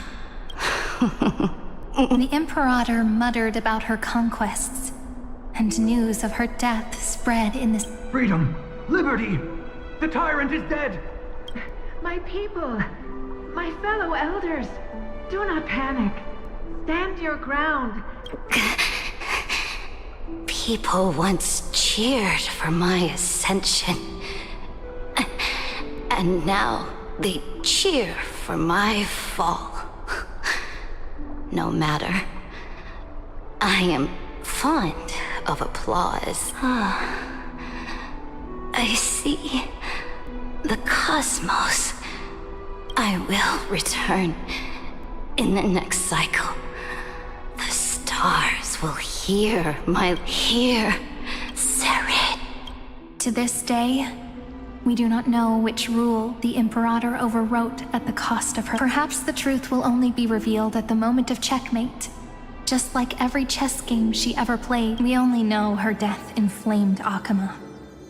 On one side of the city, those who defended liberty toppled her statues to the ground. On the other side, her supporters put themselves between the masses and her monuments, declaring loudly that the Sovereign is still among the people. It is said that golden blood congealed into the same letters everywhere they fought. It was the name borne by Akama's first and final sovereign, the Imperator Saritra. But the one who bore that name did not see any of this. Her gaze was cast far away, and the sound of tides in her ears drowned out the people's cry. What was the Imperator thinking about in that prophesized ocean at the boundaries of this world? In that shallow puddle of stagnant water? Was she reminiscing about her past conquests? Or repenting for the millions killed for the flame chase? It was neither. The Imperator only saw how the surface of the water gleamed like that crude chessboard, dissected by light and shadow in the afternoon when her teacher played against her for the first. Look at this chessboard. What do the pieces look like? They are strangely beautiful. They look like the stars in the night sky ablaze.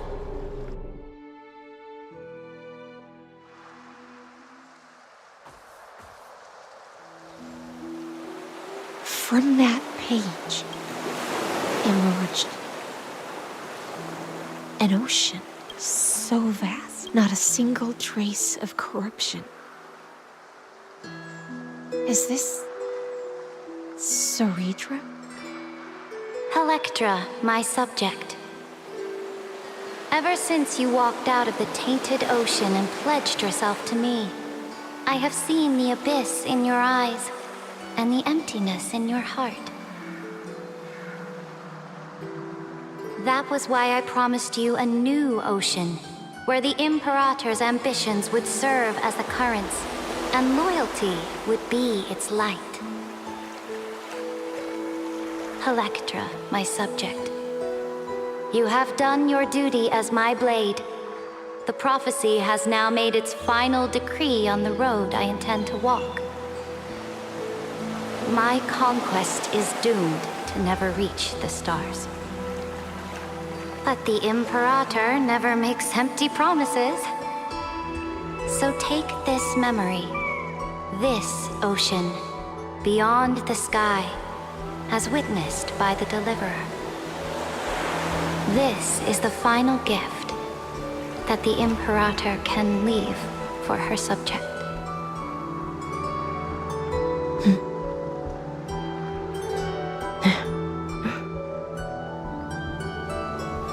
When I was still a fish in the ocean, I always felt so genuine swimming through the waters.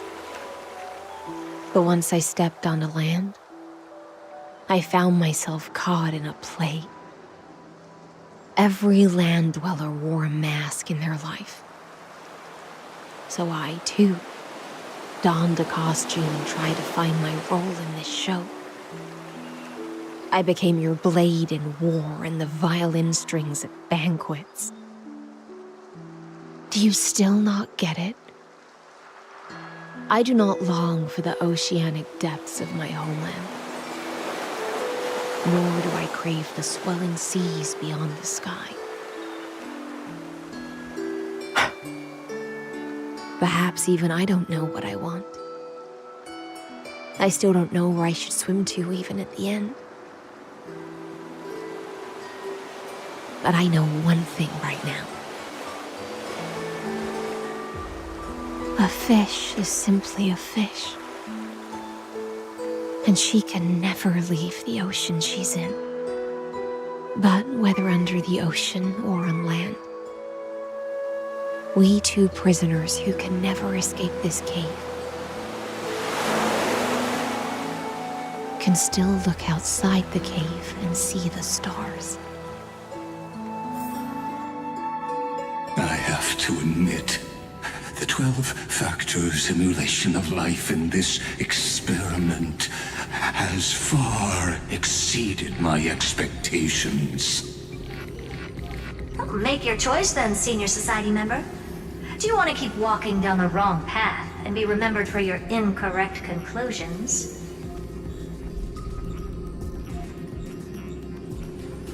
Or do you want to return to the audience's seat and give yourself, Amphorius, and the entire cosmos a more fitting end? I must refuse. A dead man never fears death. Did I not make myself clear? Have you forgotten about our dear Lord of Silence? You wouldn't want her to consider your 8 other clones as cancers within the erudition and chop them all up, would you?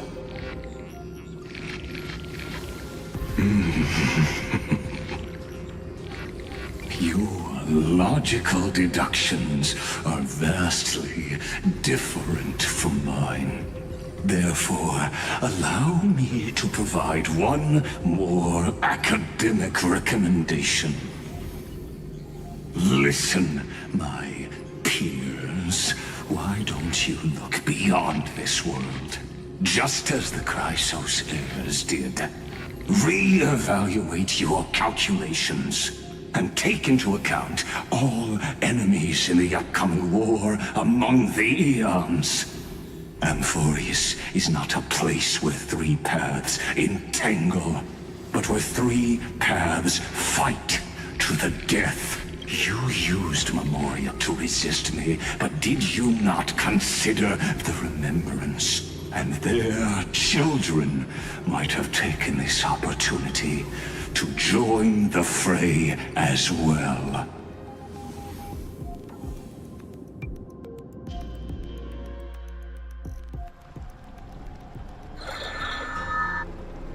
Oh, so this isn't just silence. It's the answer. What was the last thing he said to you before you parted the waters at the Scale Gorge waterscape? A tricky question, but one with a simple answer. He didn't say anything back then, right? That's correct. And now I'm sure. You are not March 7th. There's no way she would remember that I'll only warn you once. Leave her body. Now. How impulsive. That's not like you at all. Why don't you calm down and think about another possibility? I didn't take over March 7th's body. Rather, it's March 7th who regained my memories.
Back then, the tides of the Chrysos War had not yet engulfed this city-state of Talenton.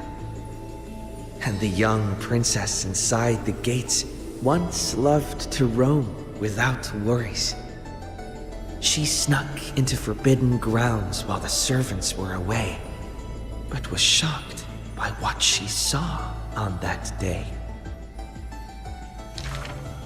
A chessboard, a stack of pieces, and a strange woman. The board dissected by daylight and shadow, the pieces polished from rough stones uneven. Fancy a game? If you are my match, then I'll call you my friend. The stranger's voice was husky and coarse. If you can beat me, then I'll call you my teacher. The princess proudly retorted. Despite the bravado, the princess had never touched chess. The defeat made her study in earnest, acknowledging the other as a teacher. Well, first she learned the knights, bishops, rooks, and queen. Then how to defend, attack, capture, and checkmate. I have learned all there is to learn. Barely out of childhood, the princess raced into games of chess. Those who looked down on her faced many losses. Those who glorified themselves forfeited in a mess. At her prime, none could rival her at all. But she still recalled what the stranger said. My origins bring dark omens. So never tell others where your teacher is from. Then, the waves of the Chrysos War washed over the world. The Achaemens welcomed a ruler. She was deemed Imperator and loved to play chess with herself. She regarded all things as pieces, whether Chrysos heirs or Titans magnificent. Before every god-slaying campaign, she thought of the stranger from her childhood, as if that woman had always lived in her mind. Isn't it lonely to play chess against yourself? The princess did not understand at the time. But now, she who bore the crown finally realized. The flame chase's beginning was like fuel being tossed onto the fire, and in the unending road of marching banners and war cries, she finally had the time to meditate. There were often jesters behind the king, curious about her past in her old city lost to time. One claimed the Imperator was cruel, executing her own teacher. Another stated the Imperator was biased, learning from an enemy hostage. Many such rumors abounded, with no origin found. No matter. That was indeed the criminal sentence I read out. The Imperator stated evenly, My teacher was an enemy hostage whom my elders had imprisoned. Her state betrayed our alliance and must be executed according to law. But she taught me chess, so why can't I chisel the word teacher on her tombstone now? When the princess personally cleaned up the possessions of the dead, she caught sight of an incomplete game on the ground. The stranger's hoarse chuckle still echoed in her ear, laughing at the eternal fate of imprisonment, and at how the one facing her was the princess of the enemy. Is this your final game for me, my teacher? The princess imagined the end game over and over. Even when she took the imperial crown, she still dreamt of the black and white board. The concealed truths suddenly dawned on her during a more difficult contest in the future. An unfinished game might be the opponent's lifelong barrier.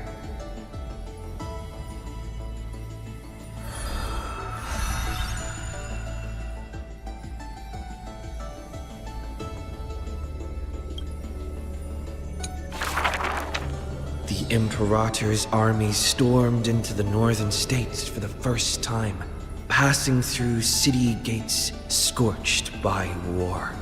Another tyrant still! So exclaimed the angry child. The rock tossed from up high hit the girl's crown. The crowd shrieked and retreated, fearful of a ruler's flames of fury. The girl reached out, not to straighten the crown on her head, but to help up the child shivering in dread. I heard in the old laws of this land, whoever assaults the crown shall be punished. But I wear another land's crown. And your old laws should also be abolished. After many days, the gold weaver discovered in shock that wearing a crown or a hat to the side was now this land's fashion, likely to remain with the Imperator's name in tradition. The so-called heroes with golden blood in their veins all have the qualities to fight for the core flames. Who's to say this was not the gods' plan? To have the heroes at each other's throats so the divine could hide in old Law's lair and laugh, play, and gloat.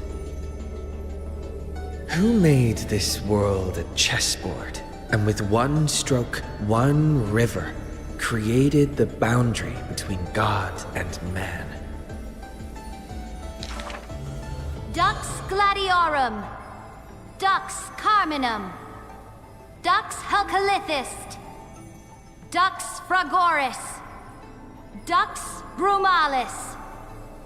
Heed my call! The girl stood before a mighty army with her scepter. Today, I will insist on crossing the Rubicon. Gather the might of all heroes and begin the journey to slay gods! Half of the core flames were now in her hands, and the hidden trickery titan stirred, leaving taunts.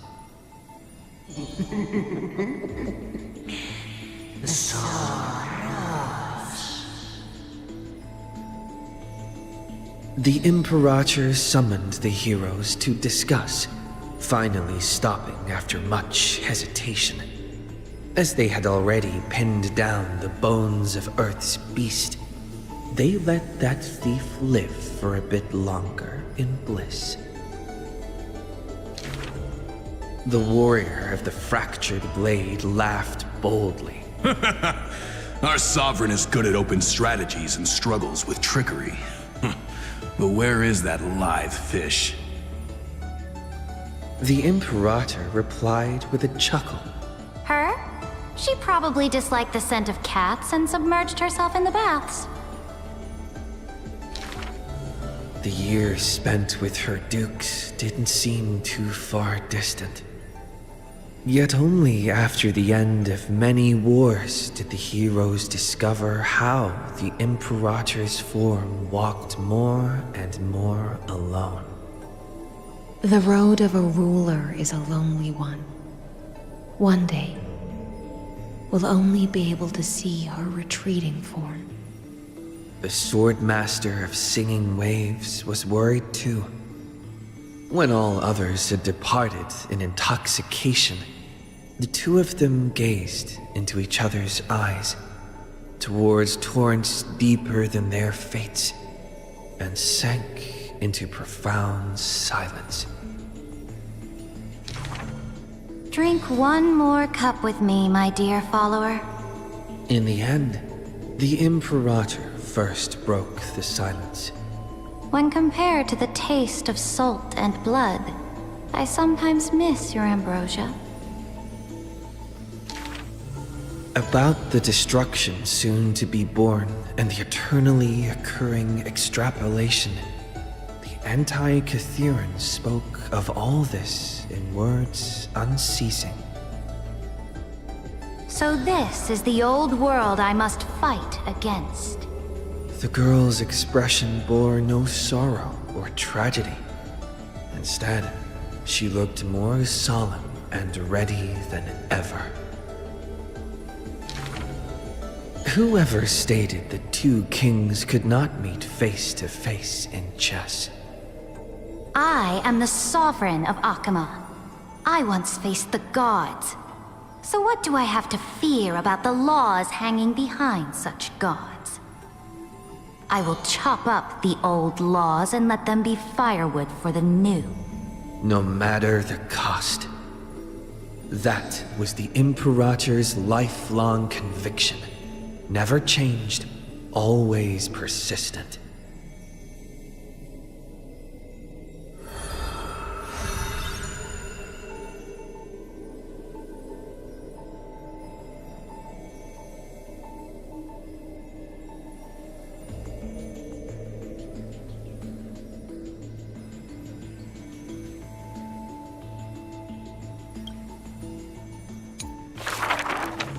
I dreamed that the Imperator's statue stood before the world-wearing altar, her gaze level with that of the gods. Then, blood gushed out from the statue's orifices, and the people, in cheers and elation, washed their hands in that golden blood. The tyrant's life will end with violent death. None will weep, and all will cheer as her statue topples. She will die before the dawn comes. A vengeful aristocrat, one whose title was stripped by the Imperator, thus spoke. We cannot agree with your excessive deeds. You have imprisoned Trebios' split selves, demanding that divine authority regress into the ruler's mouthpiece. We will reveal your future with the prophecy. And tell in truth, your crusade will indeed be a smooth path. Yet in the same breath, we see omens of your death, a demise in an absolute pure darkness.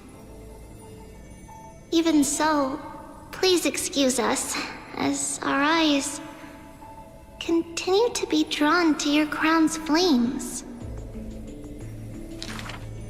Dux Fatorum. We don't exactly hate that name.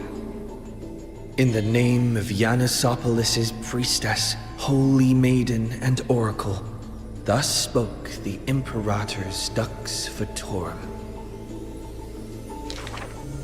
Allow me to remind you, your life is now on a countdown with the fall of law, and you will become law. I must confirm, is our deal still going strong? Is the future I promised you more satisfying than the future in the prophecy? Ah, you are as resolute as always. Good. Oh, as ever, this prison of gods, amphorious and all mundane and average worlds, needs someone like you. A daring ruler. Let us end this despicable extrapolation together. Amphorius is Theoros, the Imperator's co-conspirator, Lycurgus, thus spoke. The Imperator betrayed the Flame Chase Alliance. And I was the sinner who paved the way for her achievements. Like how a deep-sea fish cannot escape the tide's push and pull. I granted her an end fitting for a tyrant. Her dying smile, gaze towards my tear-swelled eyes. She commanded me to wash away all sins and filth, and return a blinding dawn to the holy city. She commanded me to set up stones and monuments in lightless seabeds to commemorate our friends. But who will remember her achievements? I will. I will rest with her in a lonely song. Electra, the last heir of the ocean, who played music on the waves alone, spoke thus. Please record the truth of my life, dear author. No need for words of praise or solemnity. Just as I once instructed Dux Carminum, the histories of rulers are not for recording our merits, but for warning future generations. As for why the Imperator died, and what reproach she would face in life and death, those should be left for the new world to judge. Now I have personally entered my end, a self-flagellation. Let the boiling gold covering the holy city be stamped with my name. For I am certain I have won half a move against the gods. And this unfinished game will be left to the future to reach completion. Seridra, the only Imperator the Holy City had ever seen, spoke thus.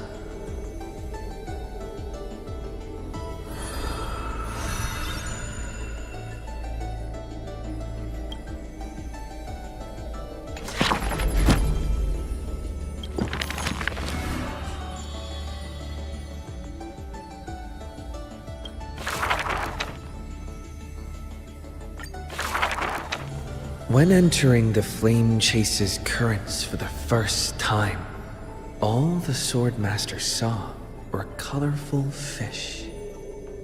She had already experienced the Imperator's dangerous games.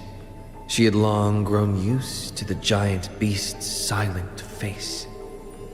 Carminum's charms and Helcalithist's gentleness warmed her like a spring breeze. But as Fragoris missed his throne and Bramalis debated with joy, she was sometimes at a loss. Occasionally, the Swordmaster would sink into hesitation, and even that messenger of fate could not get her to laugh. Till one day, a golden trout's bubbles floated into her gloomy waters. In that holy city where golden figs grew, the messenger of fate led to her a maiden dressed in glamorous gowns. What kind of clothes are you even wearing? The girl snickered behind her hand, while the messenger pulled on her sleeve. Aggie, don't be rude! Such hubris, delicate fish. Are you not aware that there's food on your face? The messenger's eyes opened wide. Aggie, you've been snacking behind my back again! Exposing me like this? I'll get my revenge. The girl ran away in a fit. The Swordmaster smiled, and before she knew it, her hesitation was gone. After that first meeting, the richly dressed girl often came in greeting. So, you really came from the Sea of Souls? Do all the children of the ocean dress funny like this? The Swordmaster did not chase the girl away, but also did not respond. So the girl used her hands to meticulously measure the Swordmaster's torso all around. You can't be seen like this. I'll send you a new dress. Some days later, the Swordmaster appeared in finery at a ball. All were awed by her splendor, with only the Imperator thinking in wonder. How rare to see you like this. Oh, so lonely, Gladius. The Swordmaster's wardrobe grew full, and people praised Akima's Gold Weaver for her cheerfulness and splendid skill. But only the Swordmaster noticed that the smile on the girl's face gradually faded as the flame chase progressed. The calamity of lands asunder added to the girl's weariness. The Battle of the Grove robbed the light from the girl's eyes. Yet another feast arrived where the Gold Weaver was absent. The Swordmaster donned the most majestic garments and gently knocked on that door shut tight. The singing voice of Dux Gladiorum hailed the prelude of the feast. Guests clamored and cups clinked, and only the Gold Weaver had no thought of enjoying the ambrosia. Who would have thought? I've sunk so low that I need you to comfort me. She gave a bitter chuckle next to the bonfire. You were as gloomy as the bedrock of the ocean when we first met. The Swordmaster held a tall chalice containing liquid pure, reflecting their two faces. I remember you were once curious about the stories under the sea. Then allow me to use my songs to reveal the past known to none.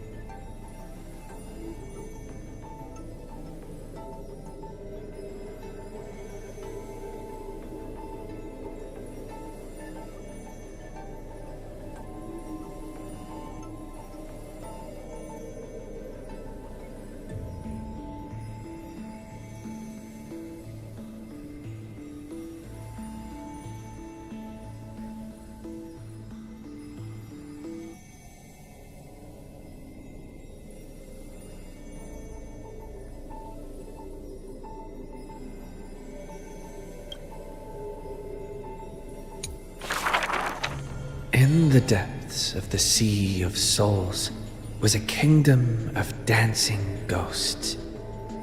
Its residents all had melodious voices, and music enveloped every ocean current. For the queen loved her people deeply, thus drowning out all sorrows and leaving only feasts and twirls. Only one rocky castle was silent, one belonging to the Princess of the Ocean, a princess named Electra. Were a monster of the depths to invade, the princess would raise her sword to engage. The people always rang her triumphs before she returned, for her swordsmanship was superb, never suffering defeat. Princess! Come enjoy the feast with us. The triumphant people raised their glasses, yet she declined, with a smile and a wave. The children of the sea thought she was shy, but little did they know that in the dead of night, her castle too echoed with music. Though that music was loud, twisted, and invoked spite. Before a song even finished, the princess was already biting her lips, and the sea foam brushed away her tears. All of your people sing and dance with skill. So why do I alone lack a good singing voice? The princess wept, her face on the queen's knees. The ocean's favorite child can control the waves and is invincible in battle. In exchange, Talantin took away your singing voice. The queen consoled the princess, caressing the other's hair bun. If you're truly troubled, then imbibe the honey brew in this blessed chalice and throw yourself into the The liquid in the cup sat still, reflecting her loneliness. Princess, come sing with us! The people outside her window invited her warmly still.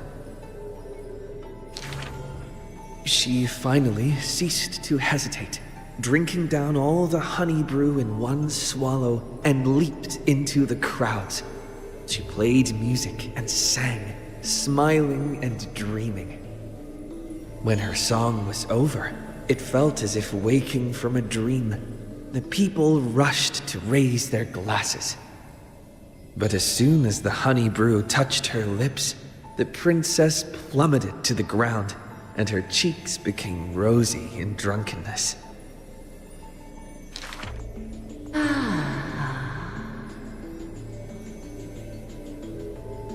The whispers of the ocean filled her ears as the princess fell drunk again and again at the prelude of a feast. Seems like you still have not been able to get rid of that curse. The gold weaver softly took the cup away from her hand.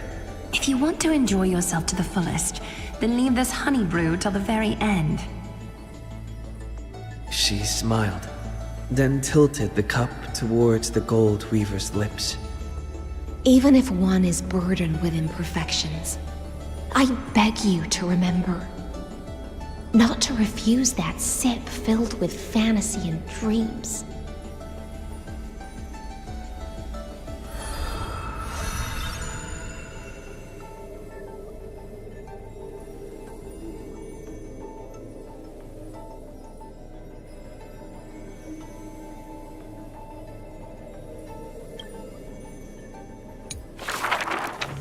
She returned home after many years.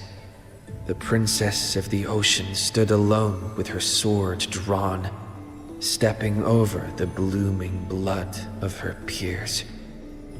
Before her, the creator of the sea sirens and the mother goddess of feasts was already sinking into the drunkenness of imminent death.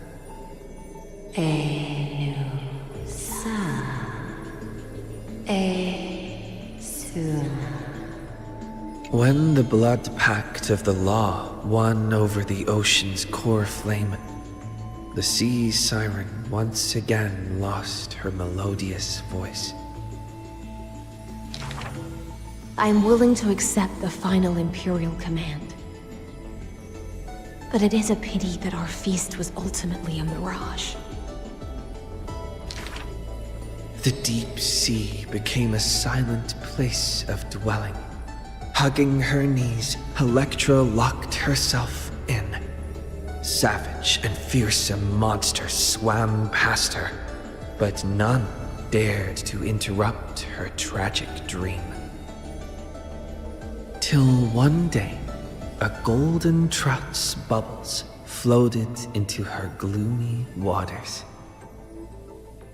Long time no see, Gladius. Iceland. Now you have truly become the ocean's bedrock. Old friends met again, and new friends came in greeting. Many messengers came in company. The playful kitten hid behind the golden trout. The butterfly of the deadly shadow fluttered in courtesy. If you don't mind, The resplendent pearl sparkled. we hope you can regain your strength and sing for the world once again. Electra raised her violin sword in doubt, as the strings had long ago rusted and snapped. But a few golden strands cleansed all the filth around her, then stretched out to become new strings. The golden strings showed Electra that the world she loved was not yet silent, and the journey of deliverance continued still. Yet the path to the Sea of Stars would not be a carefree feast. The golden trout never met with her again, and the waves brought endless news of sorrow. Amidst the long wait, she remained bound by decree. All the flames had died out, extinguished until this world fell into eternal silence. And the wordless enemies in the deep sea were the audience of this rite, the Thures. You already know that the world is just an illusion. The sea siren gazed out beyond the heavens and once more raised her glass to fill it with honey brew. Since the mirage of pleasures can only disappear like foam, when you return, will you save some ocean spray for me? This was a city of festivities, where never-ceasing songs eternally filled the air. Chrysosairs, demigods, and mortals all came to feast from the four corners of the world. It was beautiful and radiant, performing the sea siren's drama amidst the revelry. The siren once longed for the banquet to never end, yet she witnessed the music fade and the guests disperse. As a fish, she was destined to drift with the waves, whether amidst the surging tides of evil or immersed in the currents of the starry sea. Until a millennium later, when the fish from beyond the sky finally took their seat. I enjoy banquets. How about you, little gray fry?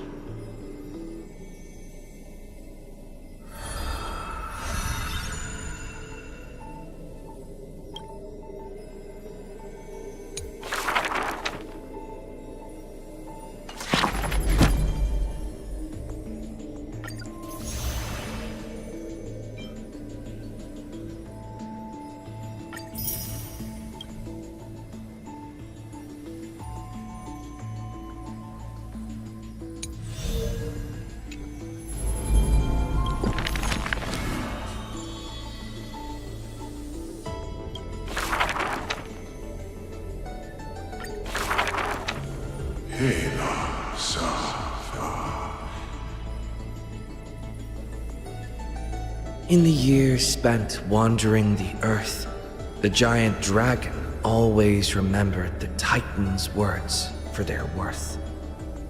The beasts of the land surrounded it in protection, while twisted beings shuffled and roared, and delicate chimeras climbed up its shoulders. After, the tiny humans came into being. They dashed alongside the giant dragon, then, in the blink of an eye, disappeared across the land.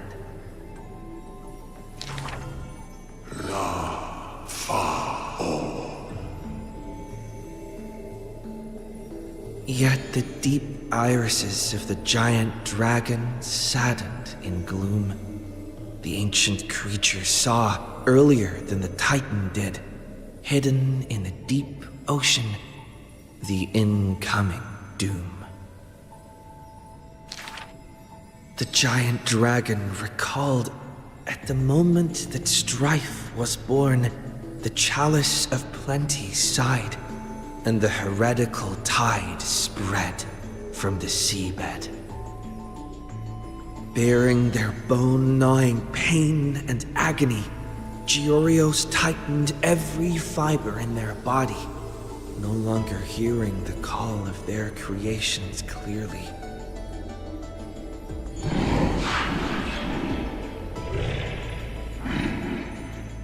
The giant dragon once swore an oath at the Titan's breast. And now, the dragon silently turned and departed, leaving the plateaus and mountains of a secluded world and entering the bustling cities humankind crowded. Thousands of years later, the giant dragon realized those tiny creations of Kevali had rooted their civilization in time. How can there be such a huge Dromus? Dromus? No, that's a walking mountain of gold. Curious residents were amazed at its appearance, while greedy brokers calculated its value. Yet the giant dragon simply walked in leisure, not harming a single building of any stature, nor paying heed to anyone. It quietly listened to the people's language, and its form dissolved in the flames of war. Many years later, Akula closed their eyes, and the giant dragon's steps were finally halted. A swordmaster who broke the waves stopped its way, and a ruler, commander of the chessboard, looked up with inquiry. Are you the Dromus that has been attacking all states? The commander invited the giant dragon to hunt the divine flames together. The giant dragon nodded, but it did not look at the commander, and never mentioned where it came from. Its timeless sight had already seen past the flame chase's final plight. Georios shall be executed here! The Titan, in a painful daze, closed their eyes with a sigh.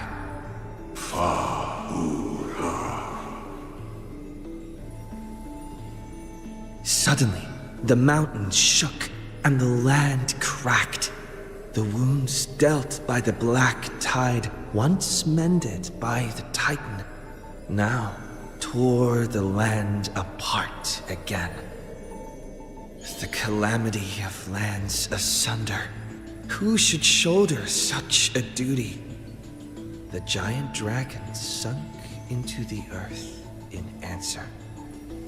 For the earth was the breast of Georios, and the dragon's birthplace.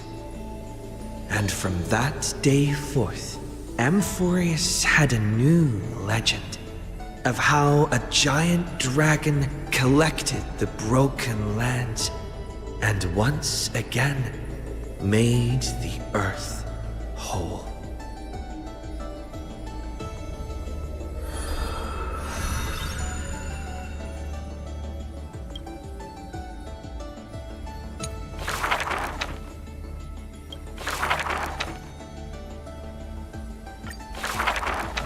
My friend, have you heard of the rosy celestial maiden?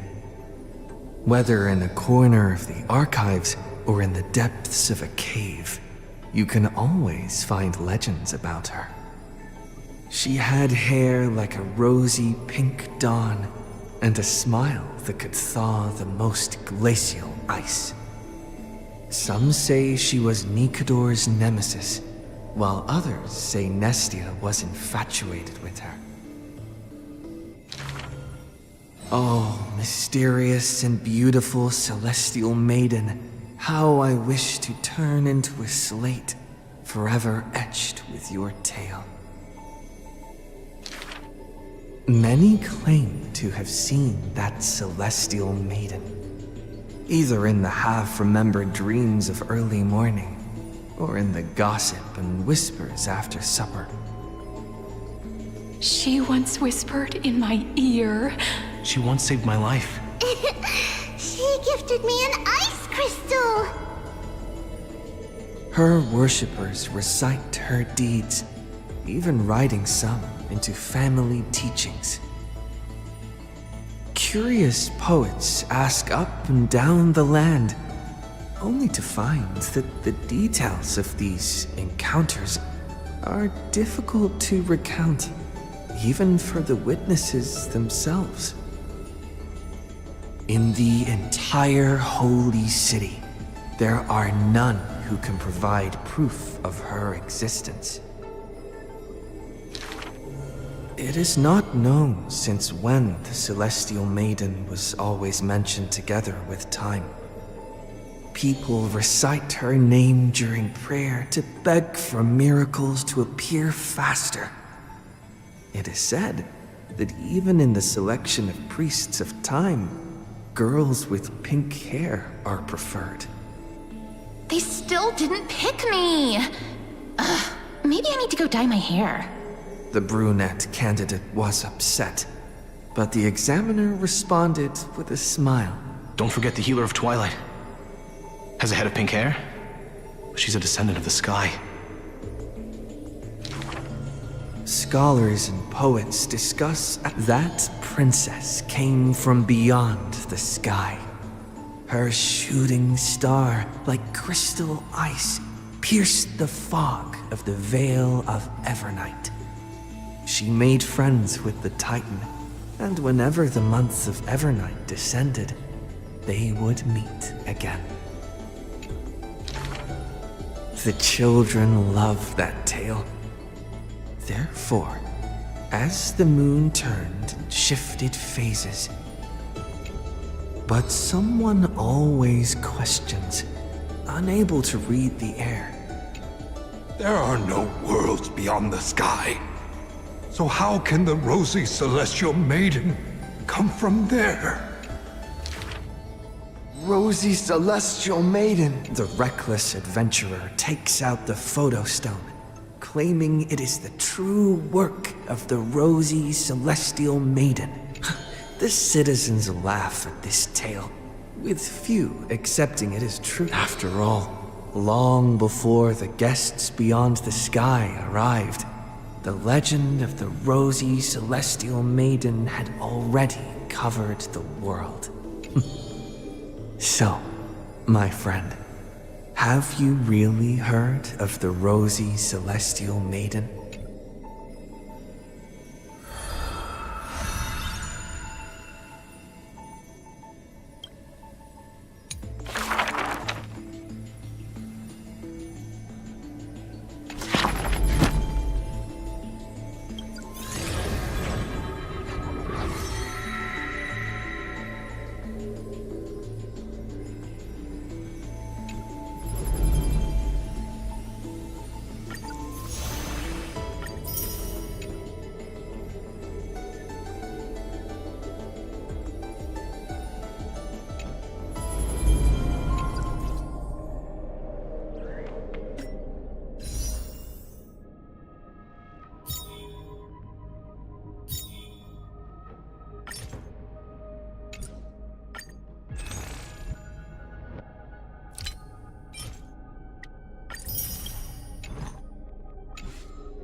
The taste of celestial ambrosia.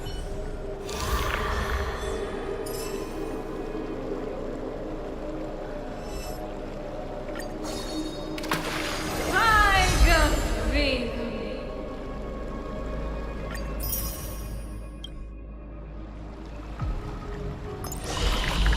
Another cup.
Times I look, it's still so beautiful. Ah, it's good to see you. Come take a look. Want to see the treasure of Ides Elysiae?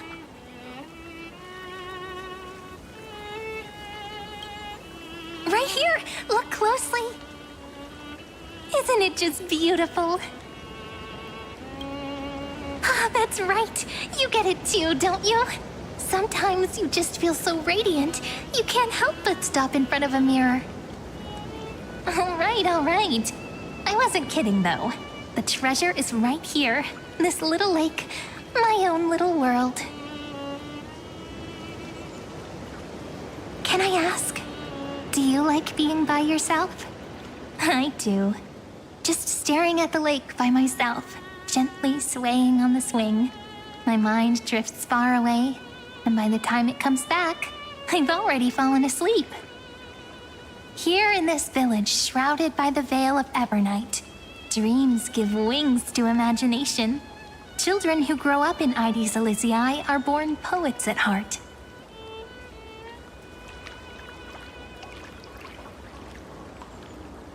This sort of atmosphere is hard to come by, so let me share a story with you.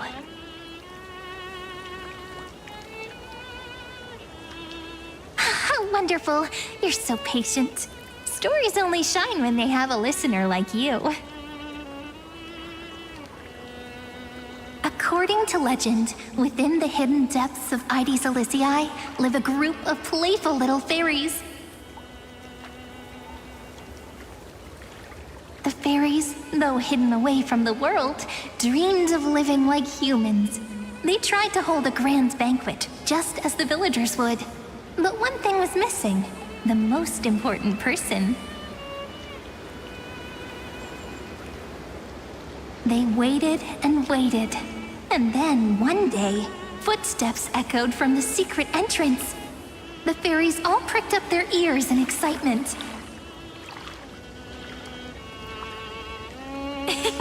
Would you say the hero of our little story has their ears pricked up right now?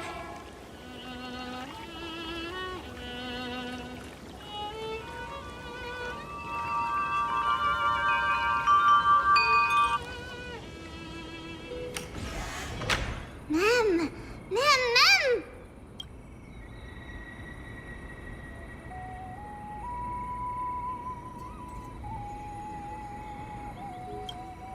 Incredible! The hero has uncovered the essence of the world, and even spoken a line that's truly beyond expectation. But I must remind you, taking on the narrator's role is against the rules. Chief, over here! It's really the hero!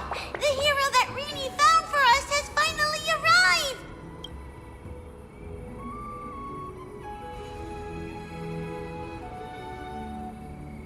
Oh, welcome, dear guest. I sensed you would come. When the wind chimes in the leaves rang for the 24th time, and the pink butterfly amidst the honey flowers took its 4th flight, I was certain the honored guest who will save the Membrance Maze has finally come.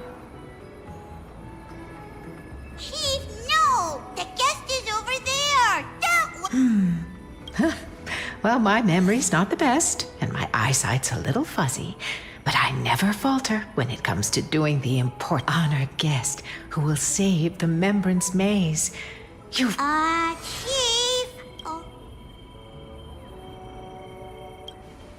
My, what a cheerful scene! Already getting along so well with the fairies. No surprise, you shine no matter where you go. Chief, really, ma'am. It's been forever, but we're here to... This is one of the characters in the story. An ordinary girl born in Ides Elysiae. She just so happens to have the same name as me, and is every bit as pure and adorable. Cut me some slack. Making up a story on the spot is really hard. But I promise I'll make it up to you. I'll make your scenes as vivid and dramatic as possible. It's only proper that I explain. Once more, I thank each and every honored guest. Thank you so much for coming to Membrance Maze to help the fairies rebuild our long-abandoned restaurant. We want tasty, scrumptious food! We really do! But we don't know how to cook. Heroes, we're begging you! The fairies are starving. And when they're hungry, they just want to destroy the world! Please help us! Save the Membrance Maze!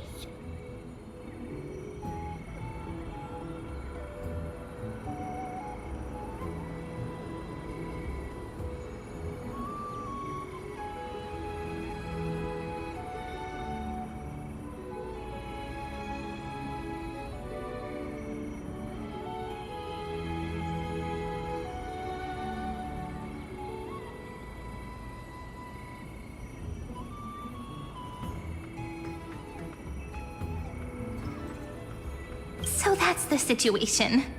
For the sake of Amphorius, let's rebuild the restaurant together and grant the fairies their little wish. Oh, at last! Oh, at long last! I have to tell the little ones that the fairies' restaurant is coming back at last! Let me lead the way. Come on, I'll take you to see it. The little restaurant in the maze has a certain charm all its own.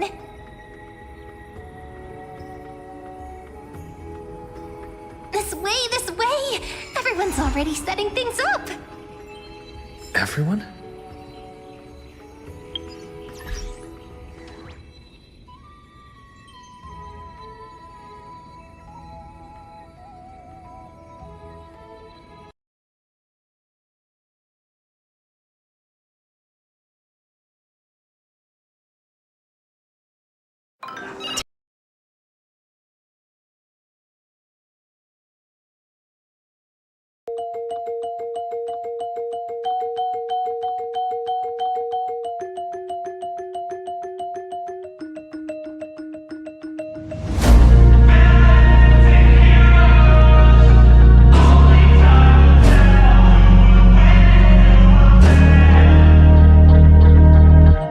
Bad things happen to good people.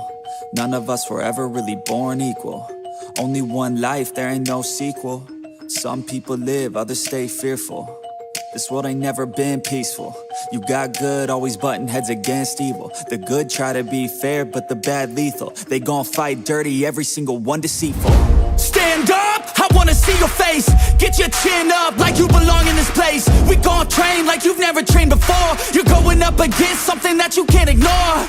This ain't a game, this your life that we're playing with. There ain't no reset button or an off switch. You gotta face your fears, you gotta scratch the itch. You gotta break through the walls and get after it.